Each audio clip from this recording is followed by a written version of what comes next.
Exodus, chapter 1. Now these are the names of the children of Israel, which came into Egypt. Every man in his household came with Jacob. Reuben, Simeon, Levi, and Judah. Issachar, Zebulun, and Benjamin. Dan and Naphtali, Gad and Asher. And all the souls that came out of the loins of Jacob were 70 souls. For Joseph was in Egypt already. And Joseph died, and all his brethren, and all that generation. And the children of Israel were fruitful, and increased abundantly, and multiplied, and waxed exceeding mighty, and the land was filled with them. Now there arose up a new king over Egypt, which knew not Joseph. And he said unto his people, Behold, the people of the children of Israel are more and mightier than we.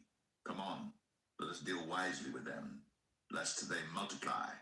And it come to pass, that when there falleth out any war, they join also unto our enemies, and fight against us, and so get them up out of the land. Therefore they did set over them taskmasters, to afflict them with their burdens. And they built for Pharaoh treasure cities, Pithom and Ramses. But the more they afflicted them, the more they multiplied and grew, and they were grieved because of the children of Israel. And the Egyptians made the children of Israel to serve with rigor, and they made their lives bitter with hard bondage in mortar and in brick and in all manner of service in the field. All their service wherein they made them serve was with rigor. And the king of Egypt spake to the Hebrew midwives, of which the name of the one was Shiphrah, and the name of the other Puah. And he said, When ye do the office of a midwife to the Hebrew women, and see them upon the stools, if it be a son, then ye shall kill him. But if it be a daughter, then she shall live. But the midwives feared God, and did not as the king of Egypt commanded them, but saved the men children alive.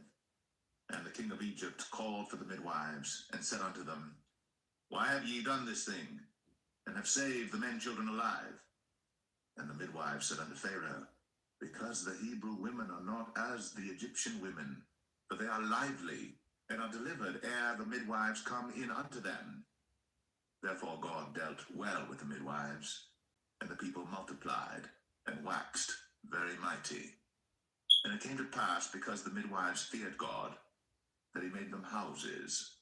And Pharaoh charged all his people, saying, Every son that is born ye shall cast into the river, and every daughter ye shall save alive.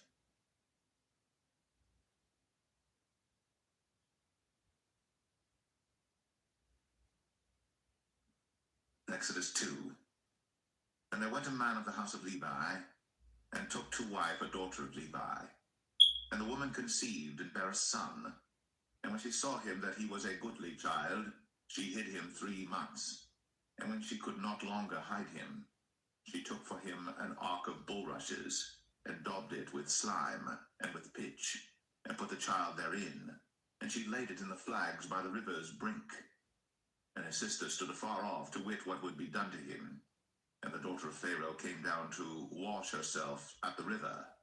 And her maidens walked along by the river's side. And when she saw the ark among the flags, she sent her maid to fetch it. And when she had opened it, she saw the child, and behold, the babe wept.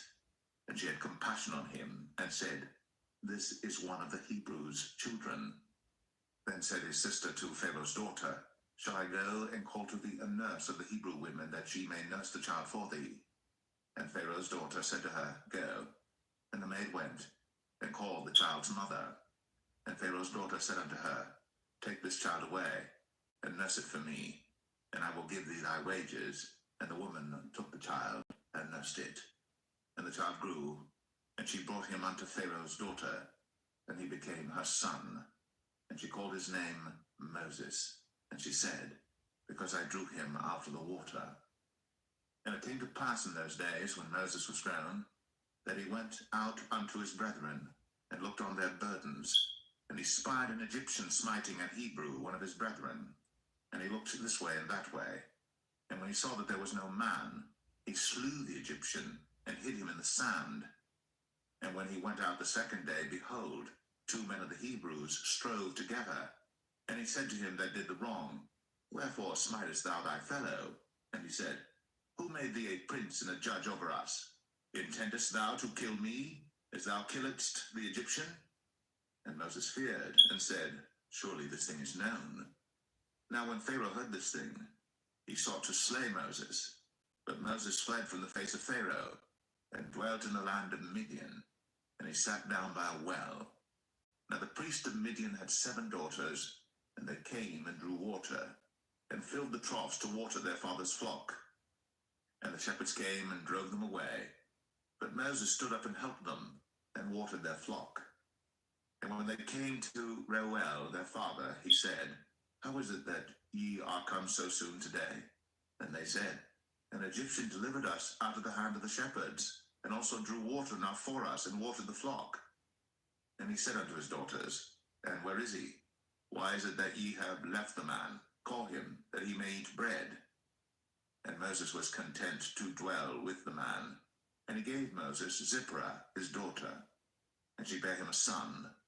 And he called his name Gershom, for he said, I have been a stranger in a strange land. And it came to pass, in process of time, that the king of Egypt died, and the children of Israel sighed by reason of the bondage, and they cried, and their cry came up unto God by reason of the bondage. And God heard their groaning, and God remembered his covenant with Abraham, with Isaac, and with Jacob.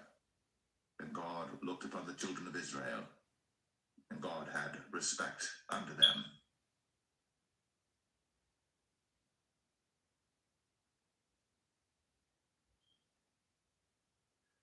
Exodus 3. Now Moses kept the flock of Jethro, his father-in-law, the priest of Midian. And he led the flock to the backside of the desert, and came to the mountain of God, even to Horeb. And the angel of the Lord appeared unto him in a flame of fire out of the midst of a bush. And he looked, and behold, the bush burned with fire, and the bush was not consumed. And Moses said, I will now turn aside and see this great sight, why the bush is not burnt. And when the Lord saw that he turned aside to see, God called unto him out of the midst of the bush, and said, Moses, Moses. And he said, Here am I. And he said, Draw not nigh hither. Put off thy shoes from off thy feet, for the place whereon thou standest is holy ground. Moreover, he said, I am the God of thy father, the God of Abraham, the God of Isaac, and the God of Jacob. And Moses hid his face, for he was afraid to look upon God. And the Lord said, I have surely seen the affliction of my people which are in Egypt, and have heard their cry by reason of their taskmasters. For I know their sorrows, and I am come down to deliver them out of the hand of the Egyptians, and to bring them up out of that land unto a good land, and a large, unto a land flowing with milk and honey, unto the place of the Canaanites, and the Hittites, and the Amorites, and the Perizzites, and the Hivites, and the Jebusites. Now therefore, behold, the cry of the children of Israel is come unto me, and I have also seen the oppression wherewith the Egyptians oppress them. Come now therefore, and I will send thee unto Pharaoh, that thou mayest bring forth my people, the children of Israel, out of Egypt. And Moses said unto God, Who am I that I should go unto Pharaoh, and that I should bring forth the children of Israel out of Egypt? And he said, Certainly I will be with thee, and this shall be a token unto thee, that I have sent thee. When thou hast brought forth the people out of Egypt, ye shall serve God upon this mountain. And Moses said unto God, Behold, when I come unto the children of Israel, and shall say unto them, The God of your fathers has sent me unto you, and they shall say to me, What is his name? What shall I say unto them? And God said unto Moses, I am that I am. And he said, Thus shalt thou say unto the children of Israel, I am hath sent me unto you. And God said moreover unto Moses, Thus shalt thou say unto the children of Israel, The Lord God of your fathers, the God of Abraham, the God of Isaac, and the God of Jacob, hath sent me unto you. This is my name forever, and this is my memorial unto all generations. Go and gather the elders of Israel together, and say unto them, The Lord God of your fathers, the God of Abraham, of Isaac, and of Jacob, appeared unto me, saying, I have surely visited you, and seen that which is done to you in Egypt. And I have said, I will bring you up out of the affliction of Egypt, unto the land of the Canaanites, and the Hittites, and the Amorites, and the Perizzites, and the Hivites, and the Jebusites, unto a land flowing with milk and honey. And they shall hearken to thy voice, and thou shalt come, thou and the elders of Israel, unto the king of Egypt, and ye shall say unto him, The Lord God of the Hebrews hath met with us. And now let us go, we beseech thee, 3 days' journey into the wilderness, that we may sacrifice to the Lord our God. And I am sure that the king of Egypt will not let you go, no, not by a mighty hand. And I will stretch out my hand, and smite Egypt with all my wonders, which I will do in the midst thereof. And after that, he will let you go. And I will give this people favor in the sight of the Egyptians. And it shall come to pass that when ye go, ye shall not go empty. But every woman shall borrow of her neighbor, and of her that sojourneth in her house, jewels of silver, and jewels of gold, and raiment. And ye shall put them upon your sons, and upon your daughters, and ye shall spoil the Egyptians.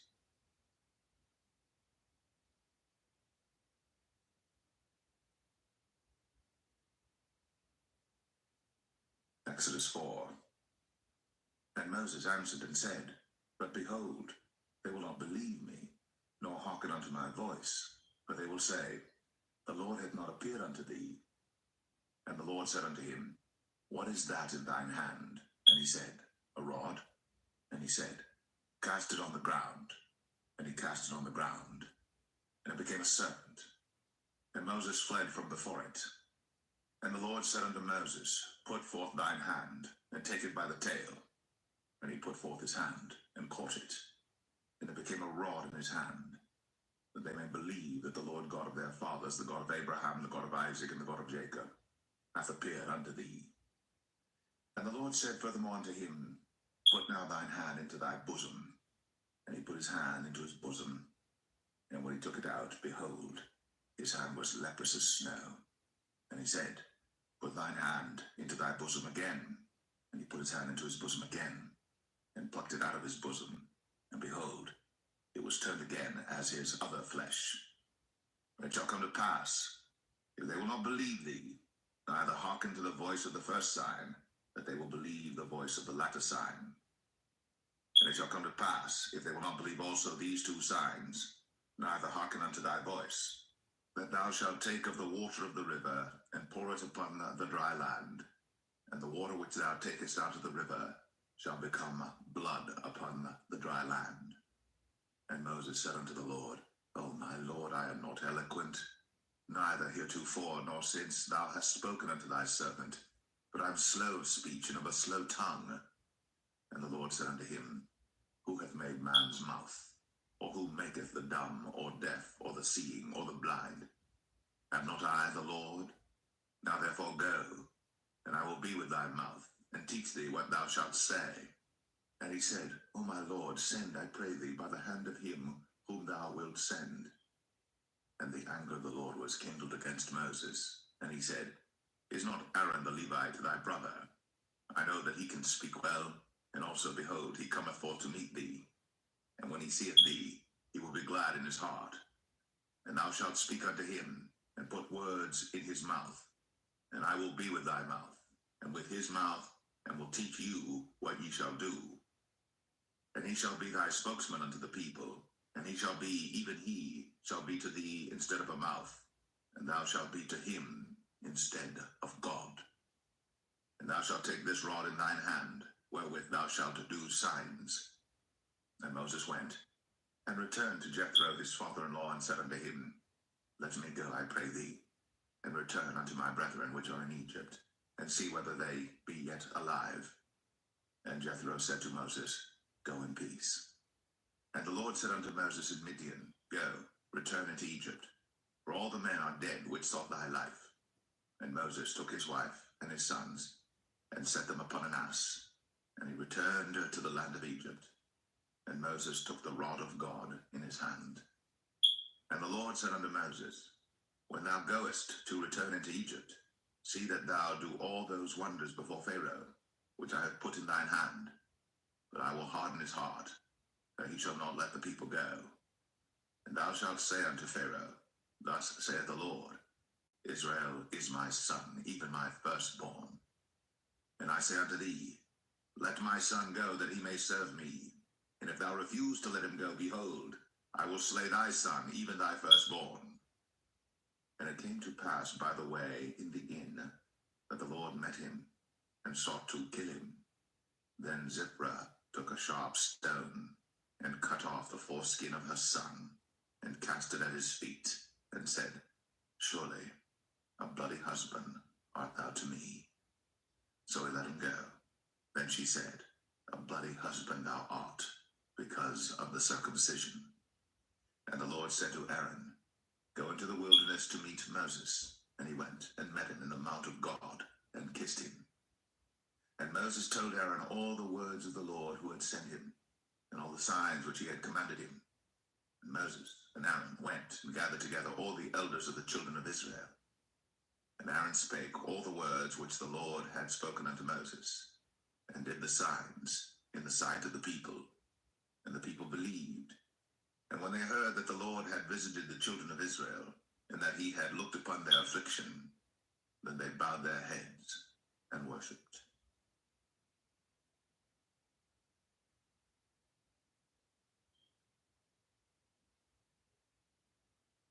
Exodus 5. And afterward Moses and Aaron went in, and told Pharaoh, Thus saith the Lord God of Israel, Let my people go, that they may hold a feast unto me in the wilderness. And Pharaoh said, Who is the Lord that I should obey his voice to let Israel go? I know not the Lord, neither will I let Israel go. And they said, The God of the Hebrews hath met with us. Let us go, we pray thee, 3 days' journey into the desert, and sacrifice unto the Lord our God, lest he fall upon us with pestilence, or with a sword.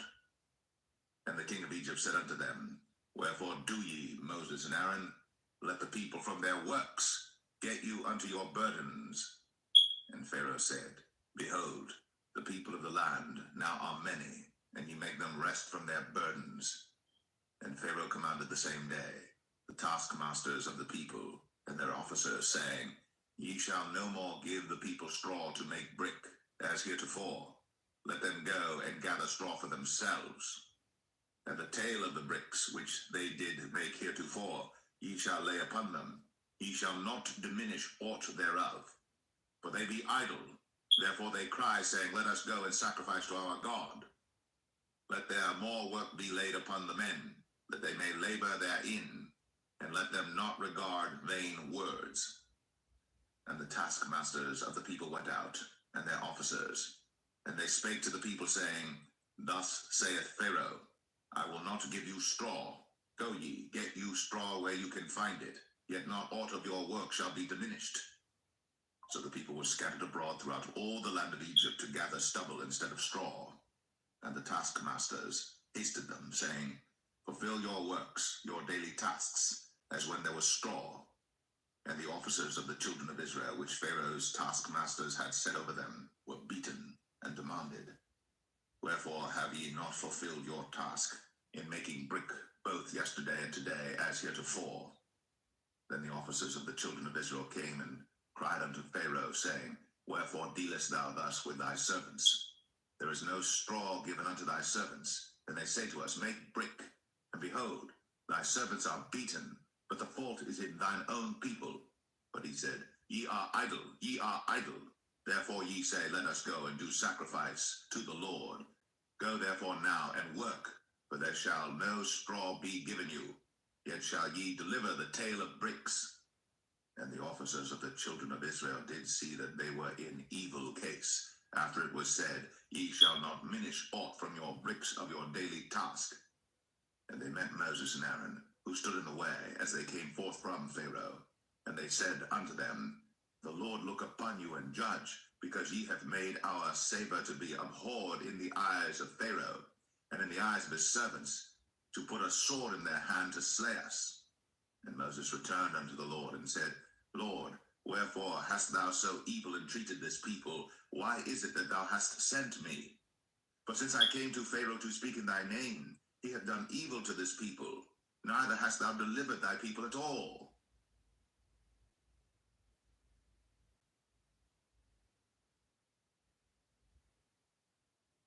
Exodus 6. Then the Lord said unto Moses, Now shalt thou see what I will do to Pharaoh. For with a strong hand shall he let them go, and with a strong hand shall he drive them out of his land. And God spake unto Moses, and said unto him, I am the Lord. And I appeared unto Abraham, unto Isaac, and unto Jacob, by the name of God Almighty. But by my name Jehovah was I not known to them. And I have also established my covenant with them, to give them the land of Canaan, the land of their pilgrimage, wherein they were strangers. And I have also heard the groaning of the children of Israel, whom the Egyptians keep in bondage. And I have remembered my covenant. Wherefore say unto the children of Israel, I am the Lord, and I will bring you out from under the burdens of the Egyptians, and I will rid you out of their bondage, and I will redeem you with a stretched out arm and with great judgments. And I will take you to me for a people, and I will be to you a God, and ye shall know that I am the Lord your God, which bringeth you out from under the burdens of the Egyptians. And I will bring you in unto the land concerning the which I did swear to give it to Abraham, to Isaac, and to Jacob, and I will give it you for an heritage. I am the Lord. And Moses spake so unto the children of Israel, but they hearkened not unto Moses for anguish of spirit, and for cruel bondage. And the Lord spake unto Moses, saying, Go in, speak unto Pharaoh king of Egypt, that he let the children of Israel go out of his land. And Moses spake before the Lord, saying, Behold, the children of Israel have not hearkened unto me. How then shall Pharaoh hear me, who am of uncircumcised lips? And the Lord spake unto Moses and unto Aaron, and gave them a charge unto the children of Israel, and unto Pharaoh king of Egypt, to bring the children of Israel out of the land of Egypt. These be the heads of their fathers' houses, the sons of Reuben, the firstborn of Israel, Hanok and Palu, Hezron and Carmi. These be the families of Reuben. And the sons of Simeon, Jemuel and Jamin, and Ohad and Jachin, and Zohar and Shaul, the son of the Canaanitish woman. These are the families of Simeon. And these are the names of the sons of Levi according to their generations, Gershon and Kohath and Merari. And the years of the life of Levi were 137 years. The sons of Gershon, Libni and Shimei, according to their families. And the sons of Kohath, Amram and Izhar, and Hebron and Uzziel. And the years of the life of Kohath were 133 years. And the sons of Merari, Mahalai and Mushai. These are the families of Levi according to their generations. And Amram took him Jochebed, his father's sister, to wife, and she bare him, Aaron and Moses. And the years of the life of Amram were 137 years. And the sons of Izhar, Korah and Nepheg and Zichri. And the sons of Uzziel, Mishael and Elzaphan and Zithri. And Aaron took him Elisheba, daughter of Aminadab, sister of Nahshon, to wife, and she bare him Nadab and Abihu, Eleazar and Ithamar. And the sons of Korah, Asir and Elkanah and Abiasaph. These are the families of the Korhites. And Eleazar, Aaron's son, took him one of the daughters of Putiel to wife, and she bare him Phinehas. These are the heads of the fathers of the Levites according to their families. These are that Aaron and Moses, to whom the Lord said, Bring out the children of Israel from the land of Egypt, according to their armies. These are they which spake to Pharaoh king of Egypt, to bring out the children of Israel from Egypt. These are that Moses and Aaron. And it came to pass on the day when the Lord spake unto Moses in the land of Egypt, that the Lord spake unto Moses, saying, I am the Lord. Speak thou unto Pharaoh king of Egypt all that I say unto thee. And Moses said before the Lord, Behold, I am of uncircumcised lips, and how shall Pharaoh hearken unto me?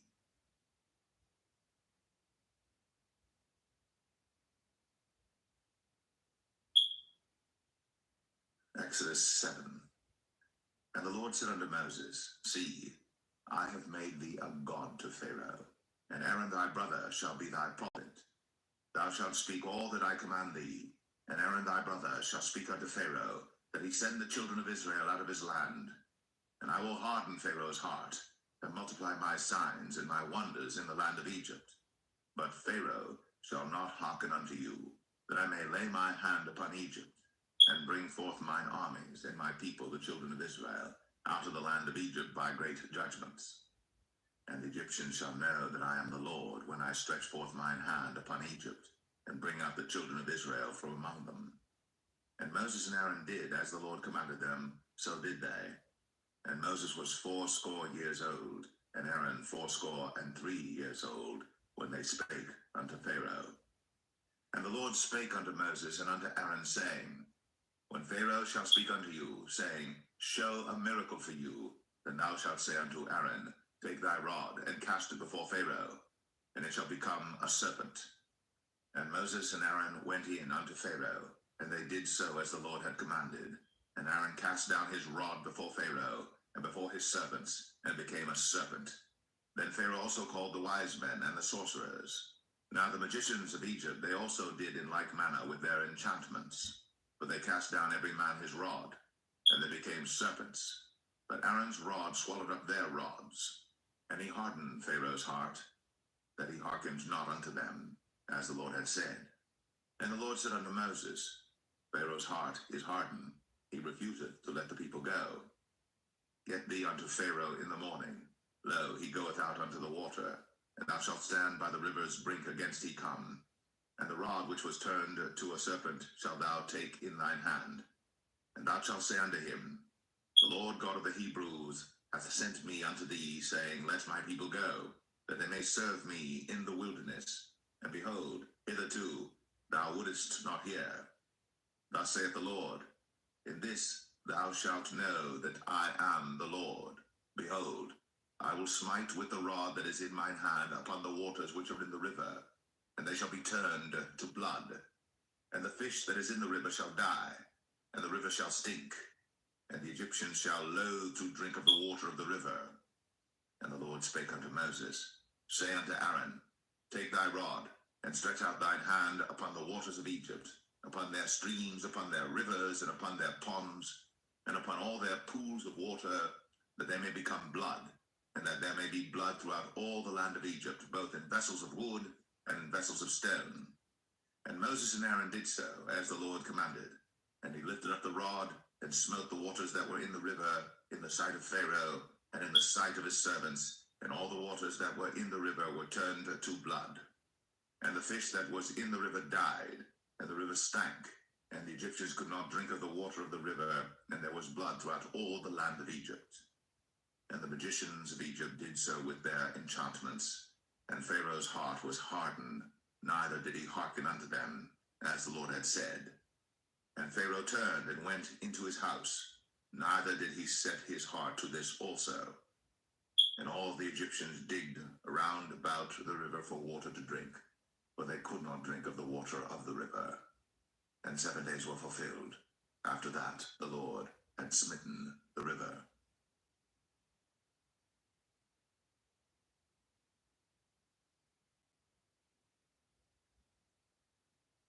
Exodus 8.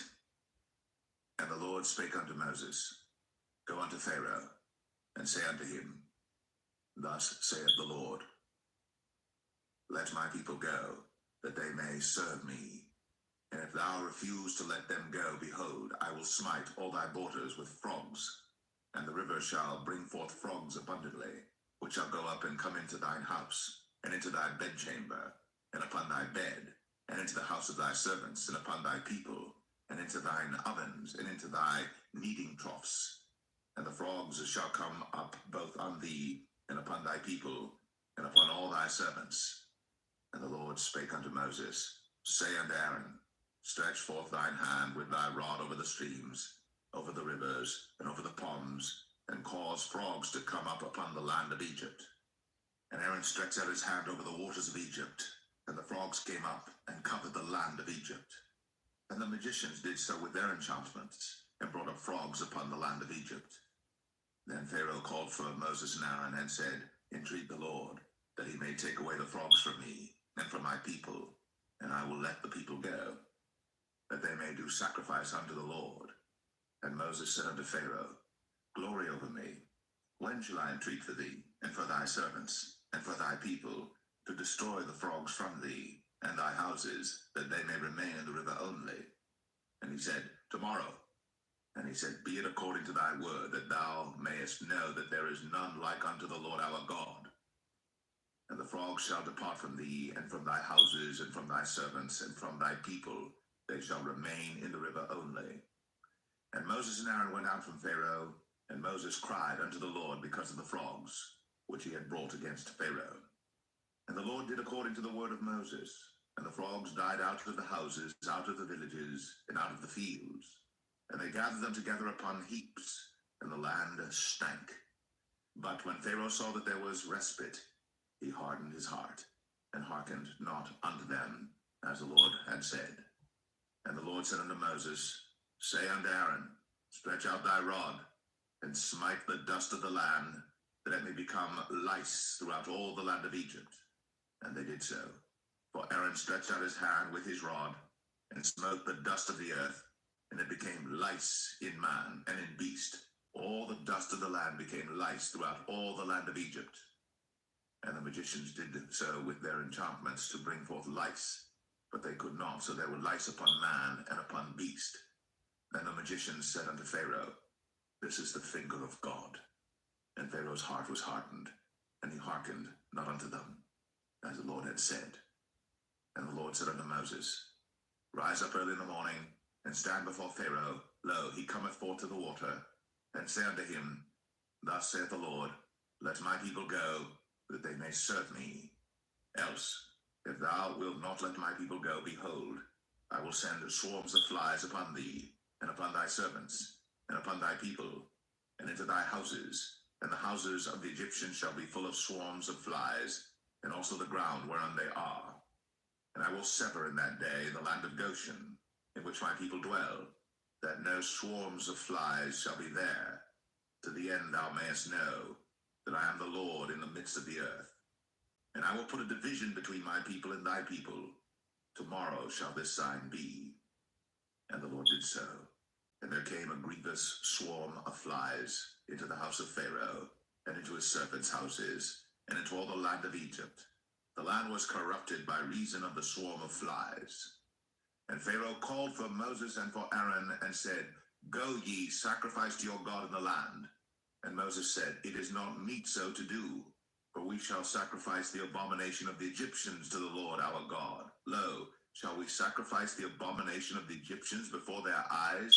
And will they not stone us? We will go 3 days' journey into the wilderness, and sacrifice to the Lord our God, as he shall command us. And Pharaoh said, I will let you go, that ye may sacrifice to the Lord your God in the wilderness. Only ye shall not go very far away. Entreat for me. And Moses said, Behold, I go out from thee, and I will entreat the Lord that the swarms of flies may depart from Pharaoh, from his servants, and from his people tomorrow. But let not Pharaoh deal deceitfully any more, not letting the people go to sacrifice to the Lord. And Moses went out from Pharaoh, and entreated the Lord. And the Lord did according to the word of Moses, and he removed the swarms of flies from Pharaoh, from his servants, and from his people. There remained not one. And Pharaoh hardened his heart at this time also, neither would he let the people go.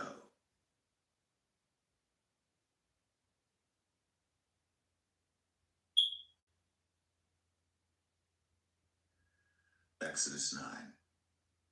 Then the Lord said unto Moses, Go in unto Pharaoh, and tell him, Thus saith the Lord God of the Hebrews, Let my people go, that they may serve me.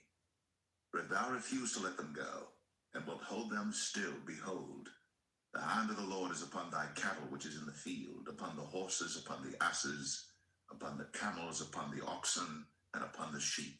There shall be a very grievous murrain. And the Lord shall sever between the cattle of Israel and the cattle of Egypt, and there shall nothing die of all that is the children's of Israel. And the Lord appointed a set time, saying, Tomorrow the Lord shall do this thing in the land. And the Lord did that thing on the morrow, and all the cattle of Egypt died, but of the cattle of the children of Israel died not one. And Pharaoh sent, and behold, there was not one of the cattle of the Israelites dead. And the heart of Pharaoh was hardened, and he did not let the people go. And the Lord said unto Moses and unto Aaron, Take to you handfuls of ashes of the furnace, and let Moses sprinkle it toward the heaven in the sight of Pharaoh.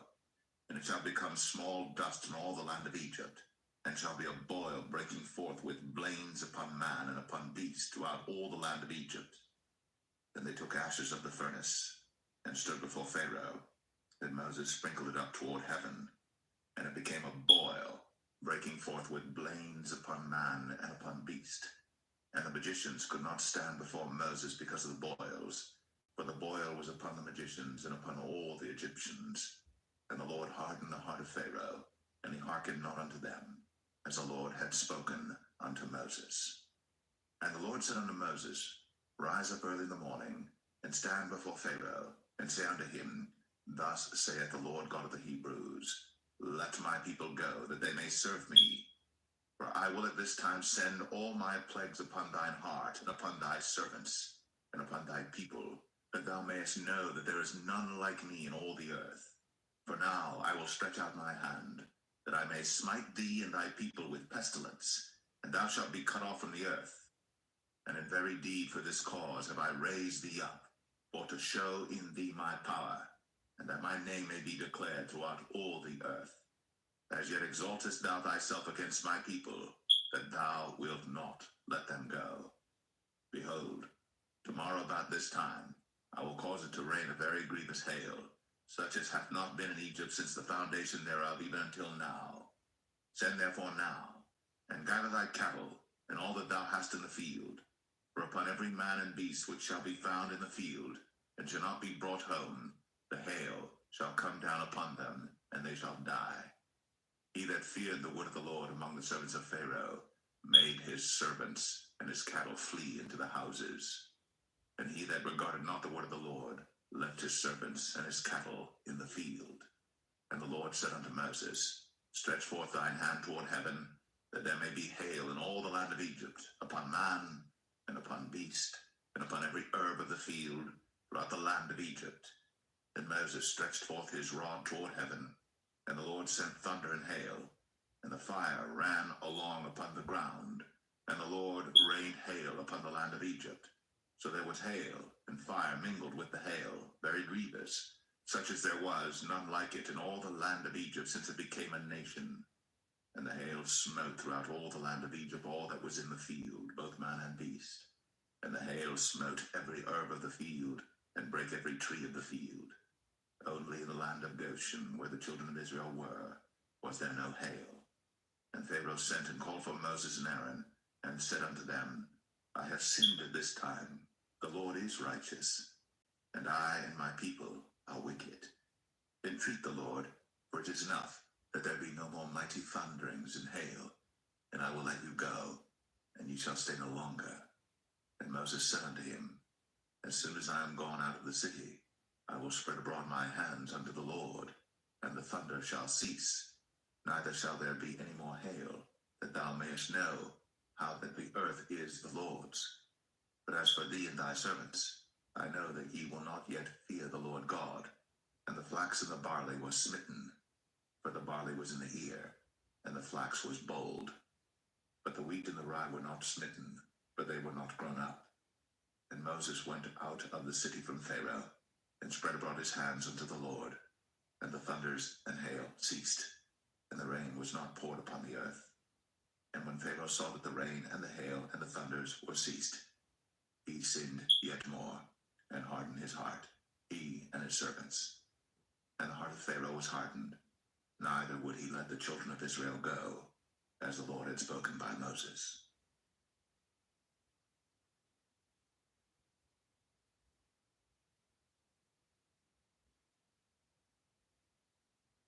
Exodus 10.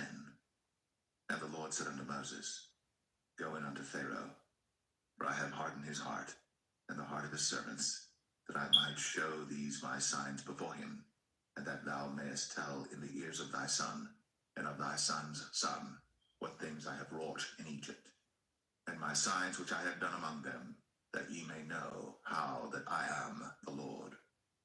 And Moses and Aaron came in unto Pharaoh, and said unto him, Thus saith the Lord God of the Hebrews, How long wilt thou refuse to humble thyself before me? Let my people go, that they may serve me. Else, if thou refuse to let my people go, behold, tomorrow will I bring the locusts into thy coast, and they shall cover the face of the earth, that one cannot be able to see the earth, and they shall eat the residue of that which is escaped, which remaineth unto you from the hail, and shall eat every tree which groweth for you out of the field. And they shall fill thy houses, and the houses of all thy servants, and the houses of all the Egyptians, which neither thy fathers nor thy fathers' fathers have seen, since the day that they were upon the earth unto this day. And he turned himself, and went out from Pharaoh. And Pharaoh's servants said unto him, How long shall this man be a snare unto us? Let the men go, that they may serve the Lord their God. Knowest thou not yet that Egypt is destroyed?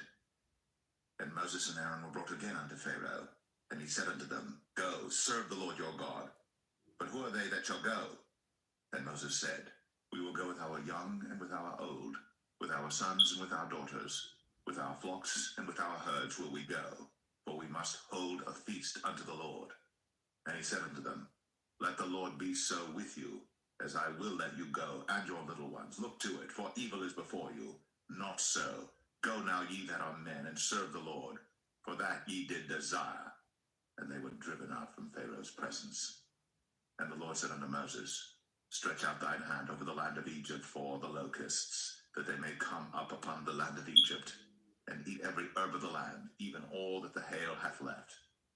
And Moses stretched forth his rod over the land of Egypt.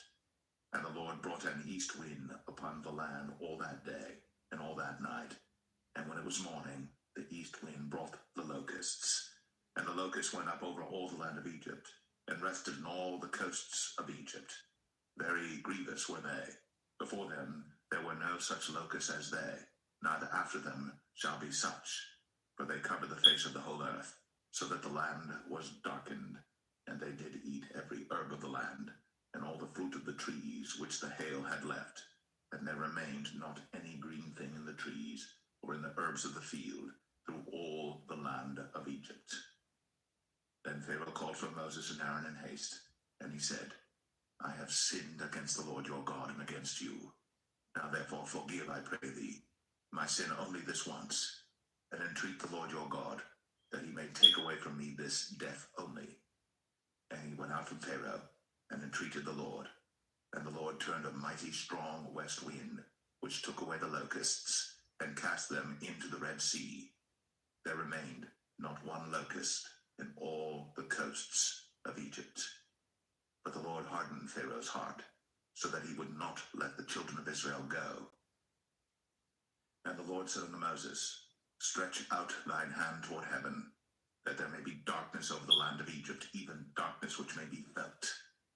And Moses stretched forth his hand toward heaven, and there was a thick darkness in all the land of Egypt 3 days. They saw not one another, neither rose any from his place for 3 days. But all the children of Israel had light in their dwellings. And Pharaoh called unto Moses and said, Go ye, serve the Lord. Only let your flocks and your herds be stayed. Let your little ones also go with you. And Moses said, Thou must give us also sacrifices and burnt offerings, that we may sacrifice unto the Lord our God. Our cattle also shall go with us. There shall not an hoof be left behind, for thereof must we take to serve the Lord our God, and we know not with what we must serve the Lord until we come thither.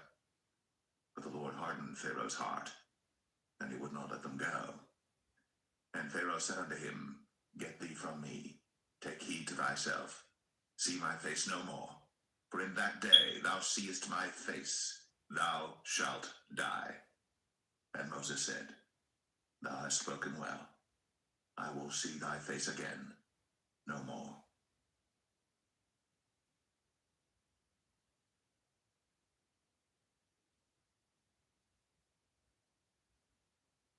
Exodus 11. And the Lord said unto Moses, Yet will I bring one plague more upon Pharaoh and upon Egypt. Afterwards he will let you go hence. When he shall let you go, he shall surely thrust you out hence altogether. Speak now in the ears of the people, and let every man borrow of his neighbor, and every woman of her neighbor, jewels of silver and jewels of gold. And the Lord gave the people favor in the sight of the Egyptians. Moreover, the man Moses was very great in the land of Egypt, in the sight of Pharaoh's servants, and in the sight of the people. And Moses said, Thus saith the Lord, about midnight will I go out into the midst of Egypt, and all the firstborn in the land of Egypt shall die, from the firstborn of Pharaoh that sitteth upon his throne, even unto the firstborn of the maidservant that is behind the mill, and all the firstborn of beasts. And there shall be a great cry throughout all the land of Egypt, such as there was none like it, nor shall be like it any more. But against any of the children of Israel shall not a dog move his tongue, against man or beast, that ye may know how that the Lord doth put a difference between Egyptians and Israel. And all these thy servants shall come down unto me, and bow down themselves unto me, saying, Get thee out, and all the people that follow thee. And after that I will go out. And he went out from Pharaoh in a great anger. And the Lord said unto Moses, Pharaoh shall not hearken unto you, that my wonders may be multiplied in the land of Egypt. And Moses and Aaron did all these wonders before Pharaoh. And the Lord hardened Pharaoh's heart, so that he would not let the children of Israel go out of his land.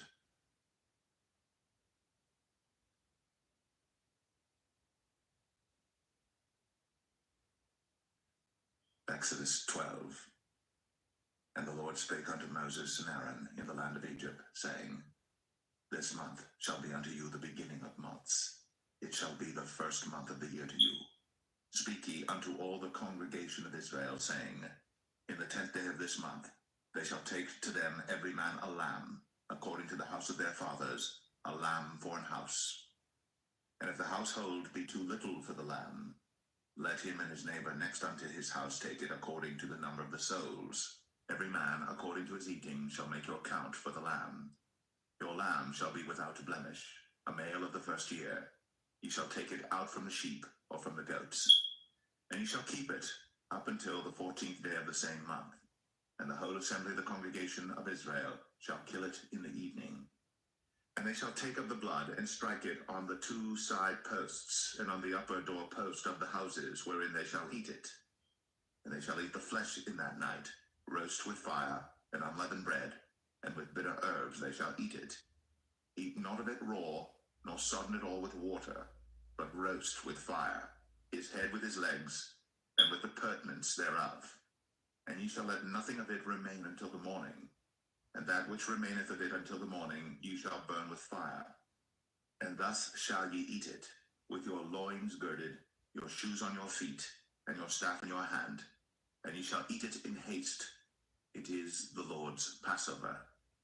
For I will pass through the land of Egypt this night, and will smite all the firstborn in the land of Egypt, both man and beast. And against all the gods of Egypt I will execute judgment. I am the Lord. And the blood shall be to you for a token upon the houses where ye are.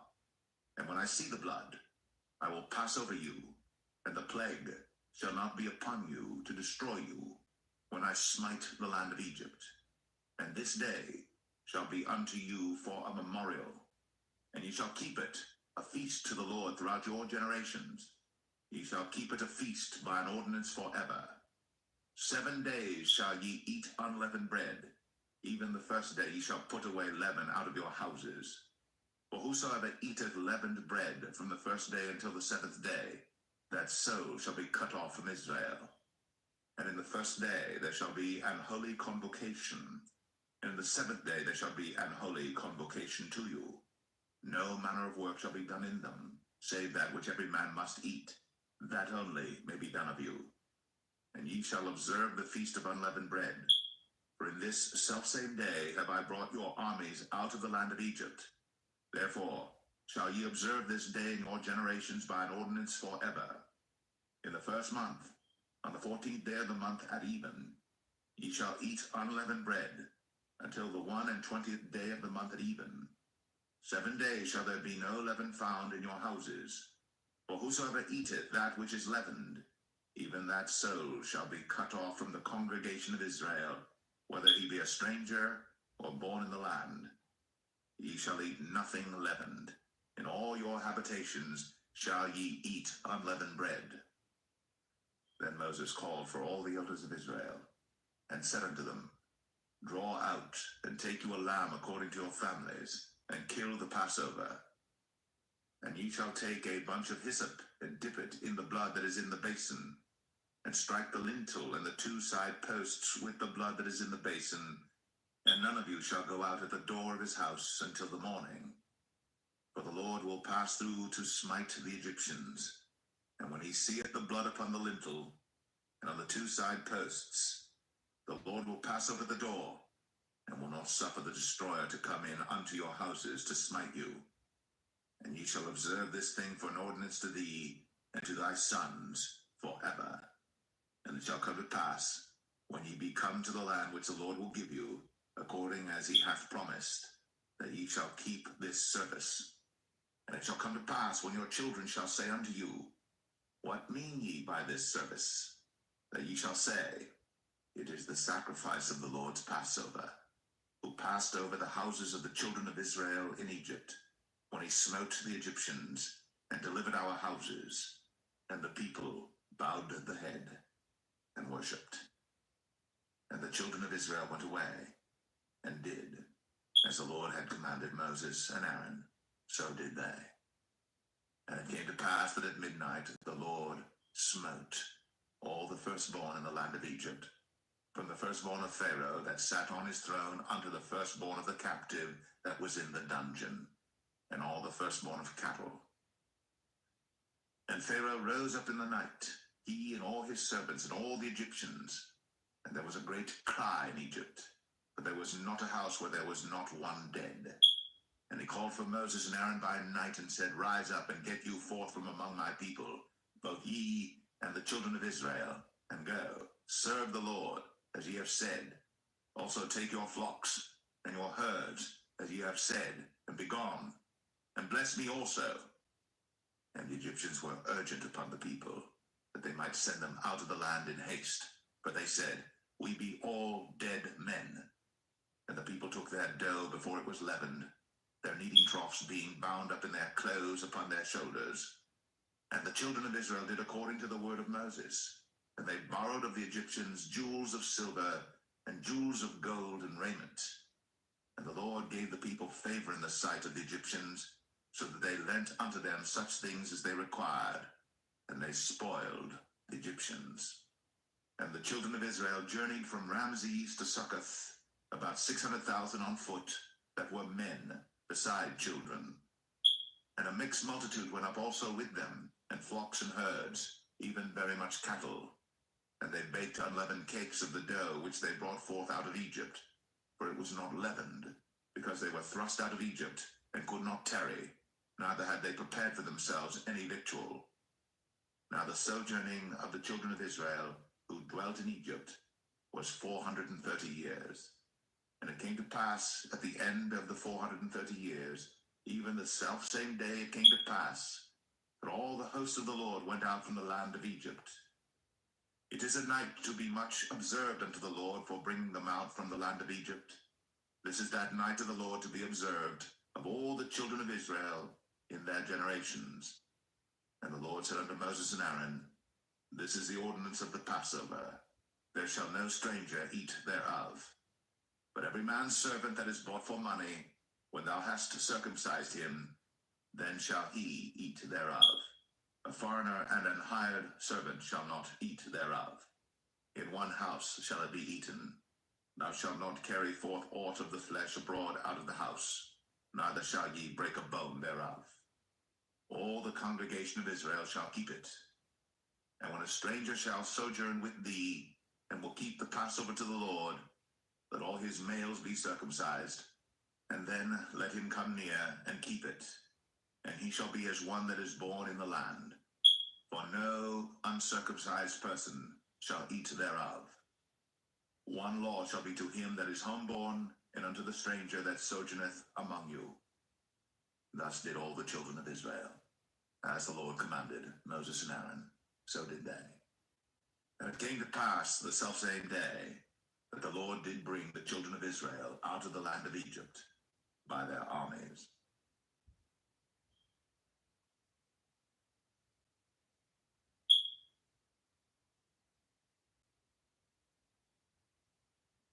Exodus 13.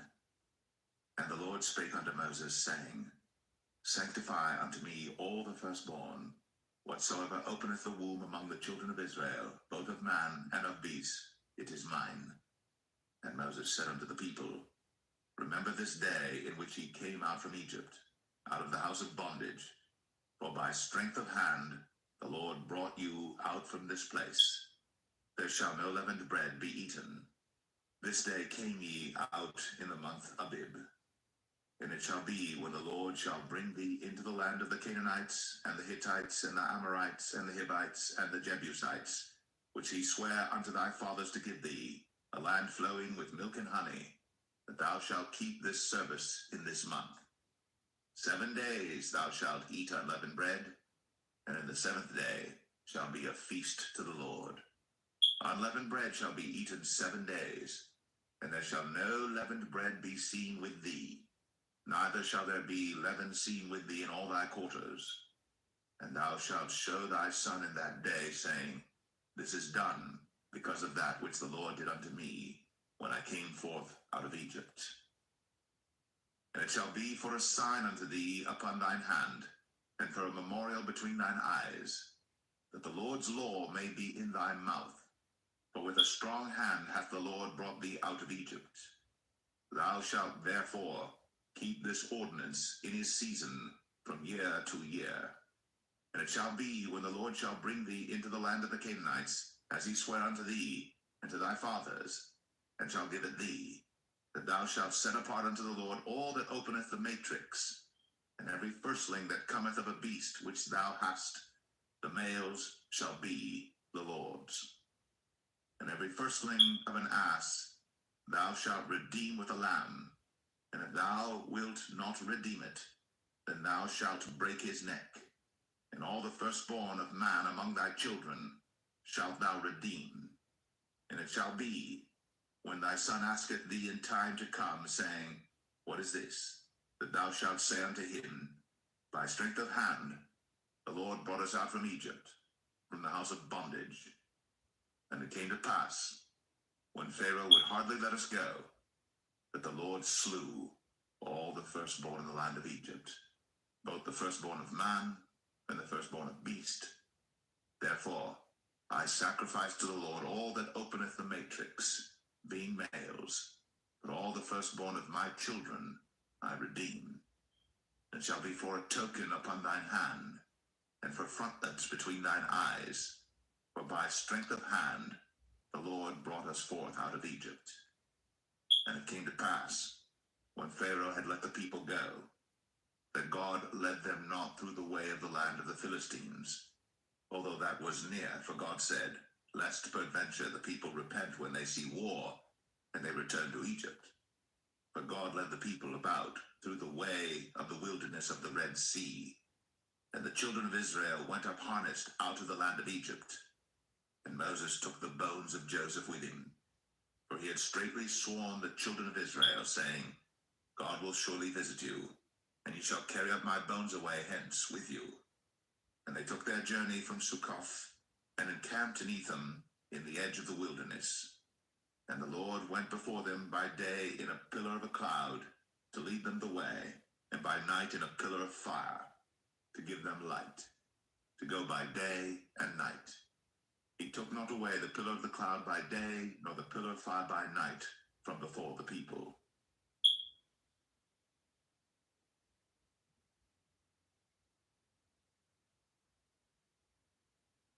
Exodus 14.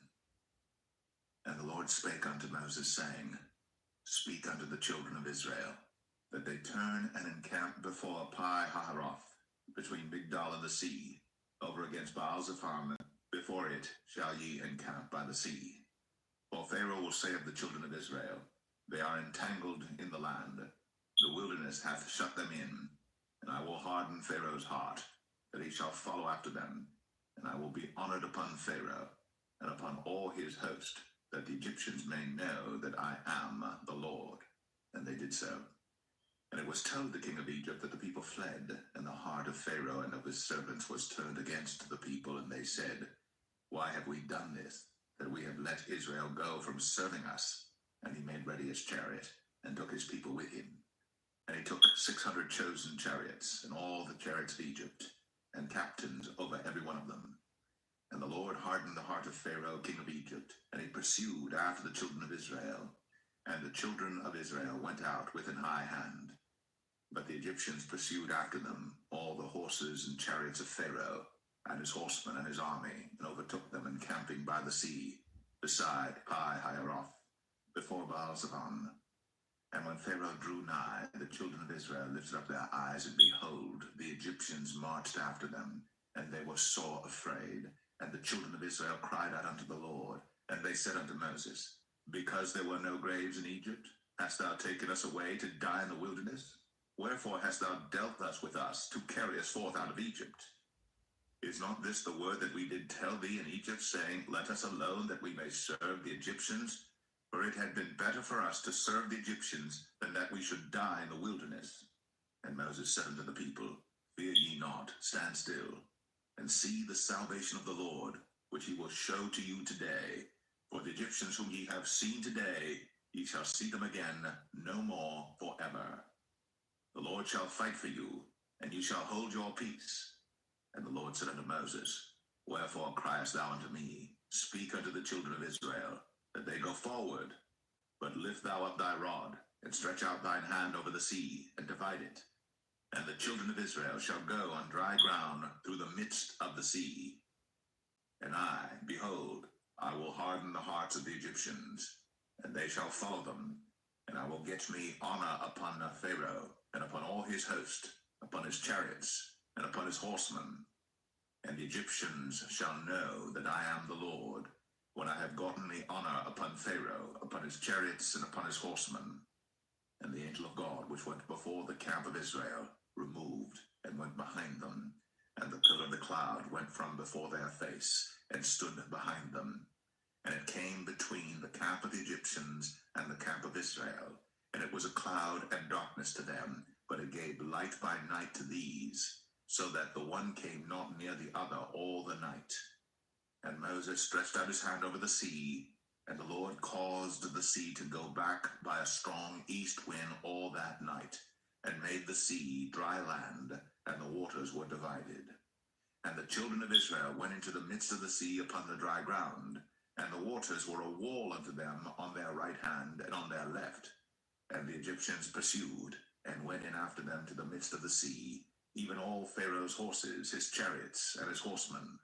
And it came to pass that in the morning watch the Lord looked unto the host of the Egyptians through the pillar of fire and of the cloud, and troubled the host of the Egyptians, and took off their chariot wheels, that they drave them heavily, so that the Egyptians said, let us flee from the face of Israel, for the Lord fighteth for them against the Egyptians. And the Lord said unto Moses, stretch out thine hand over the sea, that the waters may come again upon the Egyptians, upon their chariots, and upon their horsemen. And Moses stretched forth his hand over the sea, and the sea returned to his strength when the morning appeared, and the Egyptians fled against it. And the Lord overthrew the Egyptians in the midst of the sea. And the waters returned and covered the chariots, and the horsemen, and all the host of Pharaoh that came into the sea after them. There remained not so much as one of them. But the children of Israel walked upon dry land in the midst of the sea, and the waters were a wall unto them on their right hand and on their left. Thus the Lord saved Israel that day out of the hand of the Egyptians, and Israel saw the Egyptians dead upon the seashore. And Israel saw that great work which the Lord did upon the Egyptians, and the people feared the Lord, and believed in the Lord and his servant Moses.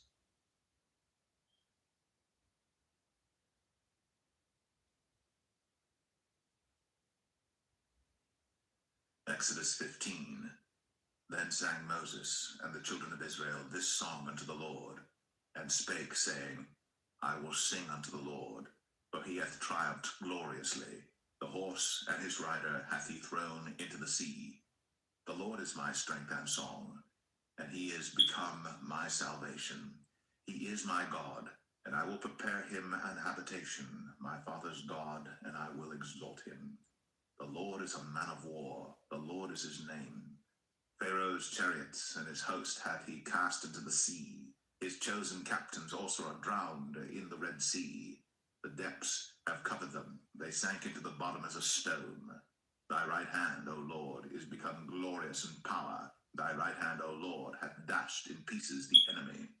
And in the greatness of thine excellency thou hast overthrown them that rose up against thee. Thou sentest forth thy wrath, which consumed them as stubble. And with the blast of thy nostrils the waters were gathered together. The floods stood upright as an heap, and the depths were congealed in the heart of the sea. The enemy said, I will pursue, I will overtake, I will divide the spoil. My lust shall be satisfied upon them. I will draw my sword, my hand shall destroy them.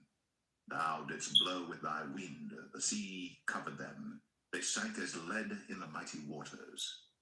Who is like unto thee, O Lord, among the gods? Who is like thee, glorious in holiness, fearful in praises, doing wonders? Thou stretchest out thy right hand, the earth swallowed them.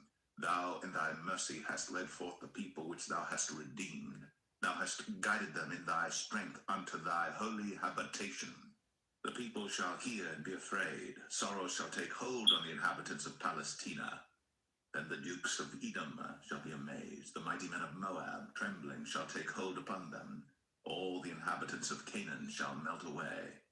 Fear and dread shall fall upon them. By the greatness of thine arm they shall be as still as a stone, till thy people pass over, O Lord, till the people pass over which thou hast purchased. Thou shalt bring them in, and plant them in the mountain of thine inheritance, in the place, O Lord, which thou hast made for thee to dwell in the sanctuary, O Lord, which thy hands have established. The Lord shall reign forever and ever. For the horse of Pharaoh went in with his chariots and with his horsemen into the sea, and the Lord brought again the waters of the sea upon them. But the children of Israel went on dry land in the midst of the sea. And Miriam the prophetess, the sister of Aaron, took a timbrel in her hand, and all the women went out after her with timbrels and with dances. And Miriam answered them, Sing ye to the Lord, for he hath triumphed gloriously. The horse and his rider hath he thrown into the sea. So Moses brought Israel from the Red Sea, and they went out into the wilderness of Shur. And they went 3 days in the wilderness and found no water. And when they came to Marah, they could not drink of the waters of Marah, for they were bitter. Therefore the name of it was called Marah. And the people murmured against Moses, saying, What shall we drink? And he cried unto the Lord, and the Lord showed him a tree, which when he had cast into the waters were made sweet. There he made for them a statute and an ordinance, and there he proved them, and said, If thou wilt diligently hearken to the voice of the Lord thy God, and wilt do that which is right in his sight, and wilt give ear to his commandments, and keep all his statutes, I will put none of these diseases upon thee, which I have brought upon the Egyptians, for I am the Lord that healeth thee. And they came to Elim, where were 12 wells of water, and 70 palm trees, and they encamped there by the waters.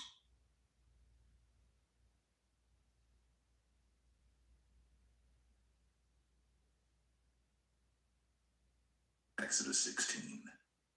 And they took their journey from Elim, and all the congregation of the children of Israel came unto the wilderness of Sin, which is between Elim and Sinai, on the 15th day of the 2nd month after their departing out of the land of Egypt. And the whole congregation of the children of Israel murmured against Moses and Aaron in the wilderness. And the children of Israel said unto them, Would to God we had died by the hand of the Lord in the land of Egypt, when we sat by the flesh pots, and when we did eat bread to the full. For ye have brought us forth into this wilderness to kill this whole assembly with hunger. Then said the Lord unto Moses, Behold, I will rain bread from heaven for you, and the people shall go out and gather a certain rate every day, that I may prove them, whether they will walk in my law or no. And it shall come to pass that on the 6th day they shall prepare that which they bring in, and it shall be twice as much as they gather daily. And Moses and Aaron said unto all the children of Israel, At even then ye shall know that the Lord hath brought you out from the land of Egypt. And in the morning then ye shall see the glory of the Lord, for that he heareth your murmurings against the Lord.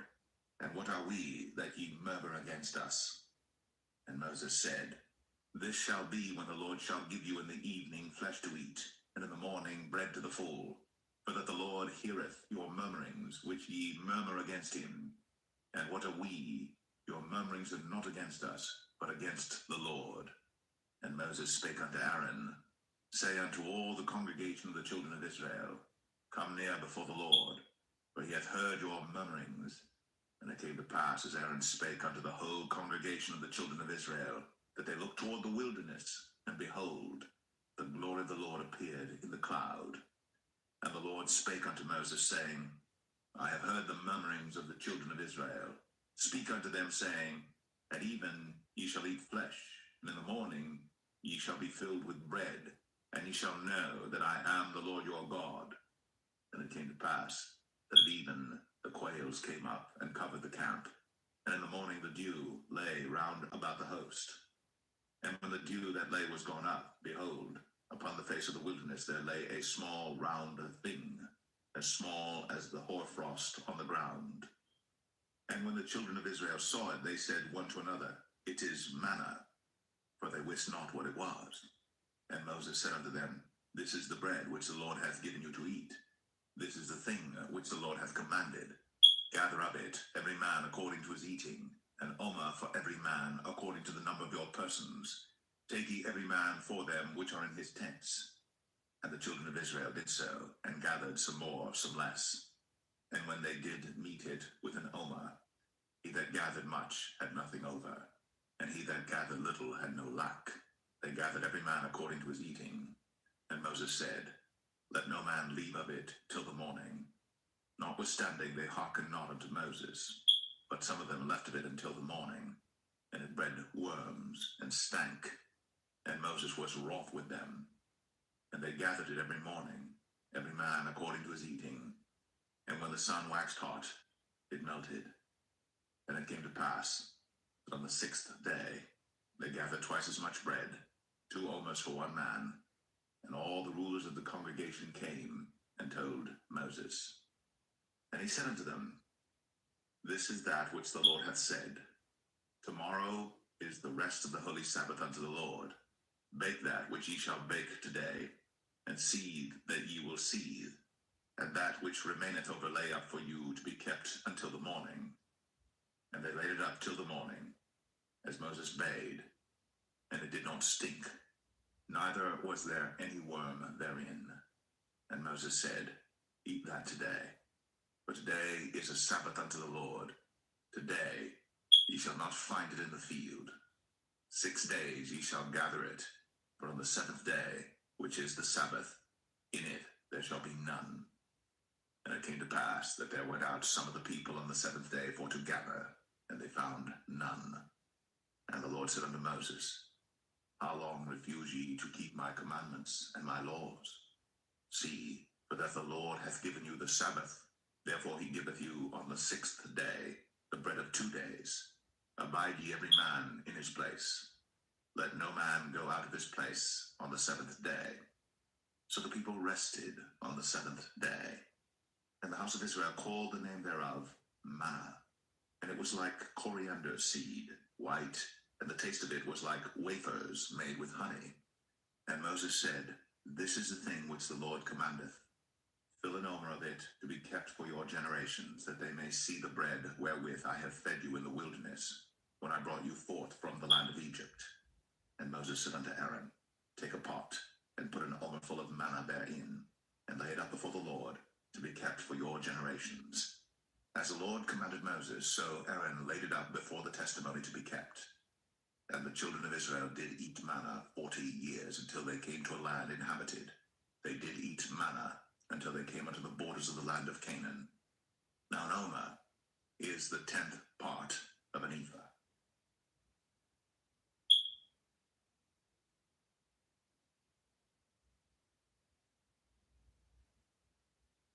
Exodus 17. And all the congregation of the children of Israel journeyed from the wilderness of Sin after their journeys, according to the commandment of the Lord, and pitched in Rephidim. And there was no water for the people to drink. Wherefore the people did chide with Moses and said, Give us water that we may drink. And Moses said unto them, Why chide ye with me? Wherefore do ye tempt the Lord? And the people thirsted there for water. And the people murmured against Moses and said, Wherefore is this that thou hast brought us up out of Egypt, to kill us and our children and our cattle with thirst? And Moses cried unto the Lord, saying, What shall I do unto this people? They be almost ready to stone me. And the Lord said unto Moses, Go on before the people, and take with thee of the elders of Israel, and thy rod wherewith thou smotest the river, take in thine hand and go. Behold, I will stand before thee there upon the rock in Horeb, and thou shalt smite the rock. And there shall come water out of it, that the people may drink. And Moses did so in the sight of the elders of Israel. And he called the name of the place Massah and Meribah, because of the chiding of the children of Israel, and because they tempted the Lord, saying, Is the Lord among us or not? Then came Amalek and fought with Israel in Rephidim. And Moses said unto Joshua, Choose us out men, and go out, fight with Amalek. Tomorrow I will stand on the top of the hill with the rod of God in mine hand. So Joshua did as Moses had said to him, and fought with Amalek. And Moses, Aaron, and Hur went up to the top of the hill.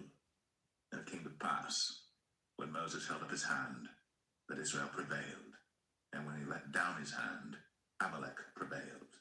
But Moses' hands were heavy, and they took a stone and put it under him.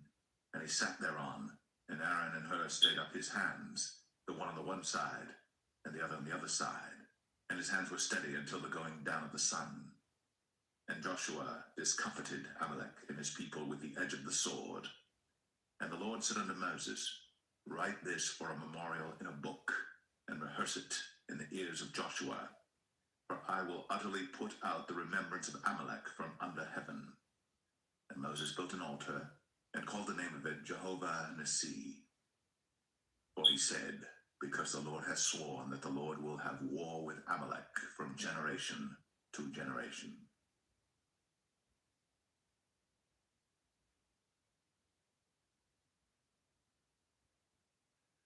Exodus 18. When Jethro, the priest of Midian, Moses' father-in-law, heard of all that God had done for Moses, and for Israel his people, and that the Lord had brought Israel out of Egypt, then Jethro, Moses' father-in-law, took Zipporah, Moses' wife, after he'd sent her back, and her 2 sons, of which the name of the one was Gershom, for he said, I have been an alien in a strange land. And the name of the other was Eleazar. For the God of my father, said he, was mine help, and delivered me from the sword of Pharaoh. And Jethro, Moses' father-in-law, came with his sons and his wife unto Moses into the wilderness, where he encamped at the mount of God. And he said unto Moses, I, thy father-in-law Jethro, am come unto thee, and thy wife and her 2 sons with her. And Moses went out to meet his father-in-law, and did obeisance, and kissed him. And they asked each other of their welfare, and they came into the tent. And Moses told his father-in-law all that the Lord had done unto Pharaoh and to the Egyptians for Israel's sake, and all the travail that had come upon them by the way, and how the Lord delivered them. And Jethro rejoiced for all the goodness which the Lord had done to Israel, whom he had delivered out of the hand of the Egyptians. And Jethro said, Blessed be the Lord, who hath delivered you out of the hand of the Egyptians, and out of the hand of Pharaoh, who hath delivered the people from under the hand of the Egyptians. Now I know that the Lord is greater than all gods, for in the thing wherein they dealt proudly, he was above them. And Jethro, Moses' father-in-law, took a burnt offering and sacrifices for God. And Aaron came, and all the elders of Israel, to eat bread with Moses' father-in-law before God.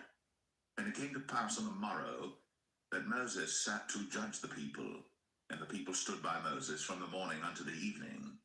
And when Moses' father-in-law saw all that he did to the people, he said, What is this thing that thou doest to the people? Why sittest thou thyself alone, and all the people stand by thee from morning unto even? And Moses said unto his father-in-law, Because the people come unto me to inquire of God. When they have a matter, they come unto me, and I judge between one and another, and I do make them know the statutes of God and his laws. And Moses' father-in-law said unto him, The thing that thou doest is not good. Thou wilt surely wear away both thou and this people that is with thee. For this thing is too heavy for thee. Thou art not able to perform it thyself alone. Hearken now unto my voice. I will give thee counsel, and God shall be with thee. Be thou for the people to Godward, that thou mayest bring the causes unto God. And thou shalt teach them ordinances and laws, and shalt show them the way wherein they must walk, and the work that they must do. Moreover, thou shalt provide out of all the people able men, such as fear God, men of truth, hating covetousness, and place such over them to be rulers of thousands, and rulers of hundreds, rulers of fifties, and rulers of tens. And let them judge the people at all seasons. And it shall be that every great matter they shall bring unto thee, but every small matter they shall judge. So shall it be easier for thyself, and they shall bear the burden with thee. If thou shalt do this thing, and God command thee so, then thou shalt be able to endure, and all this people shall also go to their place in peace. So Moses hearkened to the voice of his father-in-law, and did all that he had said. And Moses chose able men out of all Israel, and made them heads over the people, rulers of thousands, rulers of hundreds, rulers of fifties, and rulers of tens. And they judged the people at all seasons. The hard causes they brought unto Moses, but every small matter they judged themselves. And Moses let his father-in-law depart, and he went his way into his own land.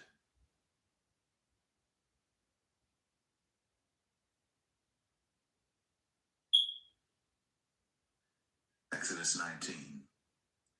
In the 3rd month, when the children of Israel were gone forth out of the land of Egypt, the same day came they into the wilderness of Sinai, but they were departed from Rephidim, and were come to the desert of Sinai, and had pitched in the wilderness, and there Israel camped before the mount.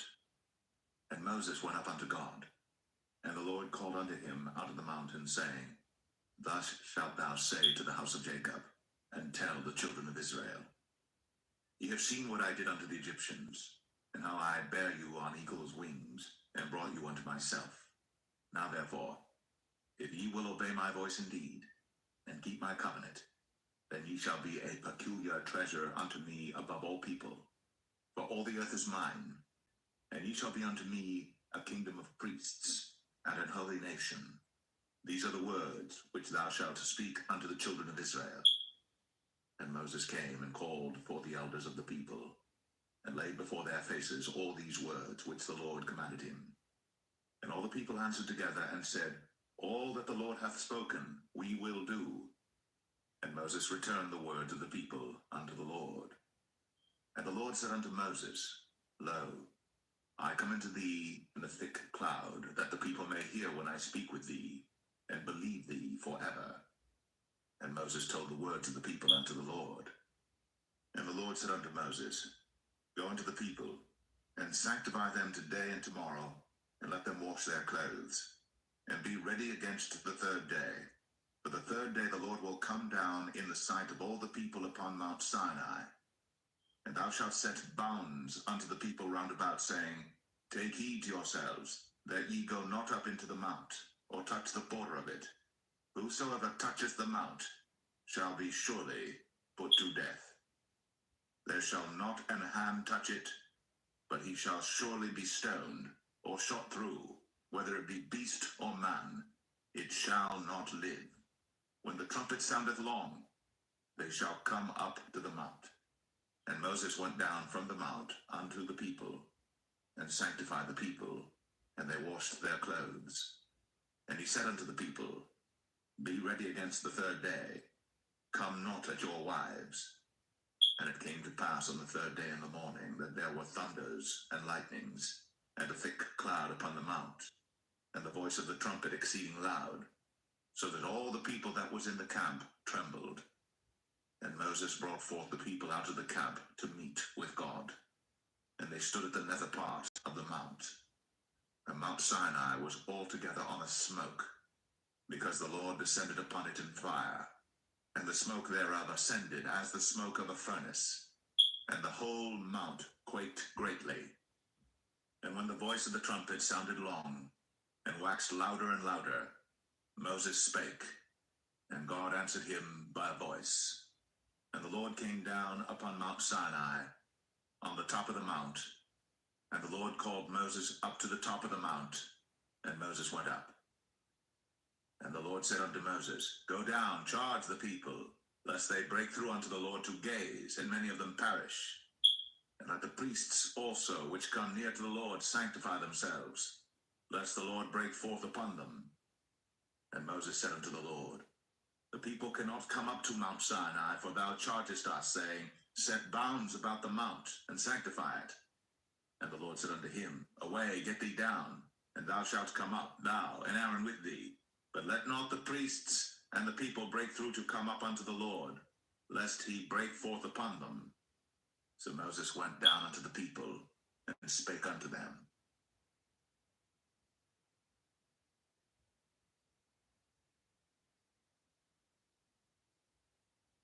Exodus 20. And God spake all these words, saying, I am the Lord thy God, which have brought thee out of the land of Egypt, out of the house of bondage. Thou shalt have no other gods before me. Thou shalt not make unto thee any graven image, or any likeness of anything that is in heaven above, or that is in the earth beneath, or that is in the water under the earth. Thou shalt not bow down thyself to them, nor serve them. For I, the Lord thy God, am a jealous God, visiting the iniquity of the fathers upon the children unto the third and fourth generation of them that hate me, and showing mercy unto thousands of them that love me, and keep my commandments. Thou shalt not take the name of the Lord thy God in vain, for the Lord will not hold him guiltless that taketh his name in vain. Remember the Sabbath day, to keep it holy. 6 days shalt thou labor, and do all thy work. But the seventh day is the Sabbath of the Lord thy God. In it thou shalt not do any work, thou, nor thy son, nor thy daughter, thy manservant, nor thy maidservant, nor thy cattle, nor thy stranger that is within thy gates. For in 6 days the Lord made heaven and earth, the sea, and all that in them is, and rested the seventh day. Wherefore the Lord blessed the Sabbath day, and hallowed it. Honor thy father and thy mother, that thy days may be long upon the land which the Lord thy God giveth thee. Thou shalt not kill. Thou shalt not commit adultery. Thou shalt not steal. Thou shalt not bear false witness against thy neighbor. Thou shalt not covet thy neighbor's house. Thou shalt not covet thy neighbor's wife, nor his manservant, nor his maidservant, nor his ox, nor his ass, nor anything that is thy neighbor's.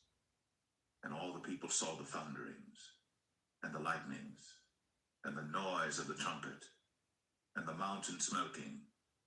And when the people saw it, they removed, and stood afar off.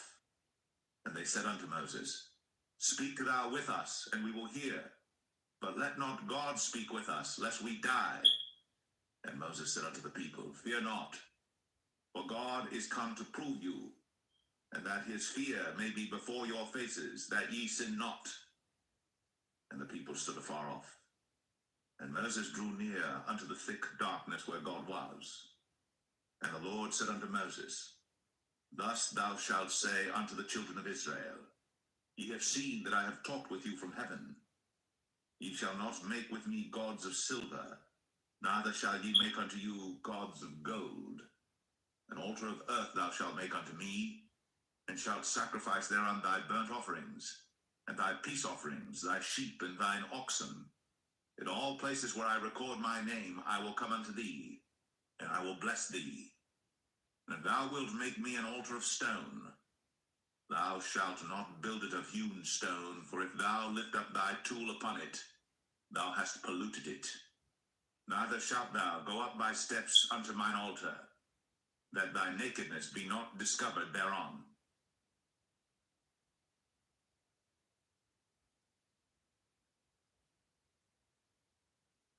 Exodus 21.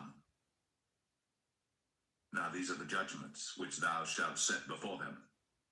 If thou buy an Hebrew servant, 6 years he shall serve, and in the 7th he shall go out free for nothing. If he came in by himself, he shall go out by himself. If he were married, then his wife shall go out with him.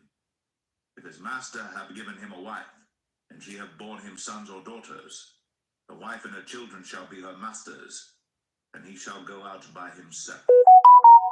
And if the servant shall plainly say, I love my master, my wife, and my children, I will not go out free, then his master shall bring him unto the judges. He shall also bring him to the door, or unto the doorpost, and his master shall bore his ear through with an awl, and he shall serve him forever. And if a man sell his daughter to be a maidservant, she shall not go out as the men servants do. If she please not her master, who hath betrothed her to himself, then shall he let her be redeemed. To sell her unto a strange nation, he shall have no power, seeing he hath dealt deceitfully with her.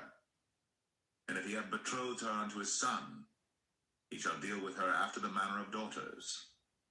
If he take him another wife, her food, her raiment, and her duty of marriage, shall he not diminish? And if he do not these 3 unto her, then shall she go out free without money. He that smiteth a man so that he die, shall be surely put to death. And if a man lie not in wait, but God deliver him into his hand, then I will appoint thee a place whither he shall flee. But if a man come presumptuously upon his neighbor, to slay him with guile, thou shalt take him from mine altar, that he may die. And he that smiteth his father or his mother shall be surely put to death. And he that stealeth a man and selleth him, or if he be found in his hand, he shall surely be put to death. And he that curseth his father or his mother shall surely be put to death. And if men strive together, and one smite another with a stone, or with his fist, and he die not, but keepeth his bed, if he rise again and walk abroad upon his staff, then shall he that smote him be quit. Only he shall pay for the loss of his time, and shall cause him to be thoroughly healed. And if a man smite his servant or his maid with a rod, and he die under his hand, he shall be surely punished. Notwithstanding, if he continue a day or 2, he shall not be punished, for he is his money. If men strive and hurt a woman with child, so that her fruit depart from her, and yet no mischief follow, he shall be surely punished, according as the woman's husband will lay upon him, and he shall pay as the judges determine. And if any mischief follow, then thou shalt give life for life, eye for eye, tooth for tooth, hand for hand, foot for foot, burning for burning, wound for wound, stripe for stripe. And if a man smite the eye of his servant, or the eye of his maid, that it perish, he shall let him go free for his eye's sake. And if he smite out his manservant's tooth, or his maidservant's tooth, he shall let him go free for his tooth's sake. If an ox gore a man or a woman, that they die, then the ox shall be surely stoned, and his flesh shall not be eaten, but the owner of the ox shall be quit. But if the ox were wont to push with his horn in time past, and hath been testified to his owner, and he hath not kept him in, but that he hath killed a man or a woman, the ox shall be stoned, and his owner also shall be put to death. If there be laid on him a sum of money, then he shall give for the ransom of his life whatsoever is laid upon him.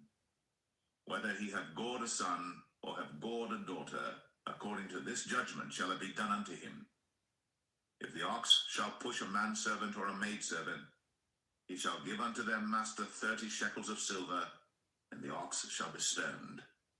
And if a man shall open a pit, if a man shall dig a pit, and not cover it, and an ox or an ass fall therein, The owner of the pit shall make it good, and give money unto the owner of them, and the dead beast shall be his. And if one man's ox hurt another's, that he die, then they shall sell the live ox, and divide the money of it, and the dead ox also they shall divide. For if it be known that the ox hath used to push in time past, and his owner hath not kept him in, he shall surely pay ox for ox, and the dead shall be his own.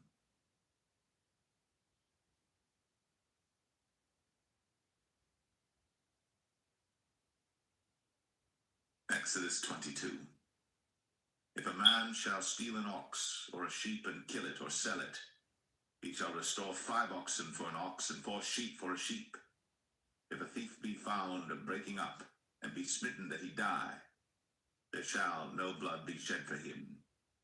If the sun be risen upon him, there shall be blood shed for him, for he should make full restitution. If he have nothing, then he shall be sold for his theft. If the theft be certainly found in his hand alive, whether it be ox or ass or sheep, he shall restore double.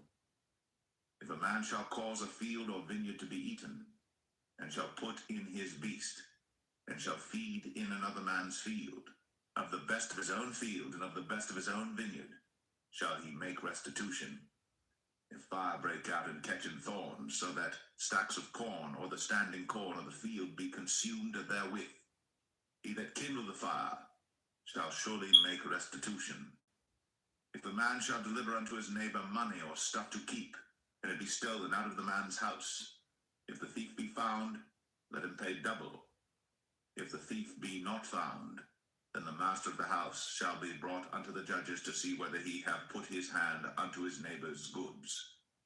For all manner of trespass, whether it be for ox, for ass, for sheep, for raiment, or for any manner of lost thing, which another challengeth to be his, the cause of both parties shall come before the judges, and whom the judges shall condemn, he shall pay double unto his neighbor.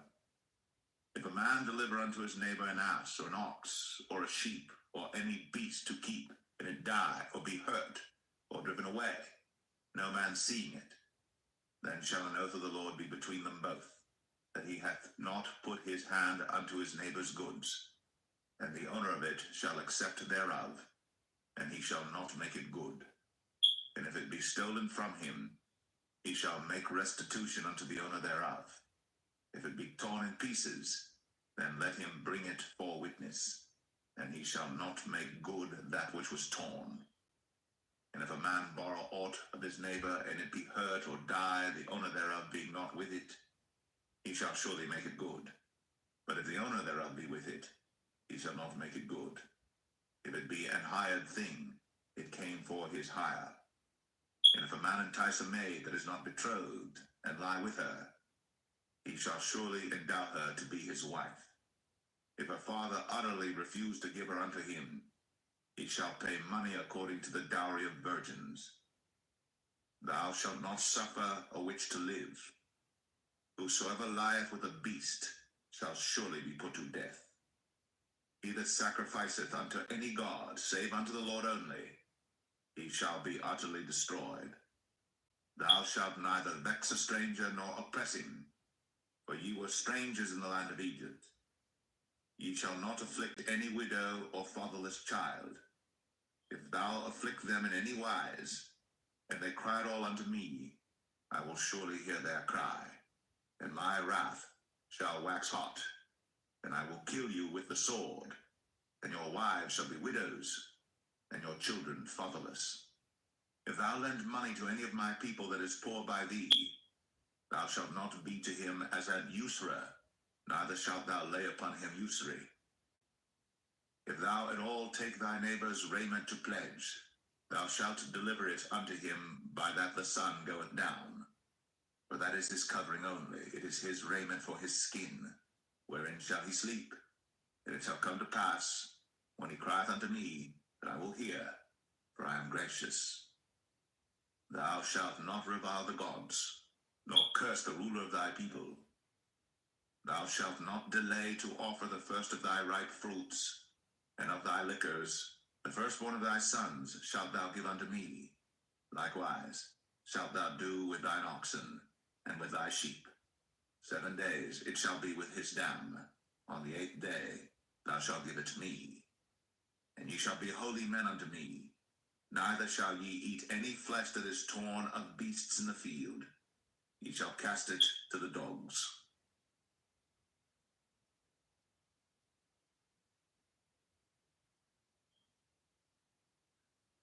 Exodus 23. Thou shalt not raise a false report. Put not thine hand with the wicked to be an unrighteous witness. Thou shalt not follow a multitude to do evil. Neither shalt thou speak in a cause to decline after many to wrest judgment. Neither shalt thou countenance a poor man in his cause. If thou meet thine enemy's ox or his ass going astray, thou shalt surely bring it back to him again. If thou see the ass of him that hateth thee lying under his burden, and wouldest forbear to help him, thou shalt surely help with him. Thou shalt not wrest the judgment of thy poor in his cause. Keep thee far from a false matter, and the innocent and righteous slay thou not. For I will not justify the wicked. And thou shalt take no gift, for the gift blindeth the wise, and perverteth the words of the righteous. Also, thou shalt not oppress a stranger, for ye know the heart of a stranger, seeing ye were strangers in the land of Egypt. And 6 years thou shalt sow thy land, and shalt gather in the fruits thereof. But the 7th year thou shalt let it rest and lie still, that the poor of thy people may eat, and what they leave the beasts of the field shall eat. In like manner thou shalt deal with thy vineyard, and with thy olive yard. 6 days thou shalt do thy work, and on the 7th day thou shalt rest, that thine ox and thine ass may rest, and the son of thy handmaid, and the stranger may be refreshed. In all things that I have said unto you be circumspect, and make no mention of the name of other gods, neither let it be heard out of thy mouth. 3 times thou shalt keep a feast unto me in the year. Thou shalt keep the feast of unleavened bread. Thou shalt eat unleavened bread 7 days, as I commanded thee, in the time appointed of the month Abib. For in it thou camest out from Egypt, and none shall appear before me empty.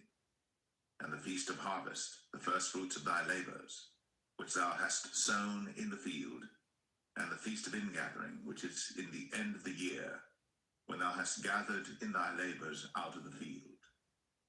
3 times in the year all thy males shall appear before the Lord God. Thou shalt not offer the blood of my sacrifice with leavened bread, neither shall the fat of my sacrifice remain until the morning. The first of the firstfruits of thy land thou shalt bring into the house of the Lord thy God. Thou shalt not see the kid in his mother's milk. Behold, I send an angel before thee, to keep thee in the way, and to bring thee into the place which I have prepared. Beware of him, and obey his voice. Provoke him not, for he will not pardon your transgressions, for my name is in him. But if thou shalt indeed obey his voice, and do all that I speak, then I will be an enemy unto thine enemies, and an adversary unto thine adversaries. For mine angel shall go before thee, and bring thee in unto the Amorites, and the Hittites, and the Perizzites, and the Canaanites, the Hivites, and the Jebusites, and I will cut them off. Thou shalt not bow down to their gods, nor serve them, nor do after their works, but thou shalt utterly overthrow them, and quite break down their images. And ye shall serve the Lord your God, and he shall bless thy bread and thy water, and I will take sickness away from the midst of thee. There shall nothing cast their young, nor be barren in thy land. The number of thy days I will fulfill. I will send my fear before thee, and will destroy all the people to whom thou shalt come, and I will make all thine enemies turn their backs unto thee. And I will send hornets before thee, which shall drive out the Hivite, the Canaanite, and the Hittite from before thee. I will not drive them out from before thee in 1 year, lest the land become desolate, and the beasts of the field multiply against thee. By little and little I will drive them out from before thee, until thou be increased and inherit the land.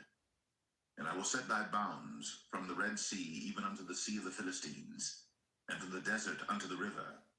For I will deliver the inhabitants of the land into your hand, and thou shalt drive them out before thee.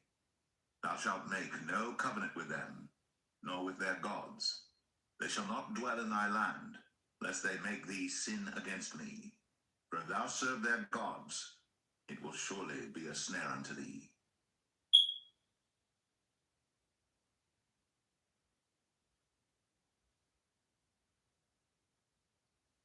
Exodus 24. And he said unto Moses, Come up unto the Lord, thou and Aaron, Nadab and Abihu, and 70 of the elders of Israel, and worship ye afar off. And Moses alone shall come near the Lord, but they shall not come nigh, neither shall the people go up with him. And Moses came, and told the people all the words of the Lord, and all the judgments, and all the people answered with one voice, and said, All the words which the Lord hath said will we do.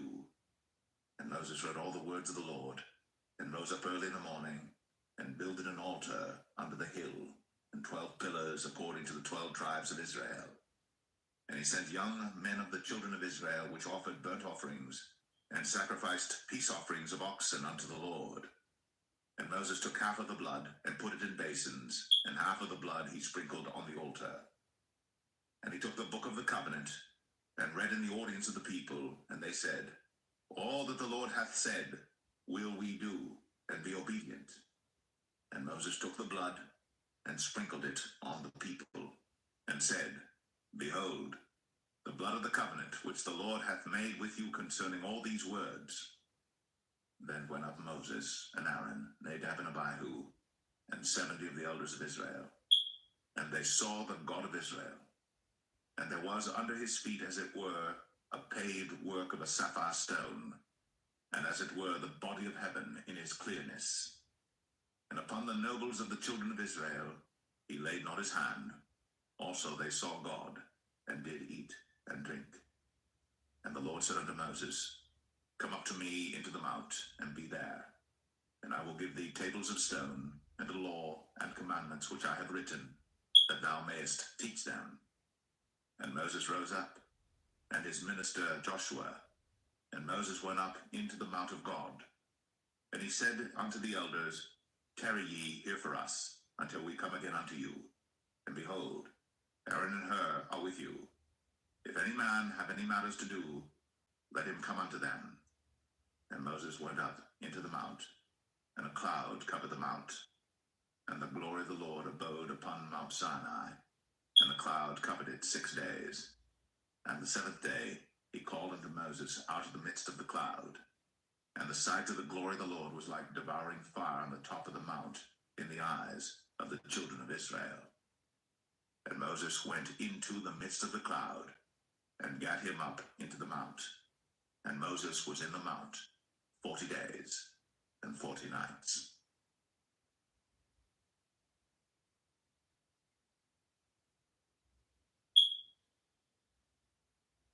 Exodus 25. And the Lord spake unto Moses, saying, Speak unto the children of Israel, that they bring me an offering of every man that giveth it willingly with his heart.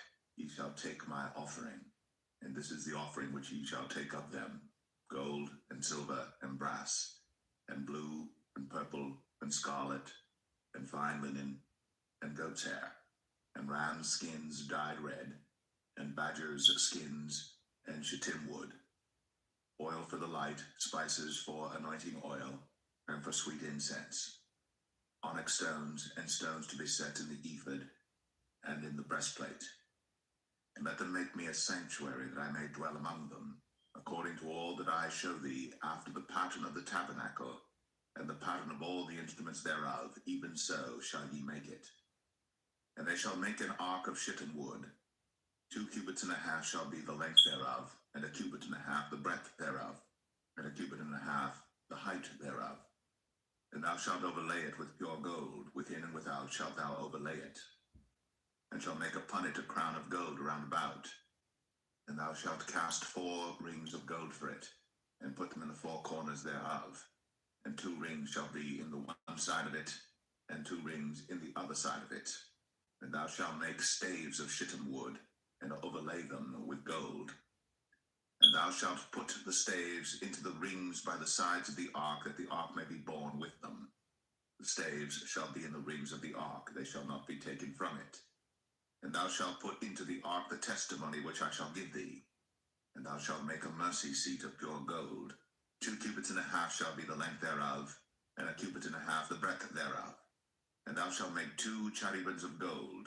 Of beaten work shalt thou make them, in the 2 ends of the mercy seat. And make 1 cherub on the one end, and the other cherub on the other end. Even of the mercy seat shall ye make the cherubims on the 2 ends thereof. And the cherubims shall stretch forth their wings on high, covering the mercy seat with their wings, and their faces shall look one to another. Toward the mercy seat shall the faces of the cherubims be. And thou shalt put the mercy seat above upon the ark, and in the ark thou shalt put the testimony that I shall give thee. And there I will meet with thee, and I will commune with thee from above the mercy seat, from between the 2 cherubims which are upon the ark of the testimony, of all things which I will give thee in commandment unto the children of Israel. Thou shalt also make a table of shittim wood. 2 cubits shall be the length thereof, and 1 cubit the breadth thereof, and 1 cubit and a half the height thereof. And thou shalt overlay it with pure gold, and make thereto a crown of gold round about. And thou shalt make unto it a border of an handbreadth round about. And thou shalt make a golden crown to the border thereof round about. And thou shalt make for it 4 rings of gold, and put the rings in the 4 corners that are on the 4 feet thereof. Over against the border shall the rings be for places of the staves to bear the table. And thou shalt make the staves of shittim wood, and overlay them with gold, that the table may be borne with them. And thou shalt make the dishes thereof, and spoons thereof, and covers thereof, and bowls thereof, to cover withal. Of pure gold shalt thou make them. And thou shalt set upon the table showbread before me always. And thou shalt make a candlestick of pure gold. Of beaten work shall the candlestick be made. His shaft and his branches, his bowls, his knobs and his flowers shall be of the same. And 6 branches shall come out of the sides of it, 3 branches of the candlestick out of the one side, and 3 branches of the candlestick out of the other side. 3 bowls made like unto almonds, with a knob and a flower in one branch, and 3 bowls made like almonds in the other branch, with a knob and a flower. So in the 6 branches that come out of the candlestick. And in the candlestick shall be 4 bowls made like unto almonds, with their knobs and their flowers. And there shall be a knob under 2 branches of the same, and a knob under 2 branches of the same, and a knob under 2 branches of the same, according to the 6 branches that proceed out of the candlestick. Their knobs and their branches shall be of the same. All it shall be one beaten work of pure gold. And thou shalt make the 7 lamps thereof, and they shall light the lamps thereof, that they may give light over against it. And the tongs thereof, and the snuff dishes thereof, shall be of pure gold. Of a talent of pure gold shall he make it with all these vessels. And look that thou make them after their pattern, which was shown thee in the mount.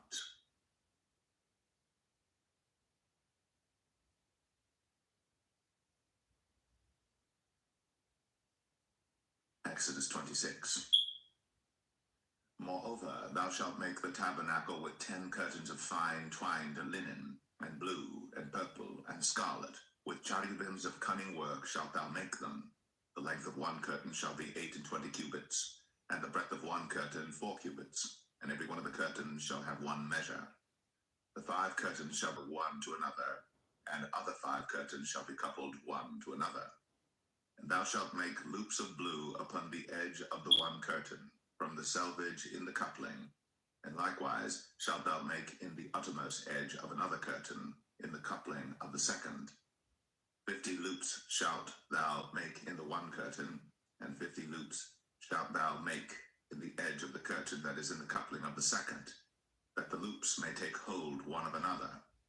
And thou shalt make 50 taches of gold, and couple the curtains together with the taches, and it shall be 1 tabernacle. And thou shalt make curtains of goat's hair to be a covering upon the tabernacle. 11 curtains shalt thou make. The length of 1 curtain shall be 30 cubits, and the breadth of 1 curtain 4 cubits. and the 11 curtains shall be all of one measure. And thou shalt couple 5 curtains by themselves, and 6 curtains by themselves, and shalt double the 6 curtains in the forefront of the tabernacle. And thou shalt make 50 loops on the edge of the one curtain that is outmost in the coupling, and 50 loops in the edge of the curtain which coupleth the second. And thou shalt make 50 taches of brass, and put the taches into the loops, and couple the tent together, that it may be one. And the remnant that remaineth of the curtains of the tent, the half curtain that remaineth, shall hang over the backside of the tabernacle, and a cubit on the one side, and a cubit on the other side of that which remaineth in the length of the curtains of the tent. It shall hang over the sides of the tabernacle on this side, and on that side to cover it. And thou shalt make a covering for the tent of ram skins dyed red, and a covering above of badger's skins. And thou shalt make boards for the tabernacle of shittim wood standing up. 10 cubits shall be the length of a board, and a cubit and a half shall be the breadth of one board. 2 tenons shall there be in one board, set in order, one against another. Thus shalt thou make for all the boards of the tabernacle. And thou shalt make the boards for the tabernacle, 20 boards on the south side southward. And thou shalt make 40 sockets of silver under the 20 boards, 2 sockets under one board for his 2 tenons, and 2 sockets under another board for his 2 tenons. And for the second side of the tabernacle on the north side, there shall be 20 boards, and there 40 sockets of silver, 2 sockets under one board, and 2 sockets under another board. And for the sides of the tabernacle westward thou shalt make 6 boards, and 2 boards shalt thou make for the corners of the tabernacle in the 2 sides. And they shall be coupled together beneath, and they shall be coupled together above the head of it unto one ring. Thus shall it be for them both. They shall be for the 2 corners. And they shall be 8 boards, and their sockets of silver 16 sockets, 2 sockets under one board, and 2 sockets under another board. And thou shalt make bars of shittim wood, 5 for the boards of the one side of the tabernacle, and 5 bars for the boards of the other side of the tabernacle, and 5 bars for the boards of the side of the tabernacle for the 2 sides westward. And the middle bar in the midst of the boards shall reach from end to end. And thou shalt overlay the boards with gold, and make their rings of gold, for places for the bars. And thou shalt overlay the bars with gold. And thou shalt rear up the tabernacle according to the fashion thereof which was shown thee in the mount. And thou shalt make a veil of blue and purple and scarlet and fine twined linen of cunning work. With cherubims shall it be made. And thou shalt hang it upon 4 pillars of shittim wood overlaid with gold. Their hooks shall be of gold, upon the 4 sockets of silver. And thou shalt hang up the veil under the taches, that thou mayest bring in thither within the veil the ark of the testimony. And the veil shall divide unto you between the holy place and the most holy. And thou shalt put the mercy seat upon the ark of the testimony in the most holy place. And thou shalt set the table without the veil, and the candlestick over against the table on the side of the tabernacle toward the south. And thou shalt put the table on the north side. And thou shalt make an hanging for the door of the tent of blue and purple and scarlet, and fine twined linen wrought with needlework. And thou shalt make for the hanging 5 pillars of shittim wood, and overlay them with gold, and their hooks shall be of gold, and thou shalt cast 5 sockets of brass for them.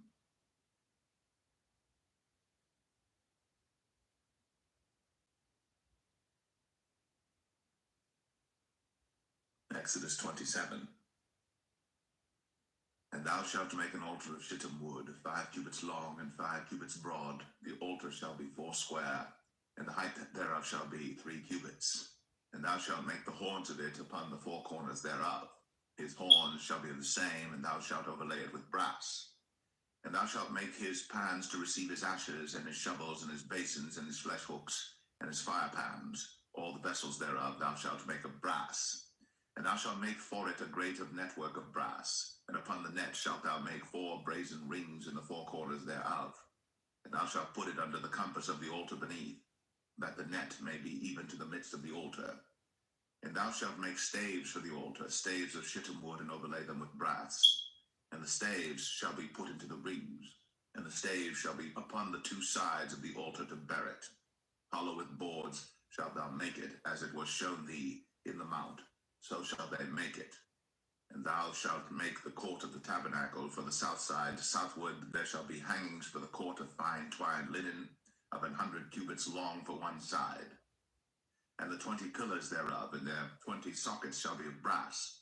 The hooks of the pillars, and the fillets, shall be of silver. And likewise for the north side in length there shall be hangings of 100 cubits long, and his 20 pillars, and their 20 sockets of brass, the hooks of the pillars, and their fillets of silver. And for the breadth of the court on the west side shall be hangings of 50 cubits, their pillars 10, and their sockets 10. And the breadth of the court on the east side eastward shall be 50 cubits. The hangings of one side of the gate shall be 15 cubits, their pillars 3, and their sockets 3. And on the other side shall be hangings 15 cubits, their pillars 3, and their sockets 3. And for the gate of the court shall be an hanging of 20 cubits of blue, and purple, and scarlet, and fine twined linen, wrought with needlework, and their pillars shall be 4, and their sockets 4. All the pillars round about the court shall be filleted with silver. Their hooks shall be of silver, and their sockets of brass. The length of the court shall be 100 cubits, and the breadth 50 everywhere, and the height 5 cubits of fine twined linen, and their sockets of brass. All the vessels of the tabernacle, and all the service thereof, and all the pins thereof, and all the pins of the court shall be of brass. And thou shalt command the children of Israel that they bring thee pure oil, olive beaten for the light, to cause the lamp to burn always. In the tabernacle of the congregation without the veil, which is before the testimony, Aaron and his sons shall order it from evening to morning before the Lord. It shall be a statute forever unto their generations on the behalf of the children of Israel.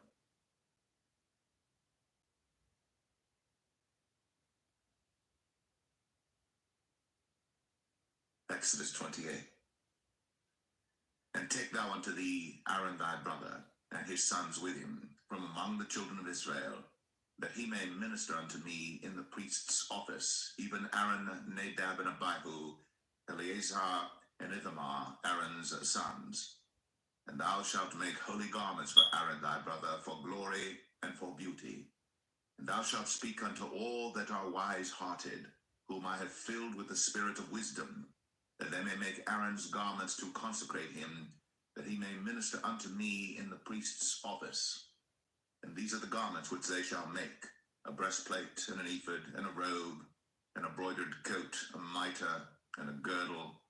And they shall make holy garments for Aaron thy brother, and his sons, that he may minister unto me in the priest's office. And they shall take gold, and blue, and purple, and scarlet, and fine linen. And they shall make the ephod of gold, of blue, and of purple, of scarlet, and fine twined linen with cunning work. It shall have the 2 shoulder pieces thereof joined at the 2 edges thereof, and so it shall be joined together. And the curious girdle of the ephod which is upon it shall be of the same, according to the work thereof, even of gold, of blue, and purple, and scarlet, and fine twined linen. And thou shalt take 2 onyx stones, and grave on them the names of the children of Israel, 6 of their names on one stone, and the other 6 names of the rest on the other stone, according to their birth. With the work of an engraver in stone, like the engravings of a signet, shalt thou engrave the 2 stones with the names of the children of Israel. Thou shalt make them to be set in ouches of gold. And thou shalt put the 2 stones upon the shoulders of the ephod for stones of memorial unto the children of Israel. And Aaron shall bear their names as 2 shoulders for a memorial. And thou shalt make ouches of gold, and 2 chains of pure gold at the ends. Of wreathen work shalt thou make them, and fasten the wreathen chains to the ouches. And thou shalt make the breastplate of judgment with cunning work. After the work of the ephod thou shalt make it of gold, of blue, and of purple, and of scarlet, and of fine twined linen shalt thou make it. 4 square it shall be, being doubled. A span shall be the length thereof, and a span shall be the breadth thereof. And thou shalt set in it settings of stones, even 4 rows of stones. The first row shall be a sardius, a topaz, and a carbuncle. This shall be the first row. And the second row shall be an emerald, a sapphire, and a diamond. And the third row a ligure, an agate, and an amethyst. and the fourth row a beryl, and an onyx, and a jasper. They shall be set in gold in their enclosings. And the stone shall be with the names of the children of Israel, 12 according to their names, like the engravings of a signet. Every one with his name shall they be according to the 12 tribes. And thou shalt make upon the breastplate chains at the ends of wreathen work of pure gold. And thou shalt make upon the breastplate 2 rings of gold, and shalt put the 2 rings on the 2 ends of the breastplate. And thou shalt put the 2 wreathen chains of gold in the 2 rings which are on the ends of the breastplate. And the other 2 ends of the 2 wreathen chains thou shalt fasten in the 2 ouches, and put them on the shoulder pieces of the ephod before it. And thou shalt make 2 rings of gold, and thou shalt put them upon the 2 ends of the breastplate, in the border thereof, which is in the side of the ephod inward.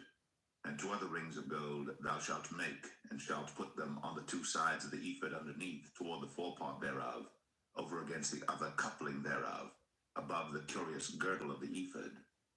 And they shall bind the breastplate by the rings thereof unto the rings of the ephod with a lace of blue, that it may be above the curious girdle of the ephod, and that the breastplate be not loosed from the ephod.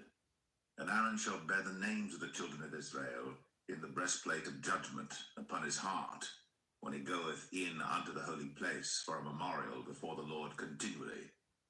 And thou shalt put in the breastplate of judgment the Urim and the Thummim, and they shall be upon Aaron's heart, when he goeth in before the Lord. And Aaron shall bear the judgment of the children of Israel upon his heart before the Lord continually. And thou shalt make the robe of the ephod all of blue, and there shall be an hole in the top of it, in the midst thereof. It shall have a binding of woven work round about the whole of it, as it were the whole of an habergeon, that it be not rent.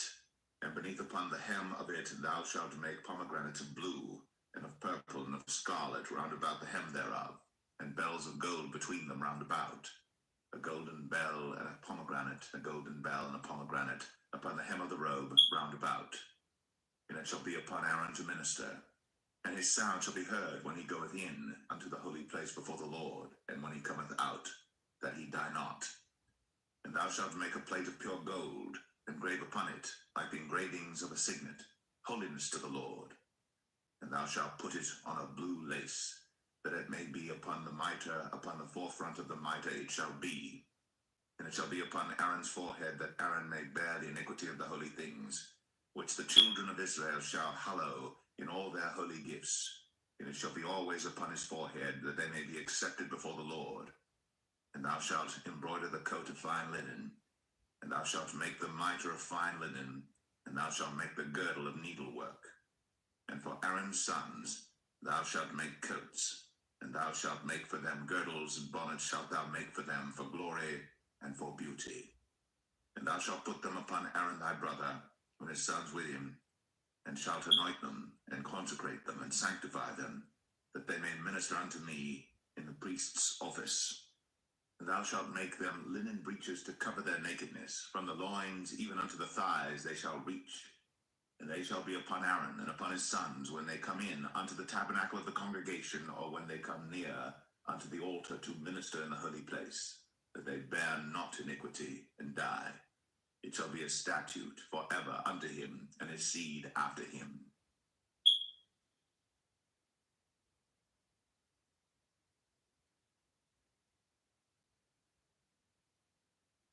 Exodus 29.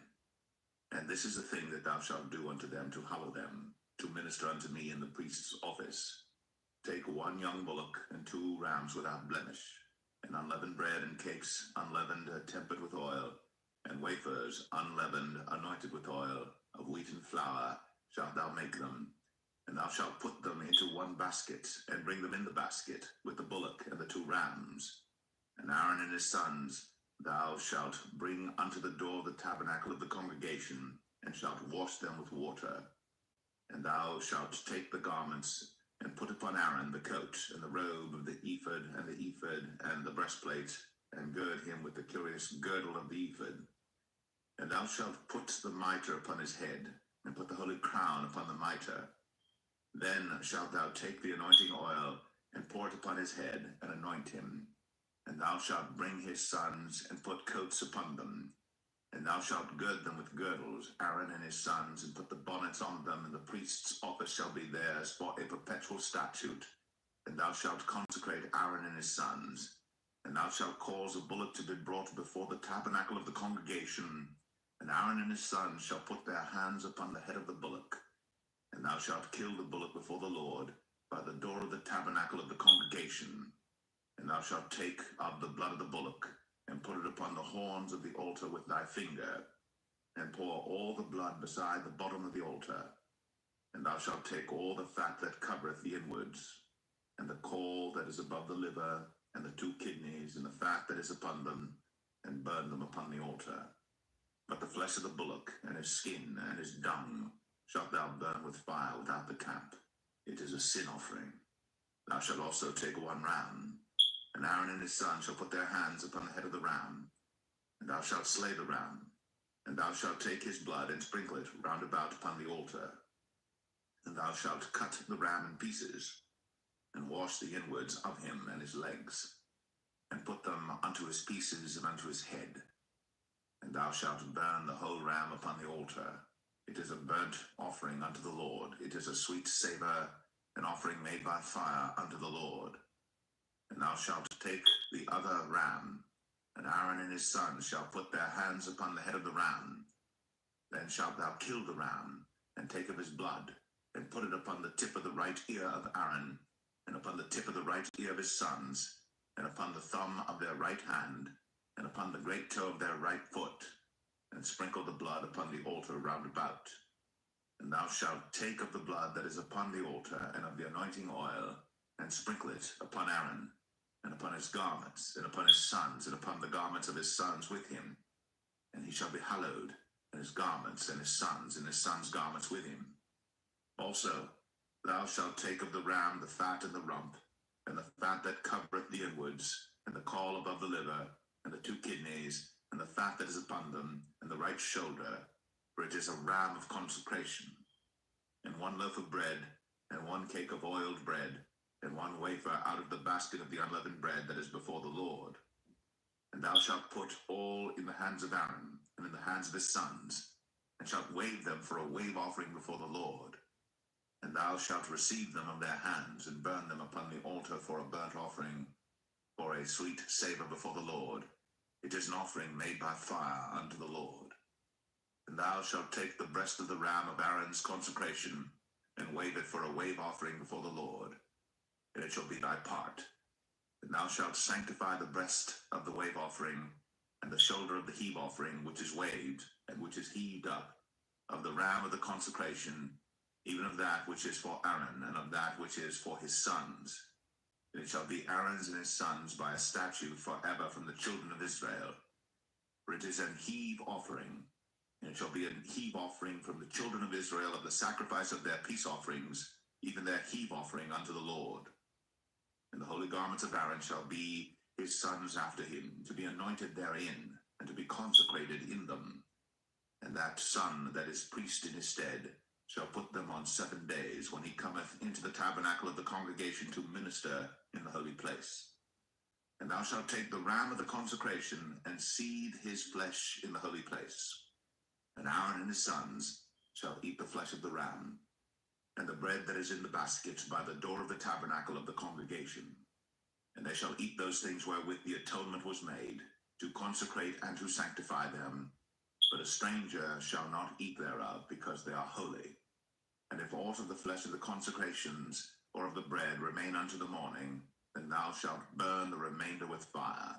It shall not be eaten, because it is holy. And thus shalt thou do unto Aaron and to his sons, according to all things which I have commanded thee. 7 days shalt thou consecrate them. And thou shalt offer every day a bullock for a sin offering, for atonement. And thou shalt cleanse the altar, when thou hast made an atonement for it. And thou shalt anoint it, to sanctify it. 7 days thou shalt make an atonement for the altar, and sanctify it. And it shall be an altar most holy. Whatsoever toucheth the altar shall be holy. Now this is that which thou shalt offer upon the altar: 2 lambs of the first year, day by day, continually. The 1 lamb thou shalt offer in the morning, and the other lamb thou shalt offer at even. And with the one lamb a tenth deal of flour mingled with the fourth part of an hin of beaten oil, and the fourth part of an hin of wine for a drink offering. And the other lamb thou shalt offer at even, and shalt do thereto according to the meat offering of the morning, and according to the drink offering thereof, for a sweet savour, an offering made by fire unto the Lord. This shall be a continual burnt offering throughout your generations at the door of the tabernacle of the congregation before the Lord, where I will meet you, to speak there unto thee. And there I will meet with the children of Israel, and the tabernacle shall be sanctified by my glory. And I will sanctify the tabernacle of the congregation and the altar.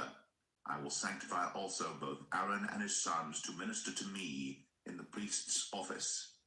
And I will dwell among the children of Israel, and will be their God. And they shall know that I am the Lord their God, that brought them forth out of the land of Egypt, that I may dwell among them. I am the Lord their God.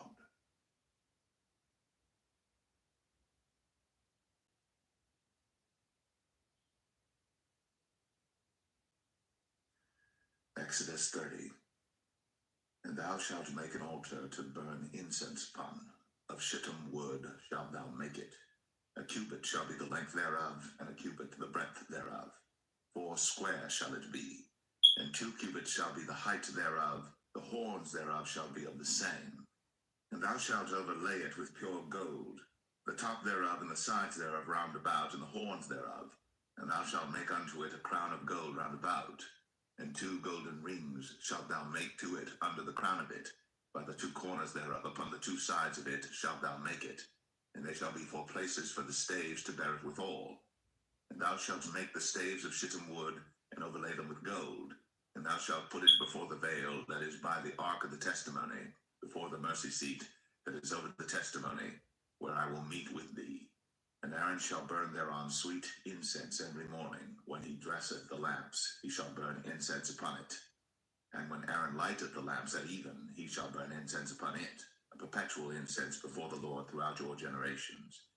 Ye shall offer no strange incense thereon, nor burnt sacrifice, nor meat offering, neither shall ye pour drink offering thereon.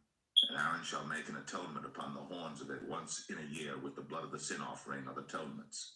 Once in a year shall he make atonement upon it throughout your generations.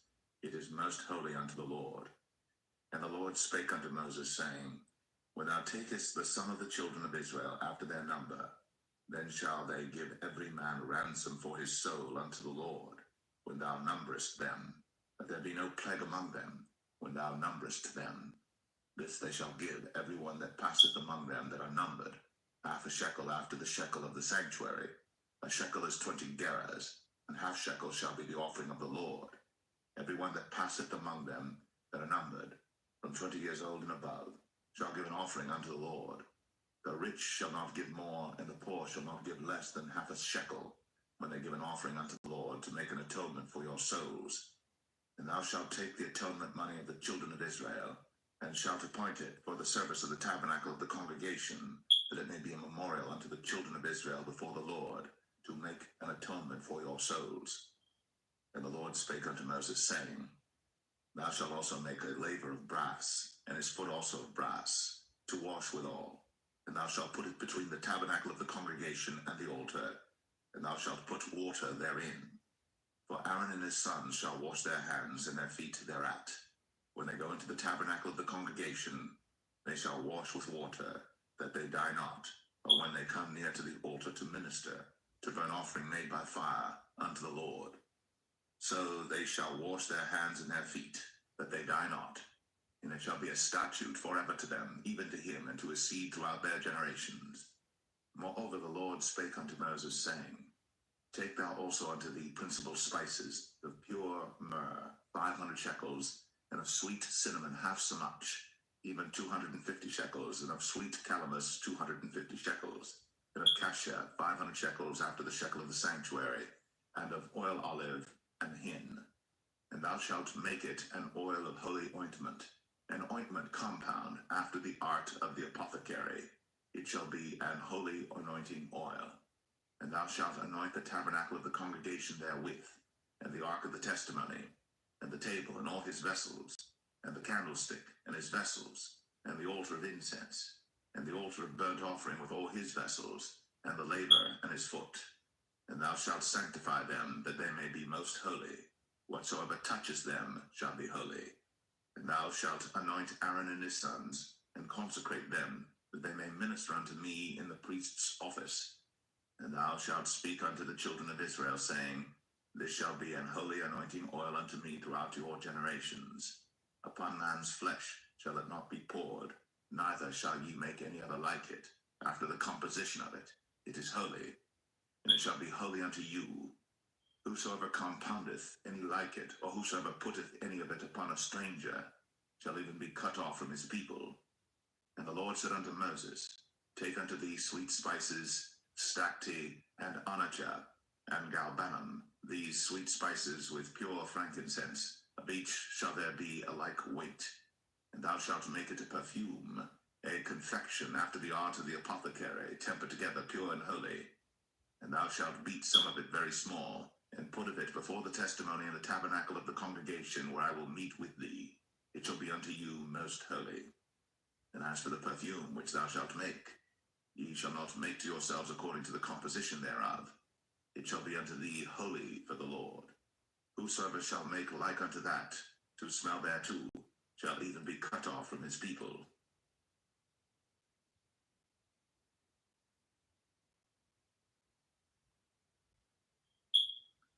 Exodus 31.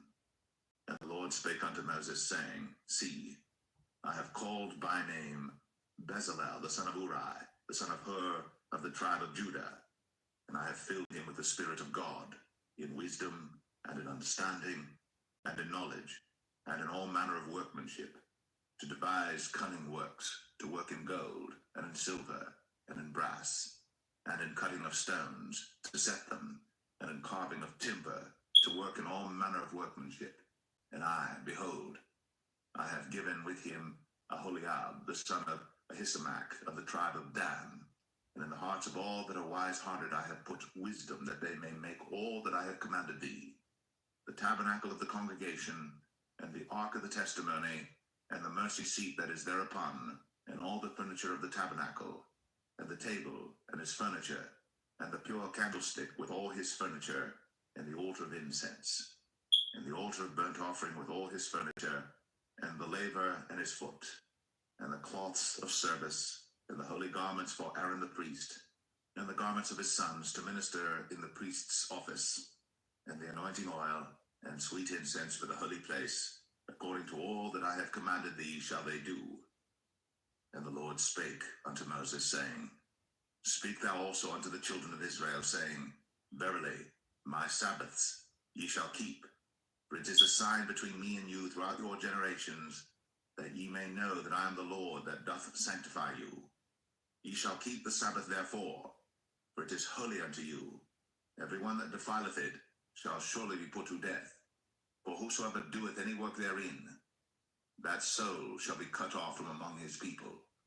6 days may work be done, but in the 7th is the Sabbath of rest, holy to the Lord.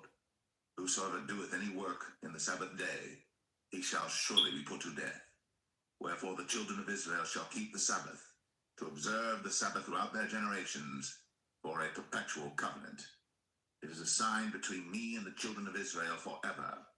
For in 6 days the Lord made heaven and earth, and on the 7th day he rested and was refreshed.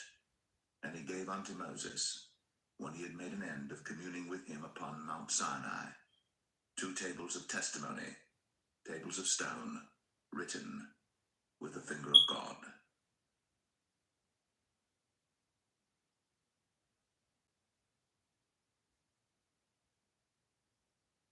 Exodus 32. And when the people saw that Moses delayed to come down out of the mount, the people gathered themselves together unto Aaron, and said unto him, Up, make us gods, which shall go before us. For as for this Moses, the man that brought us up out of the land of Egypt, we wot not what is become of him. And Aaron said unto them, Break off the golden earrings which are in the ears of your wives, of your sons, and of your daughters, and bring them unto me. And all the people brake off the golden earrings which were in their ears, and brought them unto Aaron. And he received them at their hand, and fashioned it with a graving tool, after he had made it a molten calf. And they said, These be thy gods, O Israel, which brought thee up out of the land of Egypt. And when Aaron saw it, he built an altar before it. And Aaron made proclamation and said, Tomorrow is a feast to the Lord.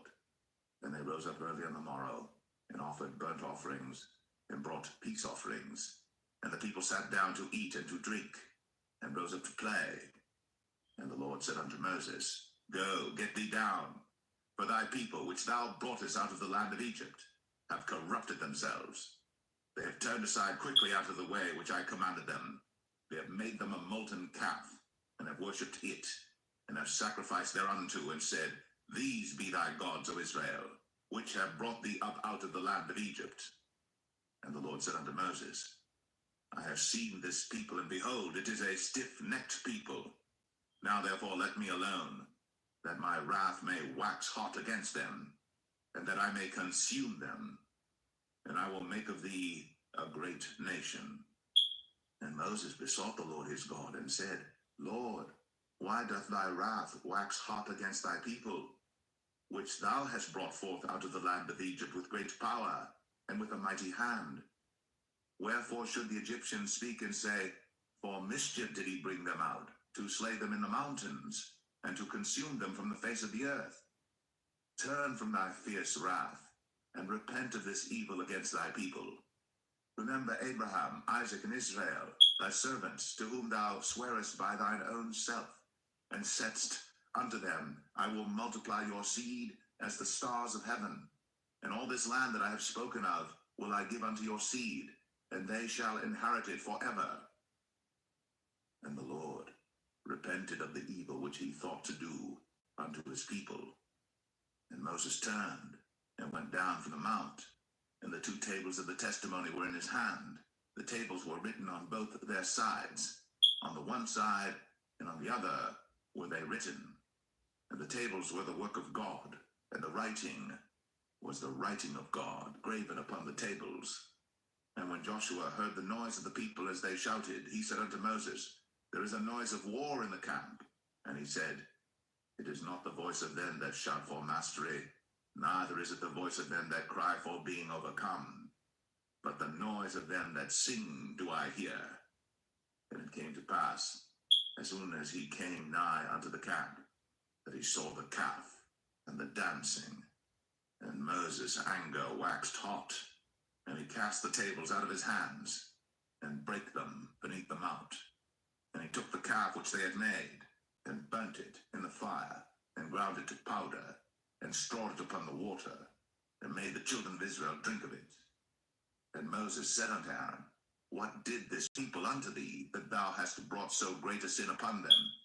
And Aaron said, Let not the anger of my Lord wax hot. Thou knowest the people, that they are set on mischief. For they said unto me, Make us gods, which shall go before us. For as for this Moses, the man that brought us up out of the land of Egypt, we wot not what is become of him. And I said unto them, Whosoever hath any gold, let them break it off. So they gave it to me. Then I cast it into the fire, and there came out this calf. And when Moses saw that the people were naked, for Aaron had made them naked unto their shame among their enemies, then Moses stood in the gate of the camp and said, Who is on the Lord's side? Let him come unto me. And all the sons of Levi gathered themselves together unto him. And he said unto them, Thus saith the Lord God of Israel, Put every man his sword by his side, and go in and out from gate to gate throughout the camp, and slay every man his brother, and every man his companion, and every man his neighbor. And the children of Levi did according to the word of Moses. And there fell of the people that day about 3,000 men. For Moses had said, Consecrate yourselves today to the Lord, even every man upon his son, and upon his brother, that he may bestow upon you a blessing this day. And it came to pass on the morrow, that Moses said unto the people, Ye have sinned a great sin, And now I will go up unto the Lord. Peradventure, I shall make an atonement for your sin. And Moses returned unto the Lord and said, O, this people have sinned a great sin, and have made them gods of gold. Yet now, if thou wilt forgive their sin, and if not, blot me, I pray thee, out of thy book, which thou hast written. And the Lord said unto Moses, Whosoever hath sinned against me, him will I blot out of my book. Therefore now go, lead the people unto the place of which I have spoken unto thee. Behold, mine angel shall go before thee. Nevertheless, in the day when I visit, I will visit their sin upon them. And the Lord plagued the people because they made the calf which Aaron made.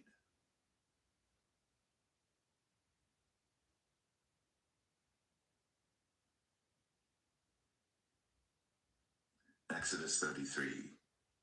And the Lord said unto Moses, Depart, and go up hence, thou and the people which thou hast brought up out of the land of Egypt, unto the land which I swear unto Abraham, to Isaac, and to Jacob, saying, Unto thy seed will I give it. And I will send an angel before thee, and I will drive out the Canaanite, the Amorite, and the Hittite, and the Perizzite, the Hivite, and the Jebusite, unto a land flowing with milk and honey. For I will not go up in the midst of thee, for thou art a stiff-necked people, lest I consume thee in the way. And when the people heard these evil tidings, they mourned, and no man did put on him his ornaments.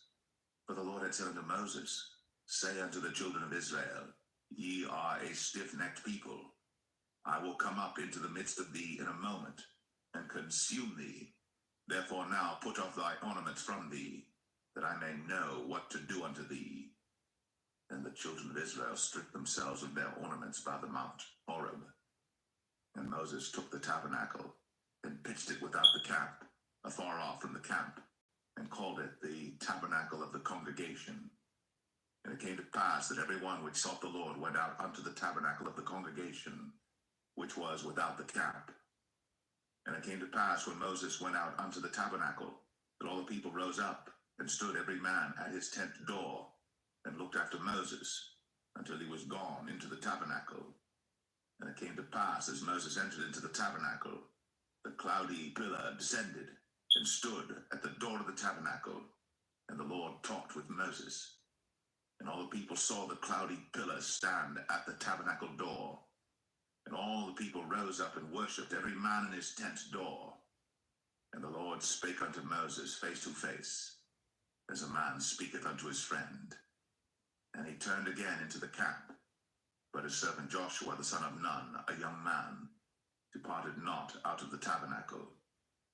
And Moses said unto the Lord, See, thou sayest unto me, Bring up this people, and thou hast not let me know whom thou wilt send with me. Yet thou hast said, I know thee by name, and thou hast also found grace in my sight. Now therefore, I pray thee, if I have found grace in thy sight, show me now thy way, that I may know thee, that I may find grace in thy sight, and consider that this nation is thy people. And he said, My presence shall go with thee, and I will give thee rest. And he said unto him, If thy presence go not with me, carry us not up hence. For wherein shall it be known here that I and thy people have found grace in thy sight? Is it not in that thou goest with us? So shall we be separated, I and thy people, from all the people that are upon the face of the earth. And the Lord said unto Moses, I will do this thing also that thou hast spoken, for thou hast found grace in my sight, and I know thee by name. Then he said, I beseech thee, show me thy glory. And he said, I will make all my goodness pass before thee, and I will proclaim the name of the Lord before thee, and will be gracious to whom I will be gracious, and will show mercy on whom I will show mercy. And he said, Thou canst not see my face, for there shall no man see me and live. And the Lord said, Behold, there is a place by me, and thou shalt stand upon a rock. And it shall come to pass, while my glory passeth by, that I will put thee in a cleft of the rock, and will cover thee with my hand while I pass by. And I will take away mine hand, and thou shalt see my back parts, but my face shall not be seen.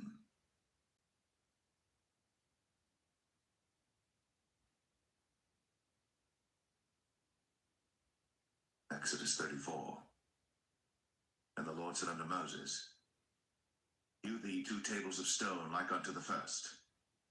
And I will write upon these tables the words that were in the first tables which thou breakest. And be ready in the morning, and come up in the morning unto Mount Sinai, and present thyself there to me in the top of the mount. And no man shall come up with thee, neither let any man be seen throughout all the mount. Neither let the flocks nor herds feed before that mount. And he hewed 2 tables of stone like unto the first. And Moses rose up early in the morning, and went up unto Mount Sinai, as the Lord had commanded him, and took in his hand the 2 tables of stone. And the Lord descended in the cloud, and stood with him there, and proclaimed the name of the Lord. And the Lord passed by before him, and proclaimed, the Lord God, merciful and gracious, long-suffering, and abundant in goodness and truth, keeping mercy for thousands, forgiving iniquity and transgression and sin, and that will by no means clear the guilty, visiting the iniquity of the fathers upon the children, and upon the children's children, unto the 3rd and to the 4th generation. And Moses made haste, and bowed his head toward the earth, and worshipped.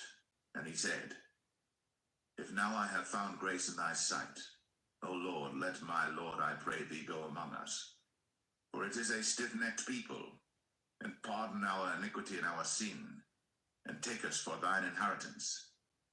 And he said, Behold, I make a covenant. Before all thy people I will do marvels, such as have not been done in all the earth, nor in any nation.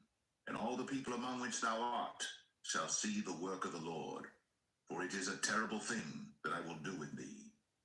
Observe thou that which I command thee this day. Behold, I drive out before thee the Amorite, and the Canaanite, and the Hittite, and the Perizzite, and the Hivite, and the Jebusite. Take heed to thyself, lest thou make a covenant with the inhabitants of the land whither thou goest, lest it be for a snare in the midst of thee. That ye shall destroy their altars, break their images, and cut down their groves. For thou shalt worship no other God. For the Lord, whose name is jealous, is a jealous God. Lest thou make a covenant with the inhabitants of the land, and they go a-whoring after their gods, and do sacrifice unto their gods, and one call thee, and thou eat of his sacrifice, and thou take of their daughters unto thy sons, and their daughters go a-whoring after their gods, and make thy sons go a-whoring after their gods. Thou shalt make thee no molten gods. The feast of unleavened bread shalt thou keep. 7 days thou shalt eat unleavened bread, as I commanded thee, in the time of the month Abib. For in the month Abib thou camest out from Egypt. All that openeth the matrix is mine, and every firstling among thy cattle, whether ox or sheep that is male. But the firstling of an ass thou shalt redeem with a lamb. And if thou redeem him not, then shalt thou break his neck. All the firstborn of thy sons thou shalt redeem, and none shall appear before me empty. 6 days thou shalt work, but on the 7th day thou shalt rest. In earing time and in harvest thou shalt rest.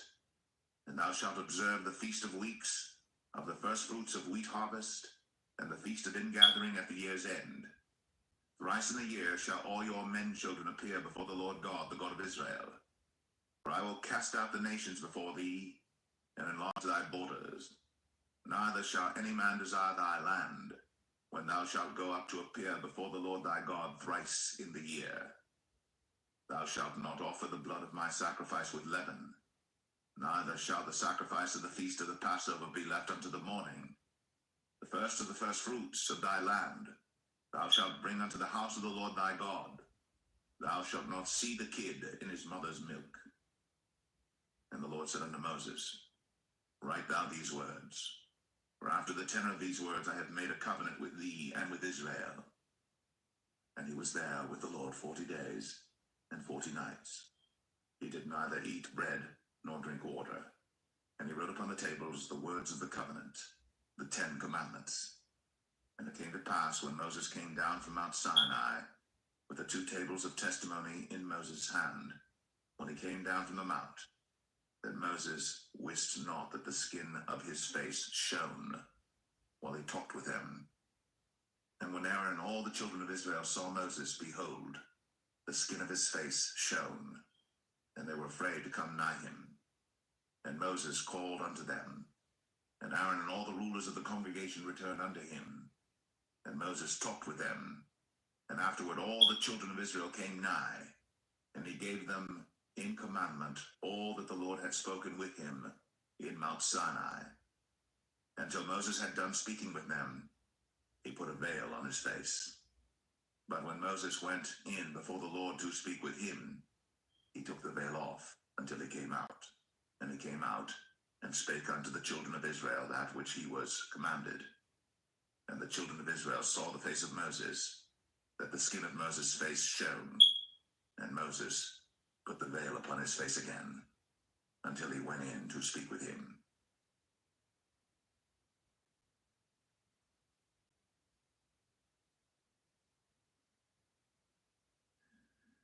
Exodus 35. And Moses gathered all the congregation of the children of Israel together, and said unto them, These are the words which the Lord hath commanded, that ye should do them. 6 days shall work be done. From the 7th day there shall be to you an holy day, a Sabbath of rest to the Lord. Whosoever doeth work therein shall be put to death. Ye shall kindle no fire throughout your habitations upon the 7th day. And Moses spake unto all the congregation of the children of Israel, saying, This is the thing which the Lord commanded, saying, Take ye from among you an offering unto the Lord. Whosoever is of a willing heart, let him bring it, an offering of the Lord, gold and silver and brass, and blue and purple and scarlet and fine linen and goat's hair, and rams' skins dyed red, and badgers' skins, and shittim wood, and oil for the light, and spices for anointing oil, and for the sweet incense, and onyx stones, and stones to be set for the ephod and for the breastplate.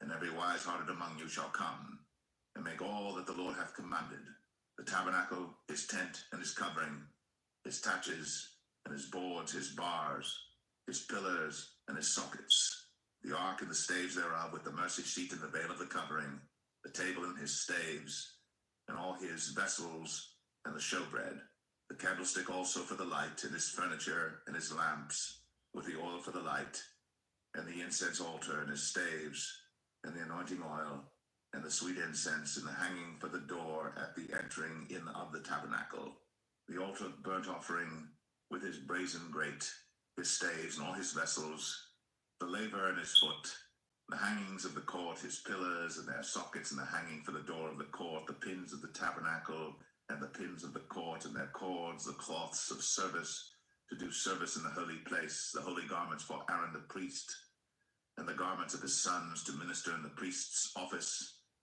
And all the congregation of the children of Israel departed from the presence of Moses. And they came, every one whose heart stirred him up, and every one whom his spirit made willing. And they brought the Lord's offering to the work of the tabernacle of the congregation, and for all his service, and for the holy garments. And they came, both men and women, as many as were willing-hearted, and brought bracelets and earrings and rings and tablets, all jewels of gold. And every man that offered an offering of gold unto the Lord. And every man with whom was found blue and purple and scarlet and fine linen and goat's hair, and red skins of rams and badgers' skins brought them. Every one that did offer an offering of silver and brass brought the Lord's offering. And every man with whom was found shittim wood for any work of the service brought it. And all the women that were wise-hearted did spin with their hands, and brought that which they had spun, both of blue and of purple and of scarlet and of fine linen. And all the women whose heart stirred them up in wisdom spun goat's hair. And the rulers brought onyx stones, and stones to be set for the ephod and for the breastplate, and spice, and oil for the light, and for the anointing oil, and for the sweet incense. The children of Israel brought a willing offering unto the Lord, every man and woman whose heart made them willing to bring for all manner of work, which the Lord had commanded to be made by the hand of Moses. And Moses said unto the children of Israel, See, the Lord hath called by name Bezalel the son of Uri, the son of Hur, of the tribe of Judah. And he hath filled him with the Spirit of God in wisdom, in understanding, and in knowledge, and in all manner of workmanship, and to devise curious works, to work in gold, and in silver, and in brass, and in the cutting of stones, to set them, and in carving of wood, to make any manner of cunning work. And he hath put in his heart that he may teach, both he and Aholiab, the son of Ahisamach, of the tribe of Dan.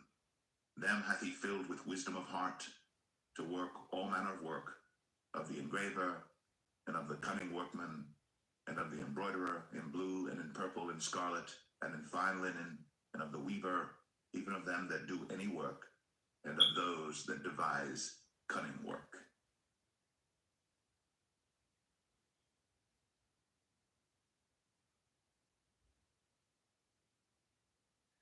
Exodus 36. Then wrought Bezalel and Aholiab, and every wise-hearted man, in whom the Lord put wisdom and understanding to know how to work all manner of work for the service of the sanctuary, according to all that the Lord had commanded. And Moses called Bezalel and Aholiab, and every wise-hearted man, in whose heart the Lord had put wisdom, even every one whose heart stirred him up to come unto the work to do it. And they received of Moses all the offering, which the children of Israel had brought for the work of the service of the sanctuary, to make it withal. And they brought yet unto him free offerings every morning. And all the wise men that wrought all the work of the sanctuary came every man from his work which they made. And they spake unto Moses, saying, The people bring much more than enough for the service of the work which the Lord commanded to make. And Moses gave commandment, and they caused it to be proclaimed throughout the camp, saying, Let neither man nor woman make any more work for the offering of the sanctuary. So the people were restrained from bringing, for the stuff they had was sufficient for all the work to make it, and too much. And every wise-hearted man among them that brought the work of the tabernacle made 10 curtains of fine twined linen, and blue, and purple, and scarlet. With cherubims of cunning work made he them. The length of one curtain was 28 cubits, and the breadth of one curtain 4 cubits. The curtains were all of one size. And he coupled the 5 curtains one unto another, and the other 5 curtains he coupled one unto another. And he made loops of blue on the edge of one curtain from the selvage in the coupling. Likewise he made in the uttermost side of another curtain in the coupling of the second. 50 loops made he in one curtain, and 50 loops made he in the edge of the curtain which was in the coupling of the second. The loops held one curtain to another. And he made 50 taches of gold, and coupled the curtains one unto another with the taches. So it became one tabernacle. And he made curtains of goat's hair for the tent over the tabernacle. 11 curtains he made them. The length of one curtain was 30 cubits, and 4 cubits was the breadth of one curtain. The 11 curtains were of one size. And he coupled 5 curtains by themselves, and 6 curtains by themselves. And he made 50 loops upon the uttermost edge of the curtain in the coupling, and 50 loops made he upon the edge of the curtain which coupleth the second. And he made 50 taches of brass to couple the tent together, that it might be one. And he made a covering for the tent of ram skins dyed red, and a covering of badger skins above that. And he made boards for the tabernacle of shittim wood standing up. The length of a board was 10 cubits, and the breadth of a board 1 cubit and a half. One board had 2 tenons, equally distant one from another. Thus did he make for all the boards of the tabernacle. And he made boards for the tabernacle, 20 boards for the south side southward. And 40 sockets of silver he made under the 20 boards, 2 sockets under one board for his 2 tenons, and 2 sockets under another board for his 2 tenons. And for the other side of the tabernacle, which is toward the north corner, he made 20 boards. And there 40 sockets of silver, 2 sockets under one board, and 2 sockets under another board. And for the sides of the tabernacle westward he made 6 boards, and 2 boards made he for the corners of the tabernacle and the 2 sides. And they were coupled beneath and coupled together at the head thereof to one ring. Thus he did to both of them in both the corners. And there were 8 boards, and their sockets were 16 sockets of silver, under every board 2 sockets. And he made bars of shittim wood, 5 for the boards of the one side of the tabernacle, and 5 bars for the boards of the other side of the tabernacle, and 5 bars for the boards of the tabernacle for the sides westward. And he made the middle bar to shoot through the boards from the one end to the other, and he overlaid the boards with gold, and made their rings of gold to be places for the bars, and overlaid the bars with gold. And he made a veil of blue and purple and scarlet and fine twined linen, with cherubims made he it of cunning work. And he made thereunto 4 pillars of shittim wood, and overlaid them with gold. Their hooks were of gold, and he cast for them 4 sockets of silver. And he made an hanging for the tabernacle door of blue and purple and scarlet and fine twined linen of needlework. And the 5 pillars of it with their hooks, and he overlaid their chapiters and their fillets with gold, but their 5 sockets were of brass.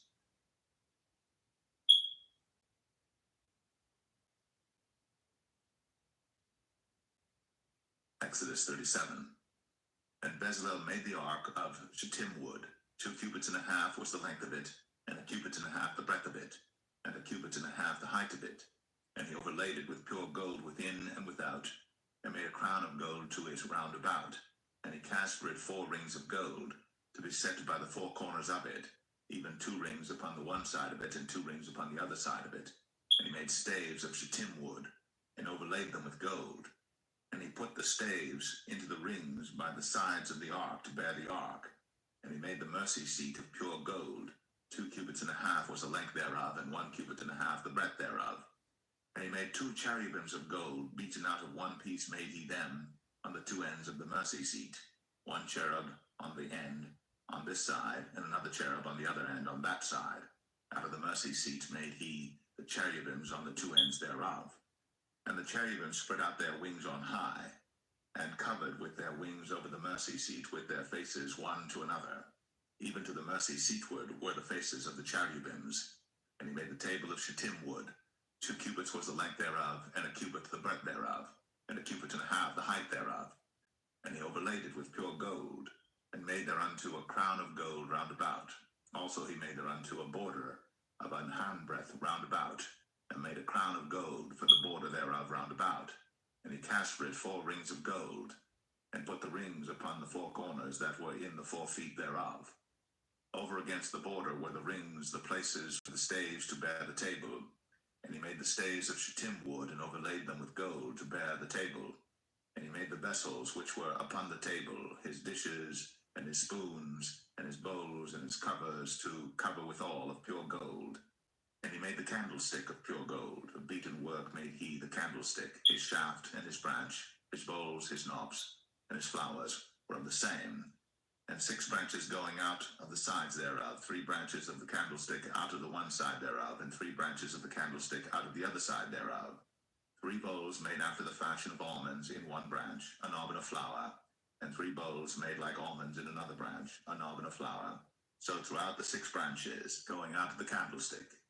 And in the candlestick were 4 bowls made like almonds, his knobs and his flowers, and a knob under 2 branches of the same, and a knob under 2 branches of the same, and a knob under 2 branches of the same, according to the 6 branches going out of it. Their knobs and their branches were of the same. All of it was one beaten work of pure gold. And he made his 7 lamps, and his snuffers, and his snuff dishes of pure gold. Of a talent of pure gold made he it, and all the vessels thereof. And he made the incense altar of shittim wood. The length of it was 1 cubit, the breadth of it 1 cubit. It was 4 square, and 2 cubits was the height of it. The horns thereof were of the same. And he overlaid it with pure gold, both the top of it and the sides thereof round about. And the horns of it also he made unto it a crown of gold round about. And he made 2 rings of gold for it under the crown thereof, by the 2 corners of it upon the 2 sides thereof, to be places for the staves to bear it withal. And he made the staves of shittim wood, and overlaid them with gold. And he made the holy anointing oil, and the pure incense of sweet spices, according to the work of the apothecary.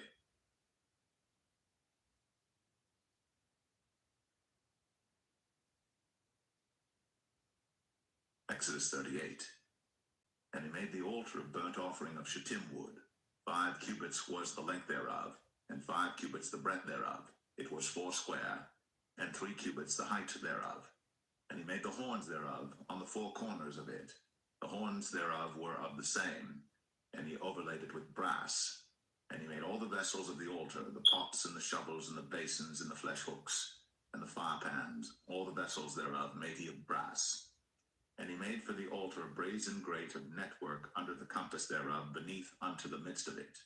And he cast 4 rings for the 4 ends of the grate of brass, to be places for the staves. And he made the staves of shittim wood, and overlaid them with brass. And he put the staves into the rings on the sides of the altar, to bear it withal. He made the altar hollow with boards. And he made the laver of brass, and the foot of it of brass, of the looking glasses of the women assembling, which assembled at the door of the tabernacle of the congregation. And he made the court. On the south side southward, the hangings of the court were of fine twined linen, 100 cubits. Their pillars were 20, and their brazen sockets 20. The hooks of the pillars and their fillets were of silver. And for the north side, the hangings were 100 cubits. Their pillars were 20, and their sockets of brass 20. The hooks of the pillars and their fillets of silver. And for the west side were hangings of 50 cubits. Their pillars 10, and their sockets 10. The hooks of the pillars and their fillets of silver. And for the east side, eastward 50 cubits. The hangings of the one side of the gate were 15 cubits. Their pillars 3, and their sockets 3. And for the other side of the court gate, on this hand and that hand, were hangings of 15 cubits. Their pillars 3, and their sockets 3. All the hangings of the court round about were of fine twined linen. And the sockets for the pillars were of brass. The hooks of the pillars and their fillets of silver, and the overlaying of their chapiters of silver. And all the pillars of the court were filleted with silver. And the hanging for the gate of the court was needlework, of blue and purple and scarlet and fine twined linen. And 20 cubits was the length, and the height and the breadth was 5 cubits, answerable to the hangings of the court. And their pillars were 4, and their sockets of brass 4, their hooks of silver, and the overlaying of their chapiters and their fillets of silver. And all the pins of the tabernacle and of the court round about were of brass. This is the sum of the tabernacle, even of the tabernacle of testimony, as it was counted, according to the commandment of Moses, for the service of the Levites, by the hand of Ithamar, son to Aaron the priest. And Bezalel, the son of Uri, the son of Hur, of the tribe of Judah, made all that the Lord commanded Moses. And with him was Aholiab, son of Ahisamach, of the tribe of Dan, an engraver, and a cunning workman, and an embroiderer in blue, and in purple, and in scarlet, and fine linen. All the gold that was occupied for the work, and all the work of the holy place, even the gold of the offering, was 29 talents, and 730 shekels after the shekel of the sanctuary. And the silver of them that were numbered of the congregation was 100 talents, 1,703 score and 15 shekels after the shekel of the sanctuary. A bekah for every man, that is, half a shekel after the shekel of the sanctuary, for every one that went to be numbered, from 20 years old and upward, for 600,000 and 3,550 men. And of the 100 talents of silver were cast the sockets of the sanctuary, and the sockets of the veil, and 100 sockets of the 100 talents, a talent for a socket. And of the 1,775 shekels he made hooks for the pillars, and overlaid their chapiters, and filleted them. And the brass of the offering was 70 talents, and 2,400 shekels. And therewith he made the sockets to the door of the tabernacle of the congregation, and the brazen altar, and the brazen grate for it, and all the vessels of the altar, and the sockets of the court round about, and the sockets of the court gate, and all the pins of the tabernacle, and all the pins of the court round about.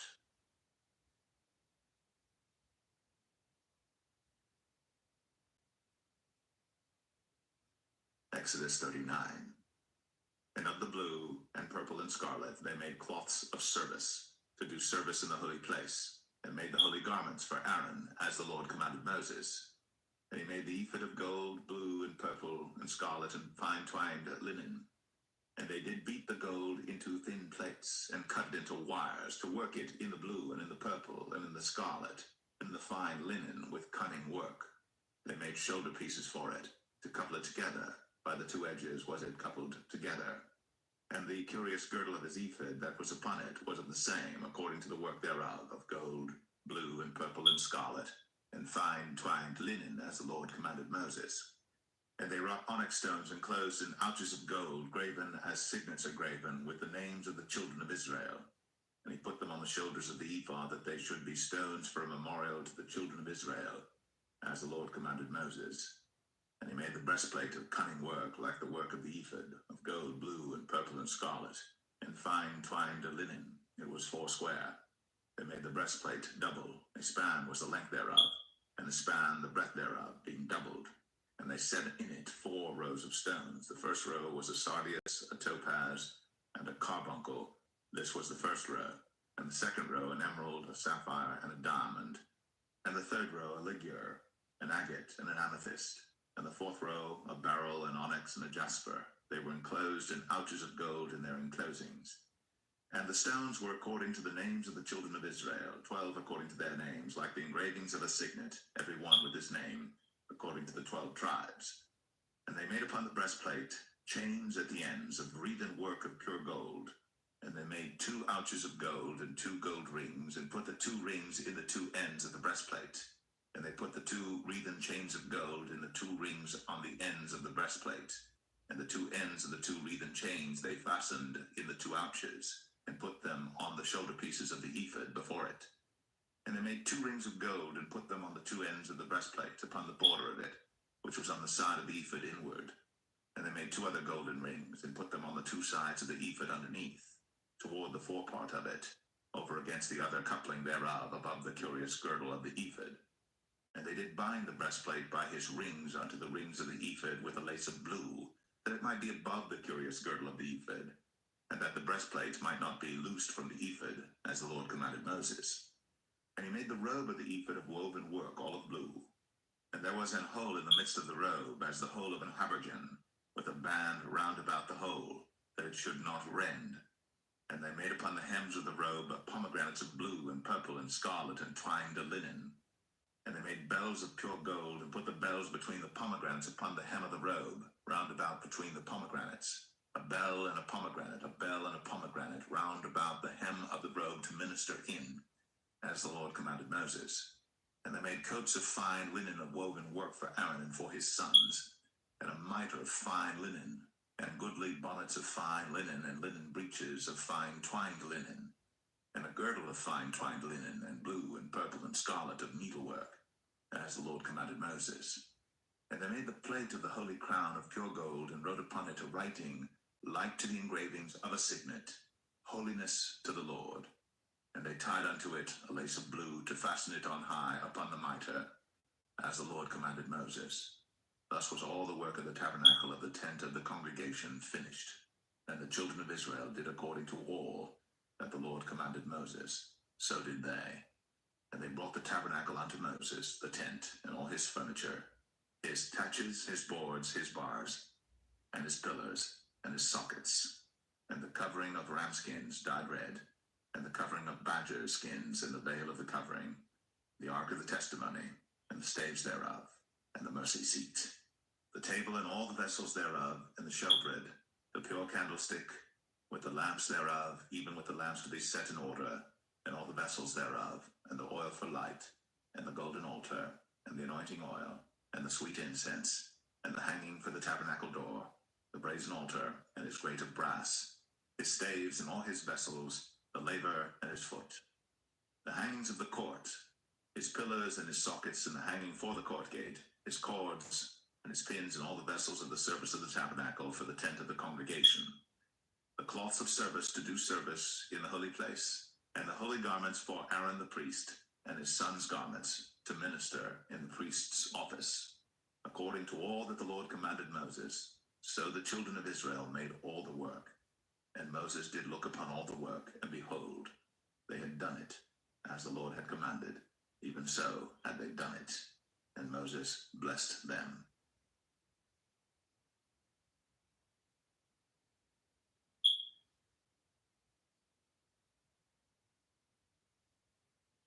Exodus 40.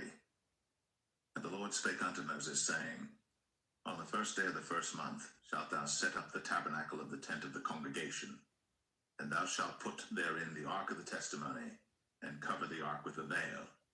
And thou shalt bring in the table, and set in order the things that are to be set in order upon it. And thou shalt bring in the candlestick, and light the lamps thereof.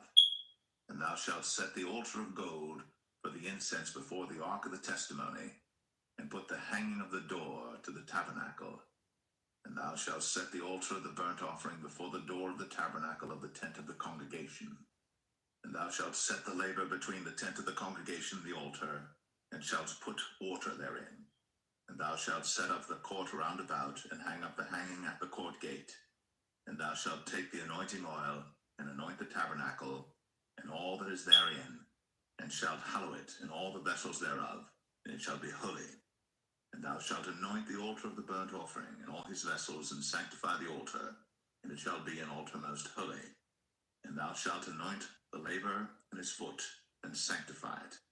And thou shalt bring Aaron and his sons unto the door of the tabernacle of the congregation, and wash them with water.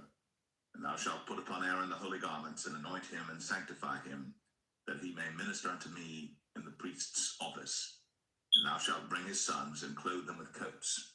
And thou shalt anoint them, as thou didst anoint their father, that they may minister unto me in the priest's office. But their anointing shall surely be an everlasting priesthood throughout their generations. Thus did Moses. According to all that the Lord commanded him, so did he. And it came to pass in the first month, in the second year, on the first day of the month, that the tabernacle was reared up. And Moses reared up the tabernacle, and fastened his sockets, and set up the boards thereof, and put in the bars thereof, and reared up his pillars. And he spread abroad the tent over the tabernacle, and put the covering of the tent above upon it, as the Lord commanded Moses. And he took and put the testimony into the ark, and set the staves on the ark, and put the mercy seat above upon the ark. And he brought the ark into the tabernacle, and set up the veil of the covering, and covered the ark of the testimony, as the Lord commanded Moses. And he put the table in the tent of the congregation upon the side of the tabernacle northward without the veil. And he set the bread in order upon it before the Lord, as the Lord had commanded Moses.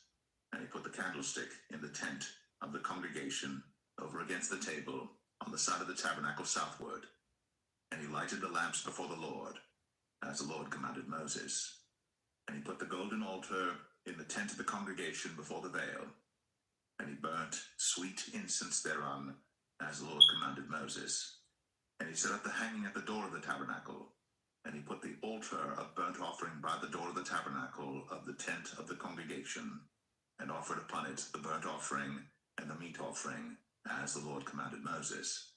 And he set the laver between the tent of the congregation and the altar, and put water there to wash withal. And Moses and Aaron and his sons washed their hands and their feet thereat, when they went into the tent of the congregation, and when they came near unto the altar, they washed, as the Lord commanded Moses. And he reared up the court round about the tabernacle and the altar, and set up the hanging of the court gate.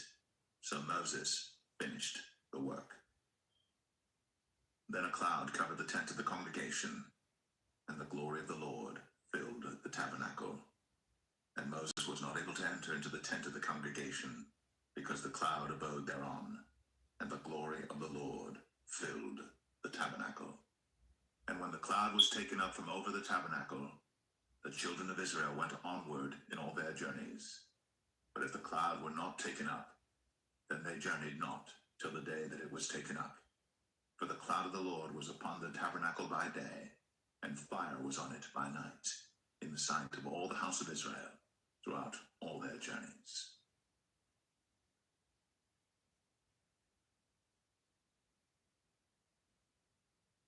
The book of Leviticus, chapter 1. And the Lord called unto Moses, and spake unto him out of the tabernacle of the congregation, saying, Speak unto the children of Israel, and say unto them, If any man of you bring an offering unto the Lord, ye shall bring your offering of the cattle, even of the herd, and of the flock.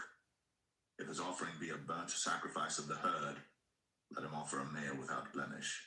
He shall offer it of his own voluntary will at the door of the tabernacle of the congregation before the Lord. And he shall put his hand upon the head of the burnt offering, and it shall be accepted for him to make atonement for him. And he shall kill the bullock before the Lord, and the priests, Aaron's sons, shall bring the blood, and sprinkle the blood round about upon the altar that is by the door of the tabernacle of the congregation. And he shall flay the burnt offering, and cut it into his pieces. And the sons of Aaron the priests shall put fire upon the altar, and lay the wood in order upon the fire. And the priests, Aaron's sons, shall lay the parts, the head, and the fat. in order upon the wood that is on the fire, which is upon the altar.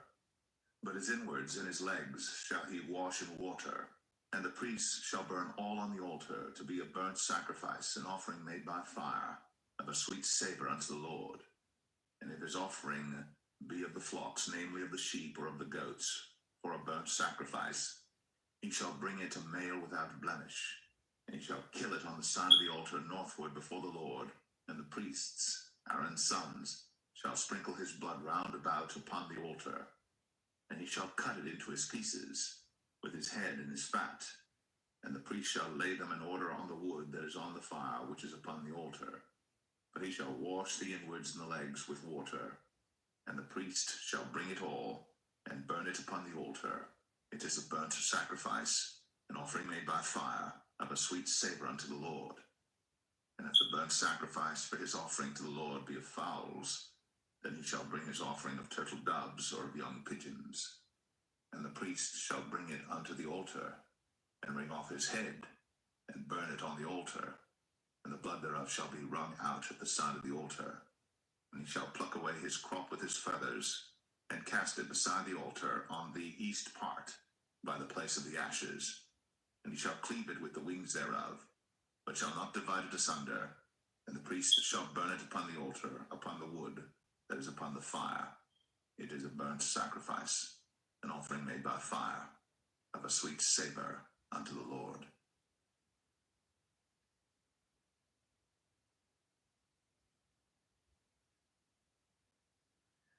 Leviticus 2. And when any will offer a meat offering unto the Lord, his offering shall be of fine flour, and he shall pour oil upon it, and put frankincense thereon. And he shall bring it to Aaron's sons the priests. And he shall take thereout his handful of the flour thereof, and of the oil thereof, with all the frankincense thereof. And the priest shall burn the memorial of it upon the altar, to be an offering made by fire, of a sweet savor unto the Lord. And the remnant of the meat offering shall be Aaron's and his sons. It is a thing most holy of the offerings of the Lord made by fire. And if thou bring an oblation of a meat offering baked in the oven, it shall be 11 cakes of fine flour mingled with oil, or unleavened wafers anointed with oil. And if thy oblation be a meat offering baked in a pan, it shall be of fine flour, unleavened, mingled with oil. Thou shalt part it in pieces, and pour oil thereon. It is a meat offering. And if thy oblation be a meat offering baked in the frying pan, it shall be made of fine flour with oil. And thou shalt bring the meat offering that is made of these things unto the Lord, and when it is presented unto the priest, he shall bring it unto the altar. And the priest shall take from the meat offering a memorial thereof, and shall burn it upon the altar. It is an offering made by fire, of a sweet savor unto the Lord. And that which is left of the meat offering shall be Aaron's and his sons. It is a thing most holy of the offerings of the Lord made by fire. No meat offering which ye shall bring unto the Lord shall be made with leaven, for ye shall burn no leaven, nor any honey, in any offering of the Lord made by fire. As for the oblation of the first fruits, ye shall offer them unto the Lord, but they shall not be burnt on the altar for a sweet savor. And every oblation of thy meat offering shalt thou season with salt, neither shalt thou suffer the salt of the covenant of thy God to be lacking from thy meat offering. With all thine offerings thou shalt offer salt. And if thou offer a meat offering of thy first fruits unto the Lord, thou shalt offer for the meat offering of thy first fruits green ears of corn dried by the fire, even corn beaten out of full ears. And thou shalt put oil upon it, and lay frankincense thereon. It is a meat offering. And the priest shall burn the memorial of it, part of the beaten corn thereof, and part of the oil thereof, with all the frankincense thereof. It is an offering made by fire unto the Lord.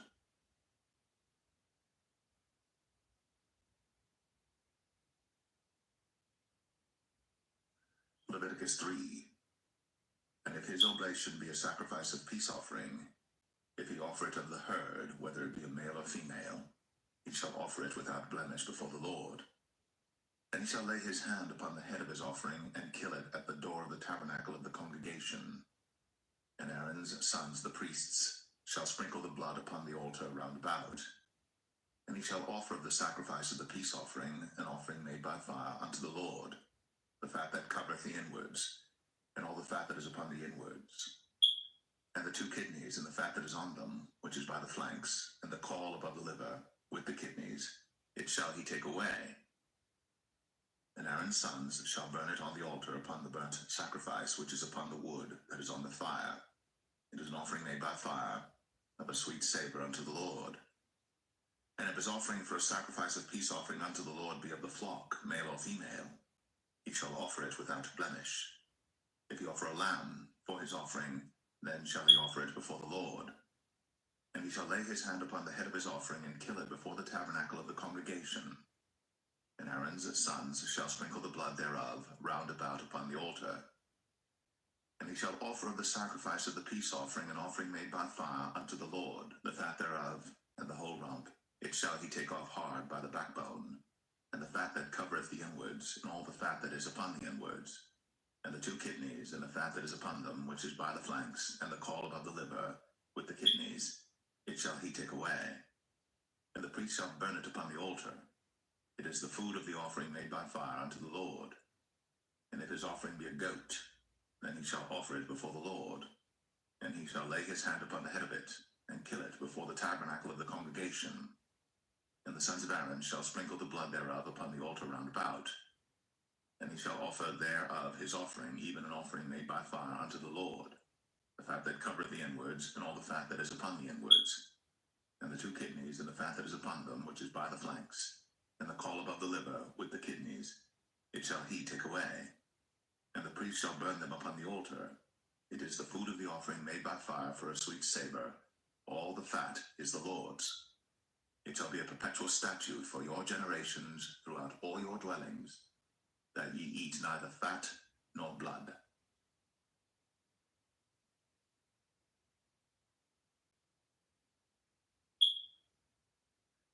Leviticus 4. And the Lord spake unto Moses, saying, Speak unto the children of Israel, saying, If a soul shall sin through ignorance against any of the commandments of the Lord, concerning things which ought not to be done, and shall do against any of them, if the priest that is anointed do sin according to the sin of the people, then let him bring for his sin which he hath sinned a young bullock without blemish unto the Lord for a sin offering. And he shall bring the bullock unto the door of the tabernacle of the congregation before the Lord, and shall lay his hand upon the bullock's head, and kill the bullock before the Lord. And the priest that is anointed shall take of the bullock's blood, and bring it to the tabernacle of the congregation. And the priest shall dip his finger in the blood, and sprinkle of the blood 7 times before the Lord, before the veil of the sanctuary. And the priest shall put some of the blood upon the horns of the altar of sweet incense before the Lord, which is in the tabernacle of the congregation, and shall pour all the blood of the bullock at the bottom of the altar of the burnt offering, which is at the door of the tabernacle of the congregation. And he shall take off from it all the fat of the bullock for the sin offering, the fat that covereth the inwards, and all the fat that is upon the inwards, and the two kidneys, and the fat that is upon them, which is by the flanks, and the caul above the liver, with the kidneys, it shall he take away, as it was taken off from the bullock of the sacrifice of peace offerings. And the priest shall burn them upon the altar of the burnt offering.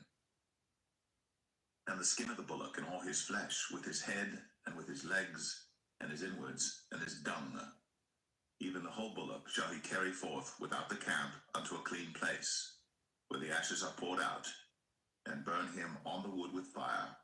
Where the ashes are poured out shall he be burnt. And if the whole congregation of Israel sin through ignorance, and the thing be hid from the eyes of the assembly, and they have done somewhat against any of the commandments of the Lord concerning things which should not be done, and are guilty, when the sin which they have sinned against it is known, then the congregation shall offer a young bullock for the sin, and bring him before the tabernacle of the congregation. And the elders of the congregation shall lay their hands upon the head of the bullock before the Lord, and the bullock shall be killed before the Lord. And the priest that is anointed shall bring of the bullock's blood to the tabernacle of the congregation. And the priest shall dip his finger in some of the blood, and sprinkle it 7 times before the Lord, even before the veil. And he shall put some of the blood upon the horns of the altar which is before the Lord, that is in the tabernacle of the congregation, and shall pour out all the blood at the bottom of the altar of the burnt offering, which is at the door of the tabernacle of the congregation. And he shall take all his fat from him, and burn it upon the altar. And he shall do with the bullock as he did with the bullock for a sin offering. So shall he do with this. And the priest shall make an atonement for them, and it shall be forgiven them. And he shall carry forth the bullock without the camp, and burn him as he burned the first bullock. It is a sin offering for the congregation. When a ruler hath sinned, and done somewhat through ignorance against any of the commandments of the Lord his God, concerning things which should not be done, and is guilty, or if his sin, wherein he hath sinned, come to his knowledge, he shall bring his offering, a kid of the goats, a male, without blemish. And he shall lay his hand upon the head of the goat, and kill it in the place where they killed the burnt offering before the Lord. It is a sin offering.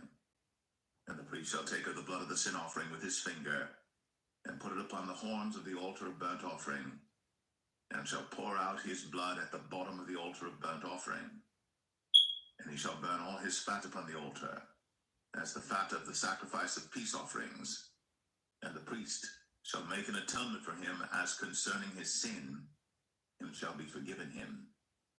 And if any one of the common people sin through ignorance, while he doeth somewhat against any of the commandments of the Lord concerning things which ought not to be done, and be guilty, or if his sin, which he hath sinned, come to his knowledge, then he shall bring his offering, a kid of the goats, a female without blemish, for his sin, which he hath sinned. And he shall lay his hand upon the head of the sin offering, and slay the sin offering in the place of the burnt offering. And the priest shall take of the blood thereof with his finger, and put it upon the horns of the altar of burnt offering, and shall pour out all the blood thereof at the bottom of the altar. And he shall take away all the fat thereof, as the fat is taken away from off the sacrifice of peace offerings. And the priest shall burn it upon the altar for a sweet savour unto the Lord. And the priest shall make an atonement for him, and it shall be forgiven him. And if he bring a lamb for a sin offering, he shall bring it a female without blemish. And he shall lay his hand upon the head of the sin offering, and slay it for a sin offering in the place where they killed the burnt offering. And the priest shall take of the blood of the sin offering with his finger, and put it upon the horns of the altar of burnt offering, and shall pour out all the blood thereof at the bottom of the altar. And he shall take away all the fat thereof, as the fat of the lamb is taken away from the sacrifice of the peace offerings. And the priest shall burn them upon the altar according to the offerings made by fire unto the Lord. And the priest shall make an atonement for his sin that he hath committed, and it shall be forgiven him.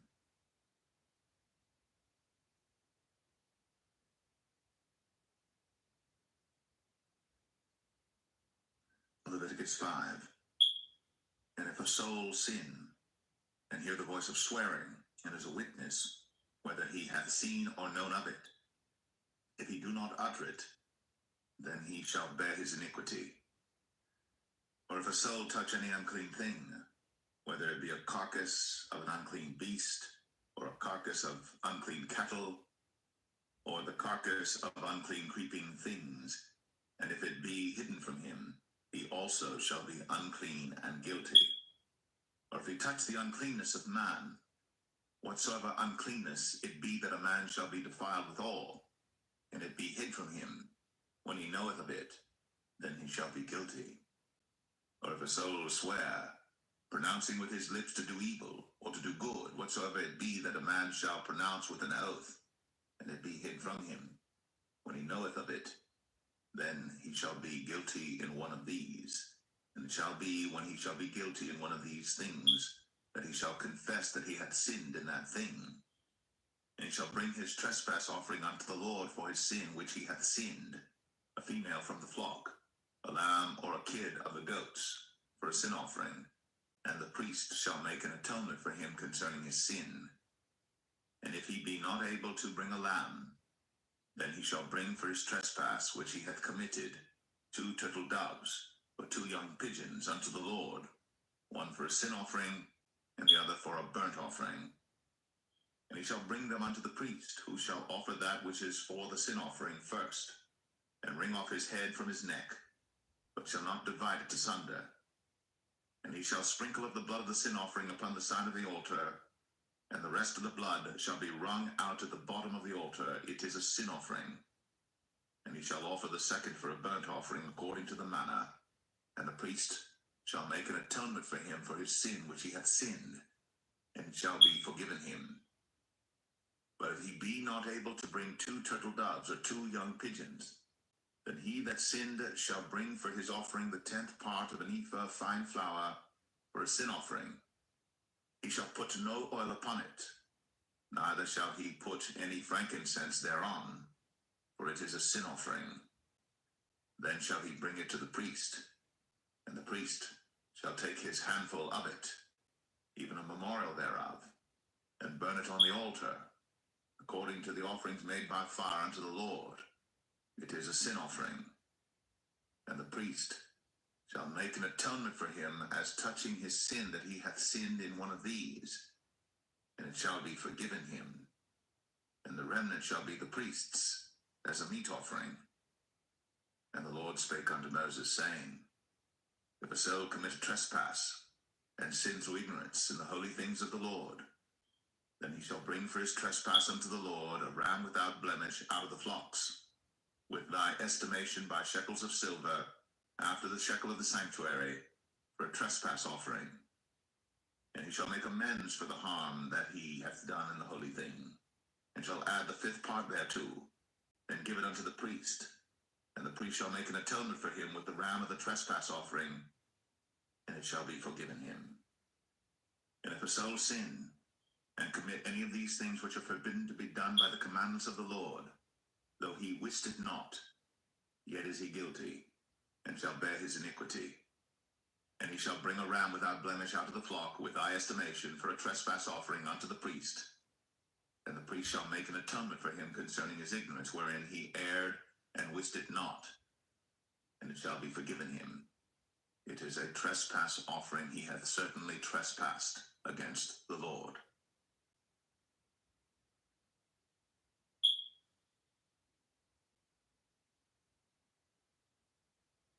Leviticus 6.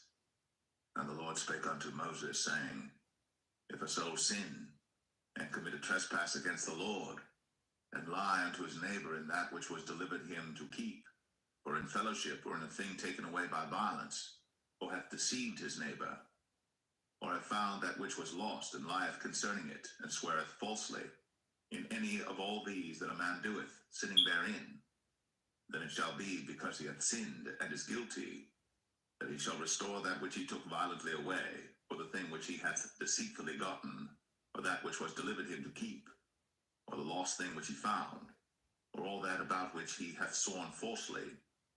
He shall even restore it in the principal, and shall add the 5th part more thereto, and give it unto him to whom it appertaineth in the day of his trespass offering. And he shall bring his trespass offering unto the Lord, a ram without blemish out of the flock, with thy estimation, for a trespass offering unto the priest. And the priest shall make an atonement for him before the Lord, and it shall be forgiven him for anything of all that he hath done in trespassing therein. And the Lord spake unto Moses, saying, Command Aaron and his sons, saying, This is the law of the burnt offering. It is the burnt offering because of the burning upon the altar all night unto the morning, and the fire of the altar shall be burning in it. And the priest shall put on his linen garment, and his linen breeches shall he put upon his flesh, and take up the ashes which the fire hath consumed with the burnt offering on the altar, and he shall put them beside the altar. And he shall put off his garments, and put on other garments, and carry forth the ashes without the camp unto a clean place. And the fire upon the altar shall be burning in it. It shall not be put out. And the priest shall burn wood on it every morning, and lay the burnt offering in order upon it. And he shall burn thereon the fat of the peace offerings. The fire shall ever be burning upon the altar. It shall never go out. And this is the law of the meat offering. The sons of Aaron shall offer it before the Lord, before the altar. And he shall take of it his handful of the flour of the meat offering, and of the oil thereof, and all the frankincense which is upon the meat offering, and shall burn it upon the altar for a sweet savour, even the memorial of it, unto the Lord. And the remainder thereof shall Aaron and his sons eat. With unleavened bread shall it be eaten in the holy place. In the court of the tabernacle of the congregation they shall eat it. It shall not be baked with leaven. I have given it unto them for their portion of my offerings made by fire. It is most holy, as is the sin offering, and as the trespass offering. All the males among the children of Aaron shall eat of it. It shall be a statute forever in your generations concerning the offerings of the Lord made by fire. Every one that toucheth them shall be holy. And the Lord spake unto Moses, saying, This is the offering of Aaron and of his sons, which they shall offer unto the Lord in the day when he is anointed. The 10th part of an ephah of fine flour for a meat offering perpetual, half of it in the morning, and half thereof at night. In a pan it shall be made with oil, and when it is baked, thou shalt bring it in. And the baked pieces of the meat offering shalt thou offer for a sweet savour unto the Lord.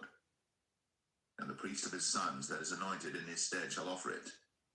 It is a statute forever unto the Lord. It shall be wholly burnt. For every meat offering for the priest shall be wholly burnt. It shall not be eaten. And the Lord spake unto Moses, saying, Speak unto Aaron and to his sons, saying, This is the law of the sin offering. In the place where the burnt offering is killed shall the sin offering be killed before the Lord. It is most holy. The priest that offereth it for sin shall eat it. In the holy place shall it be eaten, in the court of the tabernacle of the congregation. Whatsoever shall touch the flesh thereof shall be holy. And when there is sprinkled of the blood thereof upon any garment, thou shalt wash that whereon it was sprinkled in the holy place. But the earthen vessel wherein it is sodden shall be broken. And if it be sodden in a brazen pot, it shall be both scoured and rinsed in water. All the males among the priests shall eat thereof. It is most holy. And no sin offering whereof any of the blood is brought into the tabernacle of the congregation to reconcile with all in the holy place shall be eaten. It shall be burnt in the fire.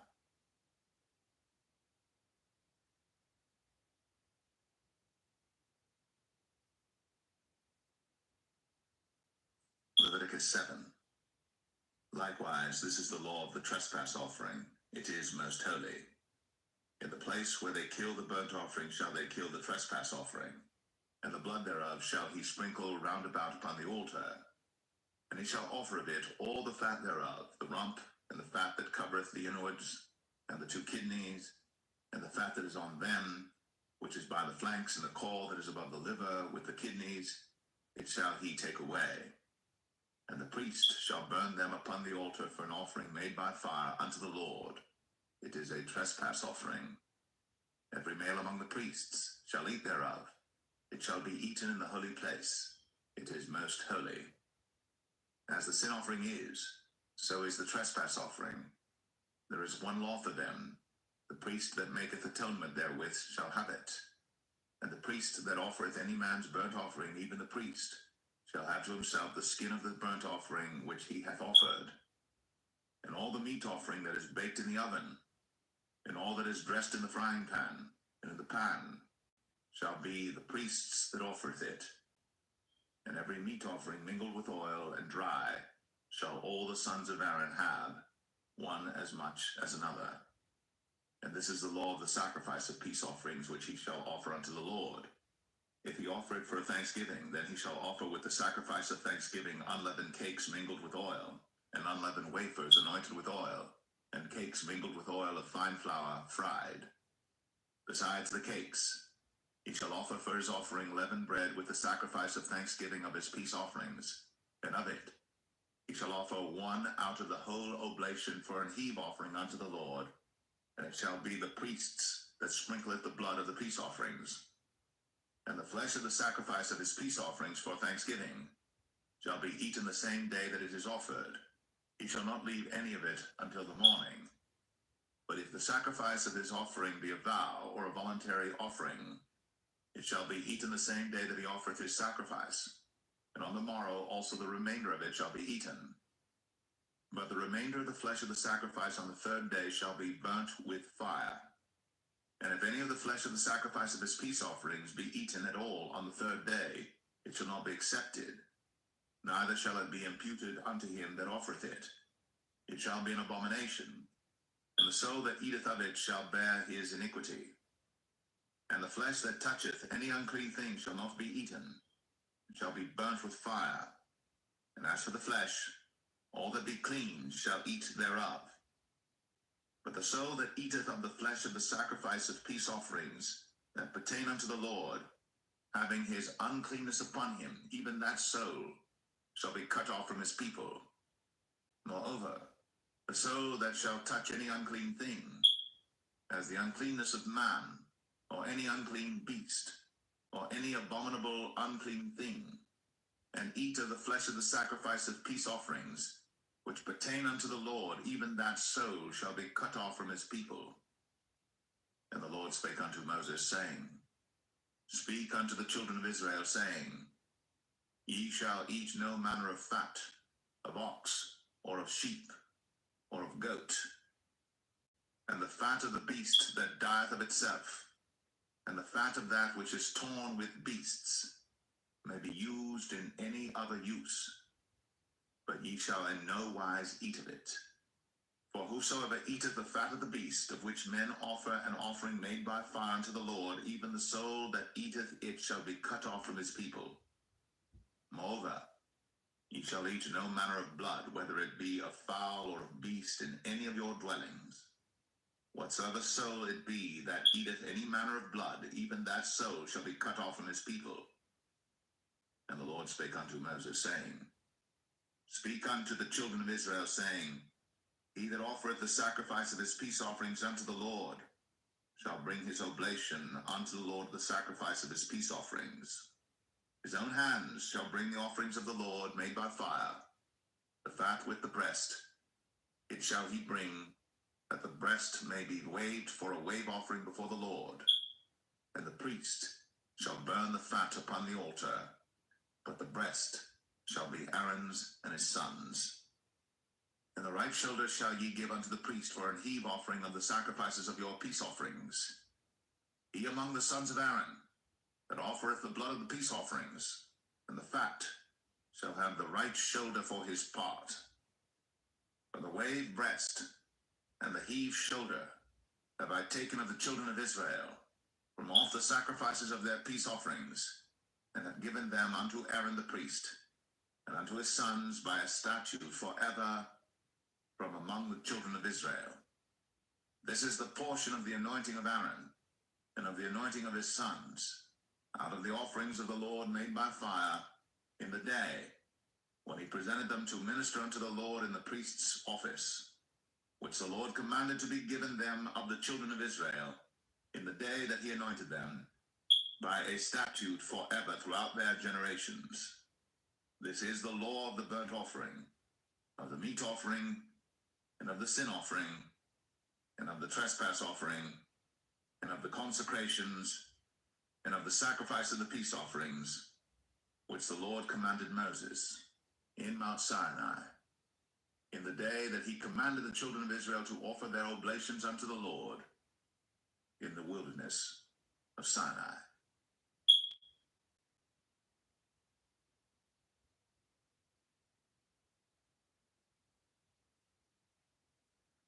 Leviticus 8. And the Lord spake unto Moses, saying, Take Aaron and his sons with him, and the garments and the anointing oil, and a bullock for the sin offering, and 2 rams, and a basket of unleavened bread. And gather thou all the congregation together unto the door of the tabernacle of the congregation.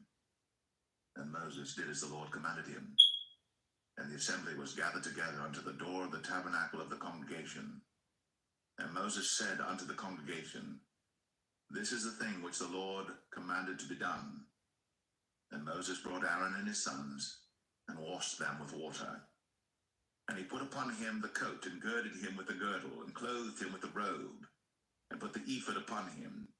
And he girded him with the curious girdle of the ephod, and bound it unto him therewith. And he put the breastplate upon him. Also he put in the breastplate the Urim and the Thummim.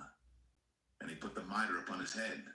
Also upon the mitre, even upon his forefront, did he put the golden plate, the holy crown, as the Lord commanded Moses. And Moses took the anointing oil, and anointed the tabernacle and all that was therein, and sanctified them. And he sprinkled thereof upon the altar 7 times, and anointed the altar and all his vessels, both the laver and his foot, to sanctify them.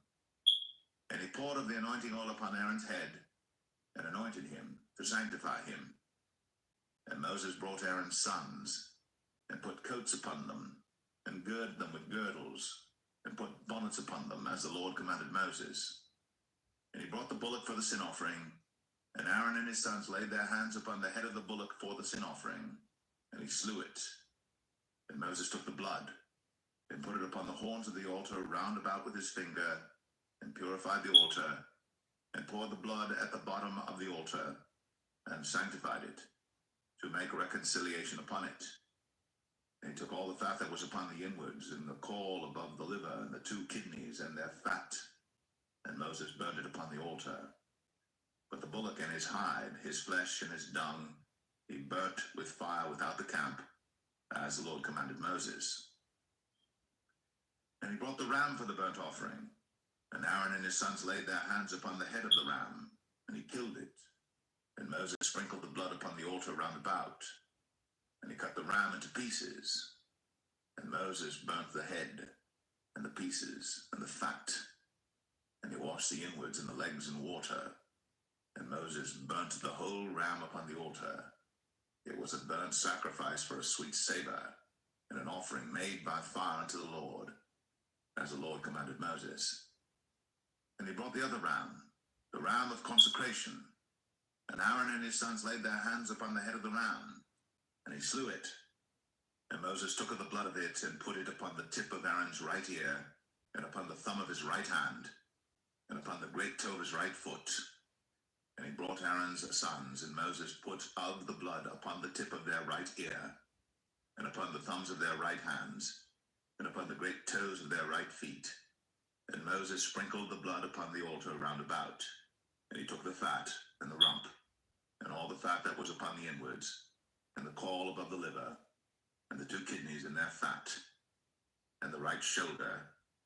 And out of the basket of unleavened bread that was before the Lord, he took 1 unleavened cake, and a cake of oiled bread, and 1 wafer, and put them on the fat, and upon the right shoulder. And he put all upon Aaron's hands, and upon his sons' hands, and waved them for a wave offering before the Lord. And Moses took them from off their hands, and burnt them on the altar upon the burnt offering. They were consecrations for a sweet savor. It is an offering made by fire unto the Lord. And Moses took the breast, and waved it for a wave offering before the Lord. For of the ram of consecration it was Moses' part, as the Lord commanded Moses. And Moses took of the anointing oil, and of the blood which was upon the altar, and sprinkled it upon Aaron, and upon his garments, and upon his sons, and upon his sons' garments with him, and sanctified Aaron, and his garments, and his sons' garments with him. And Moses said unto Aaron and to his sons, Boil the flesh at the door of the tabernacle of the congregation, and there eat it with the bread that is in the basket of consecrations, as I commanded, saying, Aaron and his sons shall eat it. And that which remaineth of the flesh and of the bread shall ye burn with fire. And ye shall not go out of the door of the tabernacle of the congregation in 7 days, until the days of your consecration be at an end. For 7 days shall he consecrate you, as he hath done this day, so the Lord hath commanded to do, to make an atonement for you. Therefore shall ye abide at the door of the tabernacle of the congregation day and night, 7 days, and keep the charge of the Lord, that ye die not, for so I am commanded. So Aaron and his sons did all things which the Lord commanded by the hand of Moses.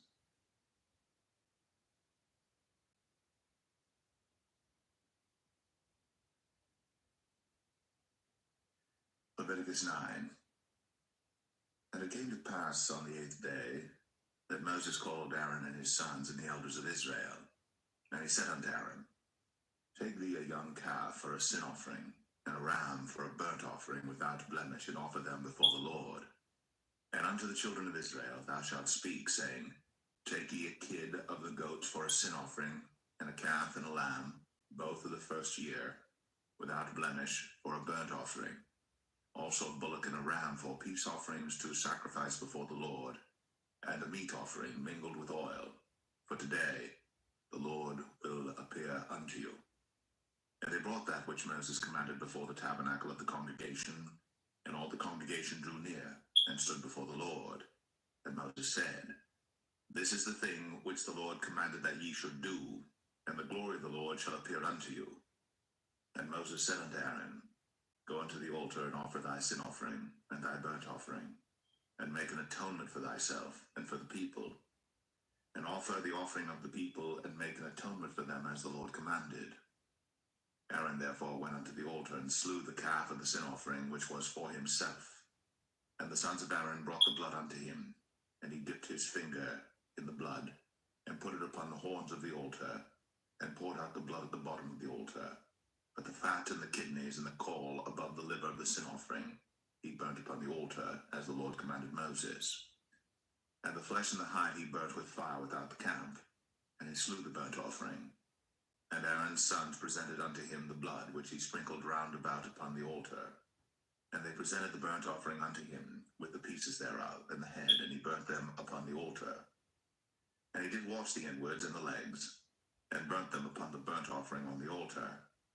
And he brought the people's offering, and took the goat which was the sin offering for the people, and slew it, and offered it for sin as the first. And he brought the burnt offering, and offered it according to the manner. And he brought the meat offering, and took an handful thereof, and burnt it upon the altar, beside the burnt sacrifice of the morning. He slew also the bullock and the ram for a sacrifice of peace offerings, which was for the people. And Aaron's sons presented unto him the blood, which he sprinkled upon the altar round about. And the fat of the bullock and of the ram, the rump, and that which covereth the inwards, and the kidneys, and the caul above the liver. And they put the fat upon the breasts, and he burnt the fat upon the altar. And the breasts and the right shoulder Aaron waved for a wave offering before the Lord, as Moses commanded.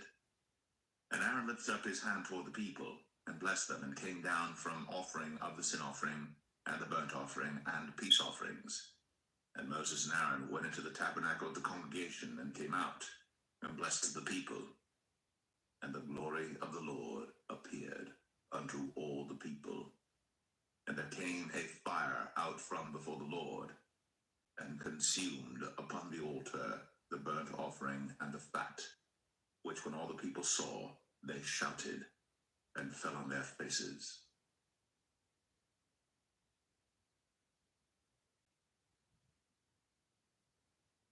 Leviticus 10. And Nadab and Abihu, the sons of Aaron, took either of them his censer, and put fire therein, and put incense thereon, and offered a strange fire before the Lord, which he commanded them not. And there went out fire from the Lord, and devoured them, and they died before the Lord. Then Moses said unto Aaron, This is it that the Lord spake, saying, I will be sanctified in them that come nigh me, and before all the people I will be glorified. And Aaron held his peace. And Moses called Mishael and Elzaphan, the sons of Uzziel, the uncle of Aaron, and said unto them, Come near, carry your brethren from before the sanctuary out of the camp. So they went near, and carried them in their coats out of the camp, as Moses had said. And Moses said unto Aaron, and unto Eleazar, and unto Ithamar his sons, Uncover not your heads, neither rend your clothes, lest ye die, and lest wrath come upon all the people. But let your brethren, the whole house of Israel, bewail the burning which the Lord hath kindled. And ye shall not go out from the door of the tabernacle of the congregation, lest ye die. For the anointing oil of the Lord is upon you. And they did according to the word of Moses. And the Lord spake unto Aaron, saying, Do not drink wine nor strong drink, thou nor thy sons with thee, when ye go into the tabernacle of the congregation, lest ye die. It shall be a statute forever throughout your generations, and that ye may put difference between holy and unholy, and between unclean and clean, and that ye may teach the children of Israel all the statutes which which the Lord hath spoken unto them by the hand of Moses. And Moses spake unto Aaron, and unto Eleazar, and unto Ithamar, his sons that were left, Take the meat offering that remaineth of the offerings of the Lord made by fire, and eat it without leaven beside the altar, for it is most holy. And ye shall eat it in the holy place, because it is thy due, and thy son's due, of the sacrifices of the Lord made by fire, for so I am commanded. And the wave breast, and heave shoulder shall ye eat in a clean place, thou and thy sons, and thy daughters with thee, for they be thy due, and thy sons' due, which are given out of the sacrifices of peace offerings of the children of Israel. The heave shoulder and the wave breast shall they bring with the offerings made by fire of the fat, to wave it for a wave offering before the Lord, and it shall be thine, and thy sons with thee, by a statute forever, as the Lord hath commanded. And Moses diligently sought the goat of the sin offering, and behold, it was burnt. And he was angry with Eleazar and Ithamar, the sons of Aaron, which were left alive, saying, Wherefore have ye not eaten the sin offering in the holy place, seeing it is most holy? And God hath given it you to bear the iniquity of the congregation, to make atonement for them before the Lord. Behold, the blood of it was not brought in within the holy place. Ye should indeed have eaten it in the holy place, as I commanded. And Aaron said unto Moses, Behold, this day have they offered their sin offering and their burnt offering before the Lord. And such things have befallen me. And if I had eaten the sin offering today, should it have been accepted in the sight of the Lord? And when Moses heard that, he was content.